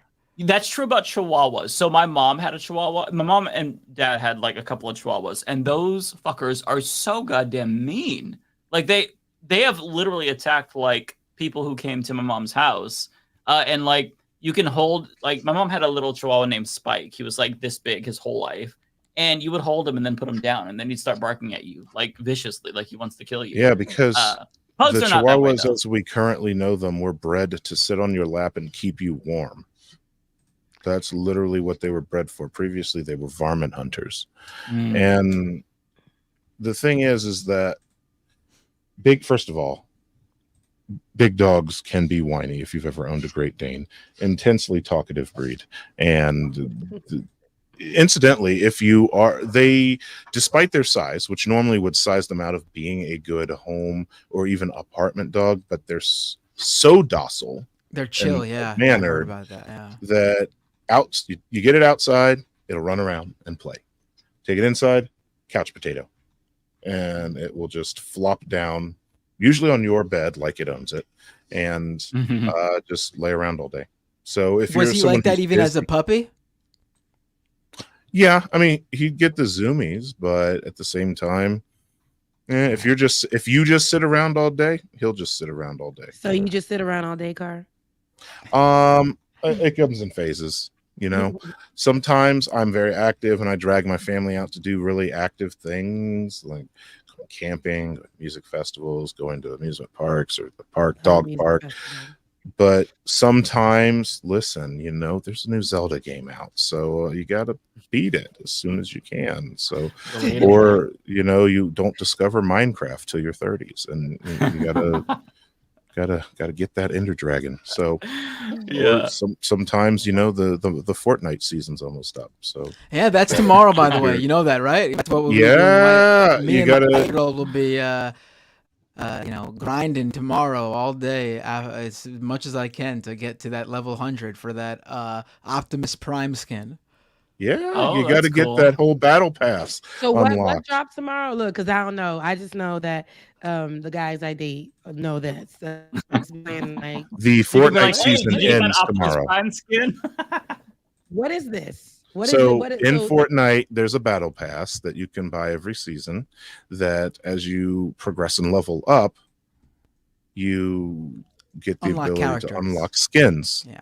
Basically cosmetics for your little guy that you shoot people with. And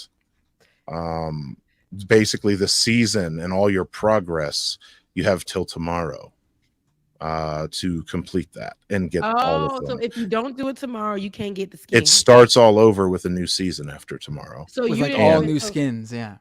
Oh, so like you have to try to make it to say that you conquered that. Yes, the skin's a before. bragging point, you know, and usually the final skin, the level 100 skin is usually something licensed from some other intellectual property. This season, it's Optimus Prime.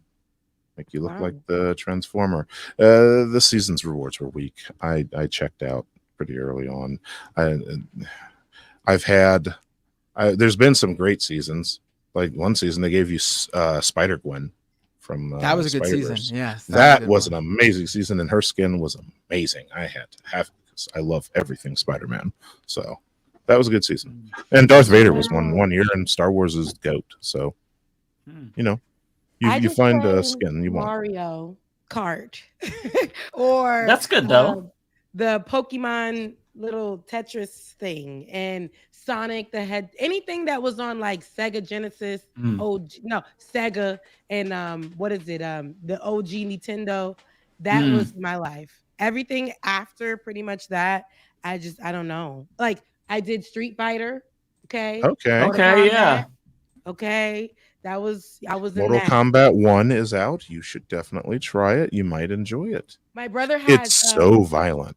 See, yeah, and now it's not violent like when we were kids, you know, hi-ya, that's what you would No. hear. And the people just, you know, pick your fighter kind of thing.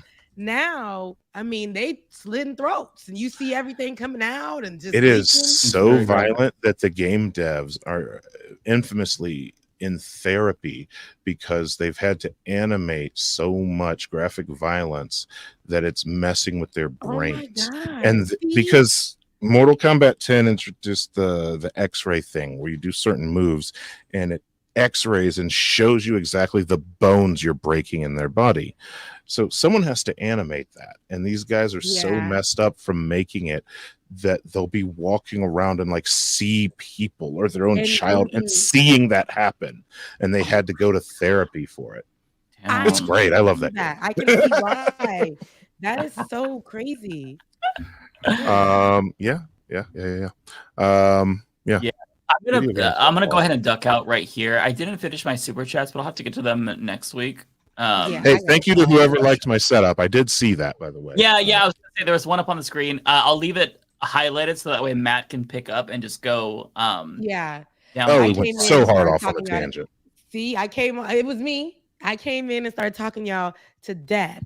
But by Mike, I'm sliding too, right? A couple people were asking me where they can still donate for me. It's on, what is it, PayPal, Rebecca Azor at gmail.com.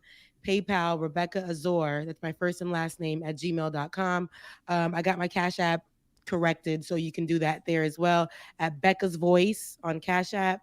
But y'all, I gotta go. Thank you for letting me come in late. Thanks for dropping in. Very nice to meet you, Rebecca. No, it's not that big of a deal. You probably feel so much better and needed it. Oh, I feel good. Now I'm gonna be up for 5 hours. No, I'm going back to bed. I'm about to shower and go back to bed. I love you guys so much. Mean it. You take care. I will see you guys next Thursday. Bye, guys. All right, I'm out too. Nice talking to you, Car. Matt, I'll see you next week. Good talking to you. It's good to talk to you. Matt, if you want to roll out the last of the super chats, we can do that. I had when you're done, I had like 3 left, and then we can part ways via Condios. There's actually quite a few on this end, so it's up to you. Do you want to stick around, or you want to just do yours, and then you could bow out too? It's totally up to you. Well, you know what? It's after midnight where I am, so I don't know where you are located, but I'll in knock New York, out so mine it's here. at the same time. Yep. Okay, so let's see here. I just have a few. National. Hey, the Matt Mercy hit me up on X for a code, same name. That was due to my $2. That was due to my comment about wanting to get my Blue Sky invite approved.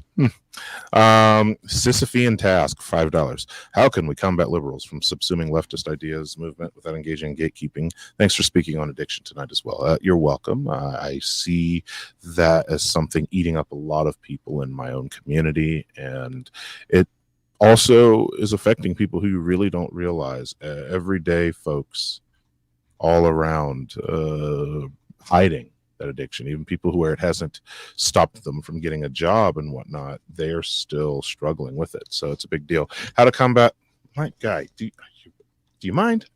So how to combat liberals from subsuming leftist ideas and movements. No, what you do is you don't really, you're not really going to stop them, because the neolibs, the donors and all their ad campaign money, they're going to do what they're going to do. Libs are going to lib. You stay the course, and you get as much voice and power behind what it is that you need, and don't be afraid to also call out when people are corrupting your message. That's all I can really say on that. You know, that said, I have limited experience as an actual organizer or campaigner, so there's other people to ask about that. I just saw one more come through from Narrator, $10. Thank you, Narrator. Left is best. That's all he had to say, or he or she had to say. So awesome. That is all that I had.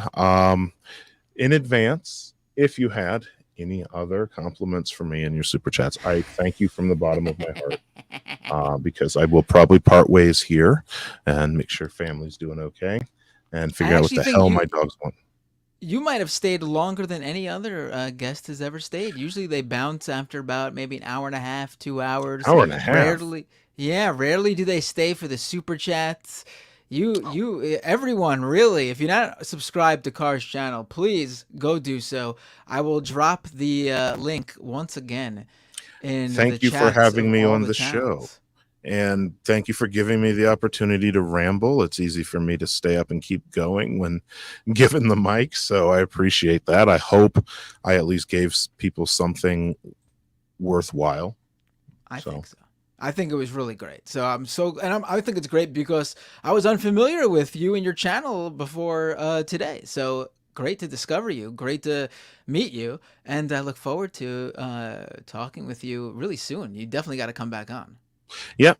I'll stay on you folks to have me back on, and I'm sure you'll have another subject that I'm knowledgeable on. It's limited, but there's a few. Definitely, if you all discuss like police reform, prison reform, or id poll, those are kind of my specialties, as well as obviously Black liberation, which is sort of what I've couched my whole channel in. But to the assembled audience, I am Carr. I am a Black anarchist parent who does YouTube essays and the occasional streams, and let's learn and grow together. All right. Yom Hotep, everybody. Thank you and have a good night. Take care, Carr. Nice to have you on. All right, folks. We are now at the end of the show. Here I am, the sole surviving Leftist Mafia host, streaming on all the channels, Rational, National. I don't think I'm on I think Lance forgot to send his Twitch viewers my way. But here I am. And I am actually going to stay on and read every remaining super chat, even the ones that aren't for me, because I am dedicated to you all. That's right. So here we go. And before I do that, youtube.com/MattBinder. At the very least, if you're not subscribed to my channel already, go subscribe there. And if you're more of a Twitch person, twitch.tv/MattBinder. Follow me there as well. All right, here we go. Let's see. I don't remember where we left off. I think we read this one. Carr is honestly the Leftist Mafia GOAT guest from Hideous Lemon. I think we read that one. I think we also read Mang Tang was $20 super chat here, but I wanted to put it on the screen again just in the chance we didn't, because it's it's important. It's a personal chat. Really appreciate it. Please clip the Carr chat on addiction. My sister is in recovery. Meth and Black. We've been losing loved ones since kindergarten. Dad was in NA. Incredibly important, and I'd love to share your voices with my normie loved ones. Yeah, we will. I'm sure. I usually don't have time to clip the videos, which is why my YouTube channel isn't as big as Mike and David's, but I'm sure one of them will. Now let's get to, definitely read this one. Definitely read that one. Here we go. Kelly O'Hara, bittersweet day today. We got Trump's mugshot, but we lost Bray Wyatt. Yeah, I get that feeling. We had a lot of fun with the Trump stuff, but you know, the Trump, to me, the mugshot wasn't that big of a deal. I mean, it's crazy he got one, but overall, he should have smiled. It would have been more rare. Cold Dog, I really like Carr's setup. Left is best. David McClelland with a $10 super chat. As a cis-pan empathetic Gen X man, I appreciate this discussion. Much love to you all. Sub to Carr.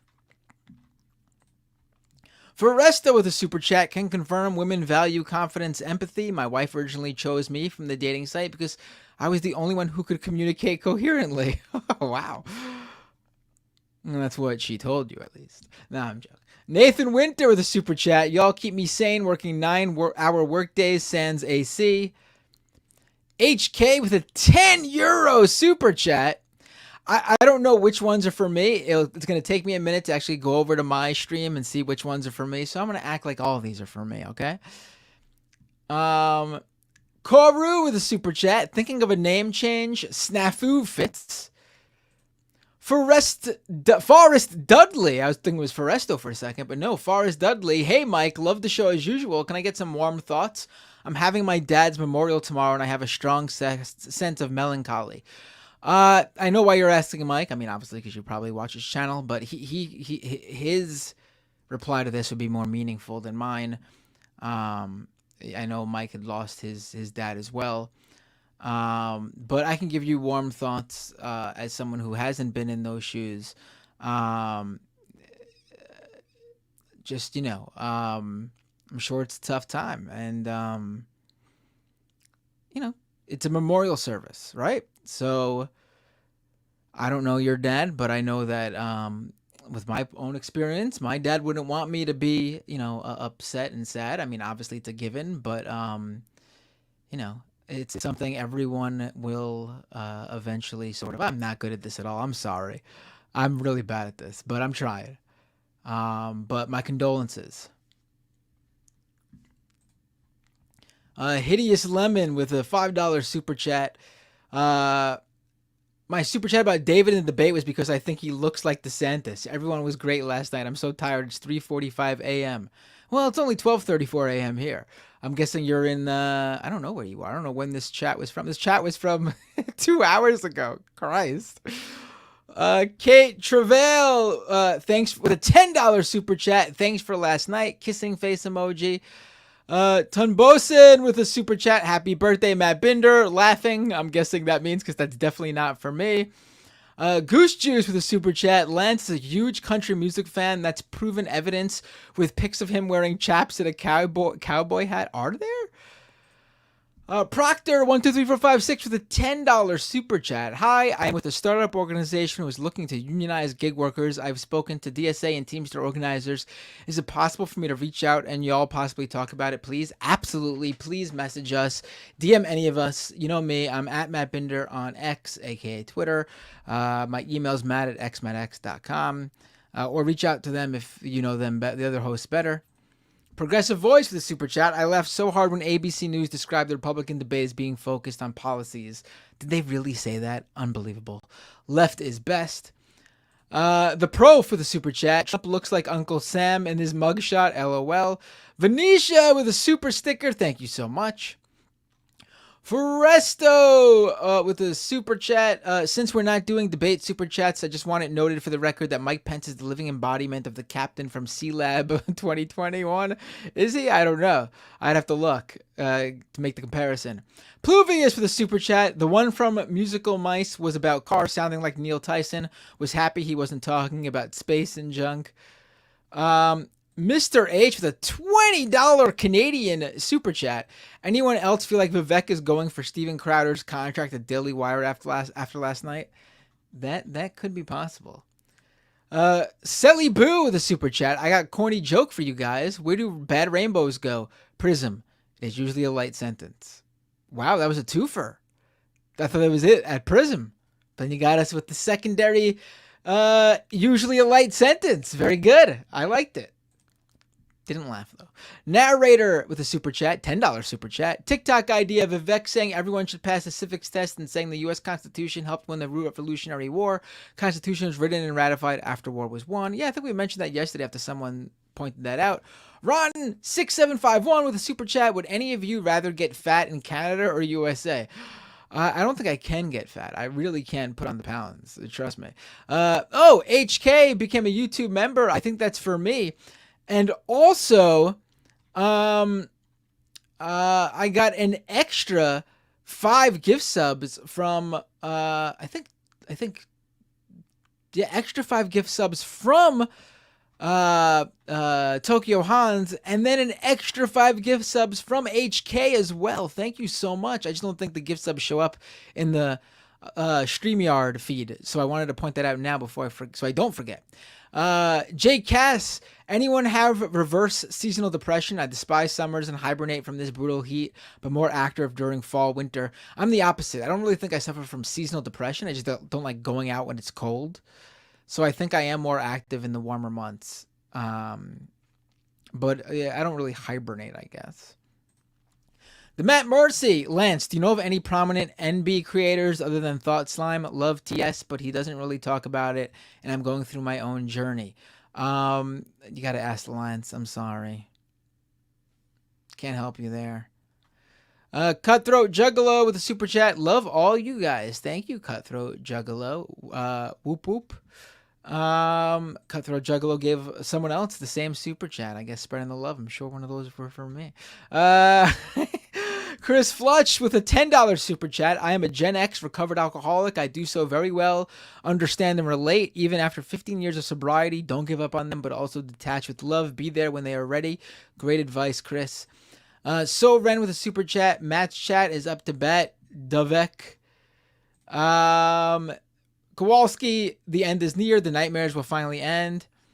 Andrew, the super chat. Matt, I want an intro to wrestling history. Oh, man, that would be... I do need to do more wrestling content. In fact, I have a wrestling channel that I just haven't posted on in a long time. Maybe I should restart it up. Like a wrestling YouTube channel. Venetia David with a super chat. Excellent show today, guys. Tip for Matt, care of Mike. E-Mark with a super chat. Just wanted to hear Matt say $10 super chat. Oh, let me do it for you. E-Mark with a $10 super chat. And now I guess you said it twice. You got me 3 times. Also, can you give half of this to David? No. Thanks and love the show. Thank you. The Critical Plug, what's going on? With a $10 super chat. What's going on? I love the show. Would you have Fantano and Signified on the show? Not all at once, but making requests? Absolutely. They are on the list, I believe. They are definitely on the list.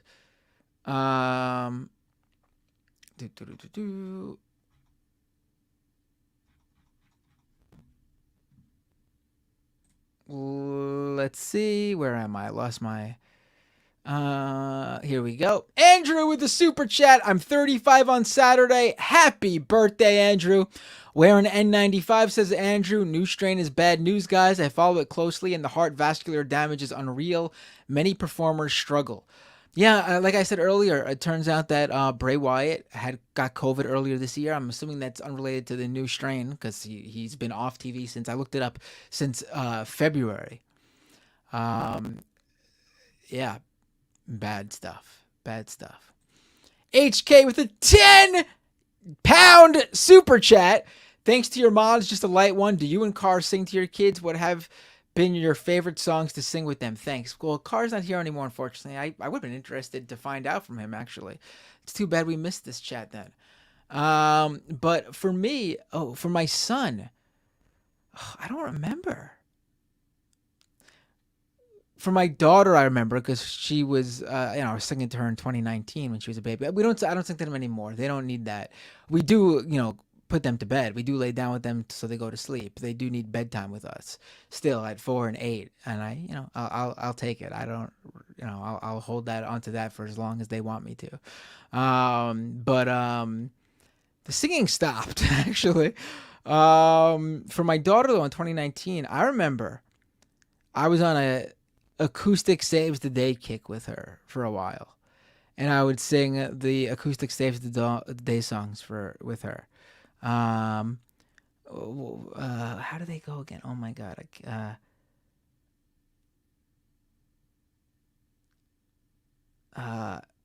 One was like, and that was that, our one sweet night together and onto highway skies, something like that. Yeah. And then there's another one. I'm singing for you guys now. That's how you know it's late and I'm out of it. Don't you remember the last time we were speeding down that highway and I was in the backseat sleeping in the autumn heat? Yeah, that's another one. And I would sing those ones to her.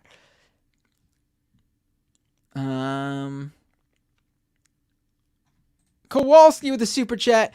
My little sister is the shortest sibling, only 6'2". Jeez, the Kowalskis are giants.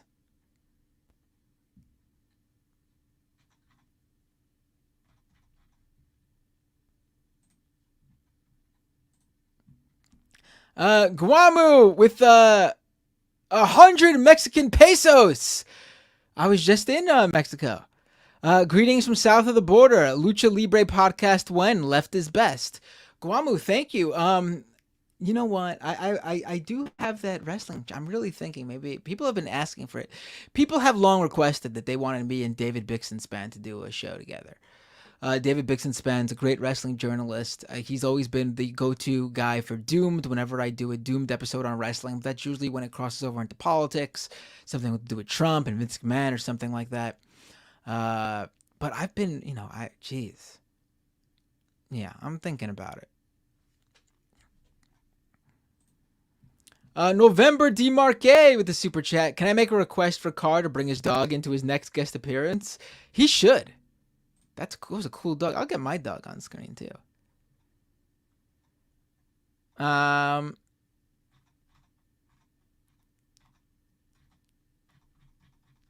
Let's see. We got the Matt Mercy for emo support pets. You can't be charged per ADA. Oh, well, I guess we could have made that, but that's not the case. Narrator with a super chat. Not gonna lie, never really played video games until I discovered Minecraft in my 30s. Wow. Tanya K with a super chat. You are the champ of late nights. I've yet to outlast you. Have a good night. Oh, thank you, Tanya. That one was for me, I say. I appreciate it. Miss Siren with a super sticker. And here we go. I think this is the final YouTube super chat on all of our channels. J Rude with a super chat. I was in David's stream for way too long. I apologize. Here's $5 to make up for it. Over on Twitch, at least I can't do the other people's Twitch, but I could do my Twitch. Valinova cheered 500 bits. Did you see Stephen Miller's America First legal ad? I did. It's like those Celino and Barnes commercials, right? The lawyer infomercials. Artistic Simplicity resubscribe for 1 month. A tier 1 subscriber for 12 months. Caspa 1103 subscribe for 1 month. A tier 1. Thank you so much. And now, folks. That's it. That's it. Oh wait, narrator gets in a $10 super chat. Uno mas. Thank you so much, everyone, on the Rational Nationals feed, Humanist Report's feed. If you're watching still on, I don't know where else, honestly. The Twitch channels over there, and of course, the Matt Binder live stream viewers, the real ones, at youtube.com/MattBinder and twitch.tv/MattBinder. Who should I raid on Twitch? Let's see who's on. We got who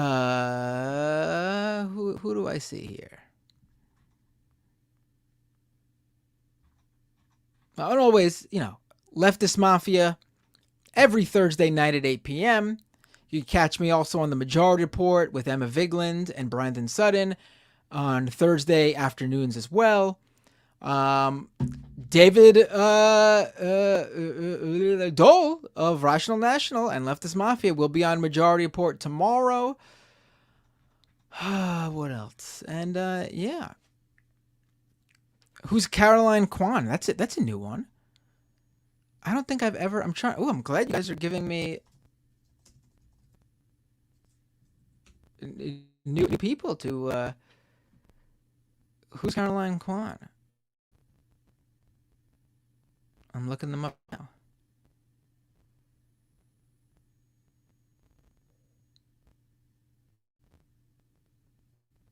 I'm not familiar with Caroline Kwan.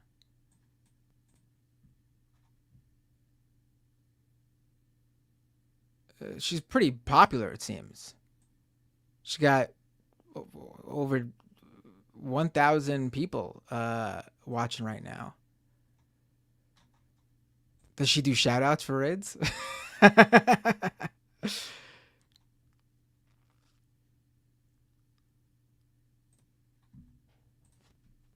Or who else? Skid a Deer? Who's that?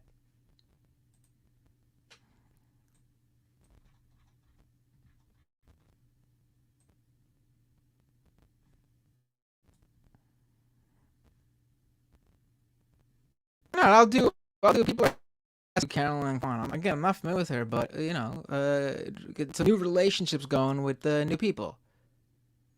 I'll raid Caroline Kwan.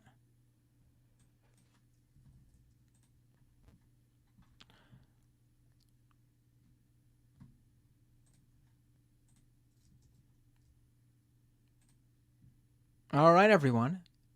See you all next time. Don't forget to subscribe to youtube.com/MattBinder, twitch.tv/MattBinder. Thanks for keeping it. How long did we go? 4 hours, 15 minutes. Hell yeah. Have a great night, everyone. See you next time.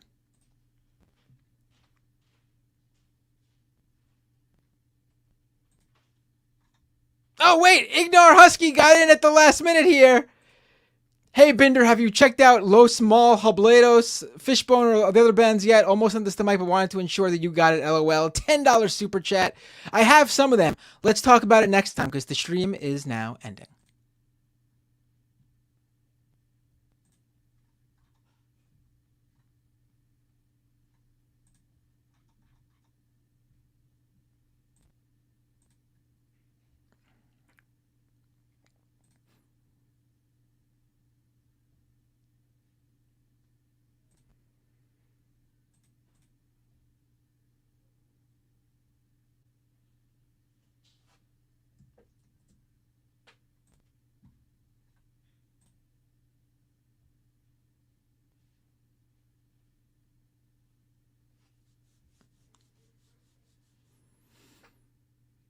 Why is it taking so long to end? Oh, here we go. I messed up. All right. Goodbye, everyone.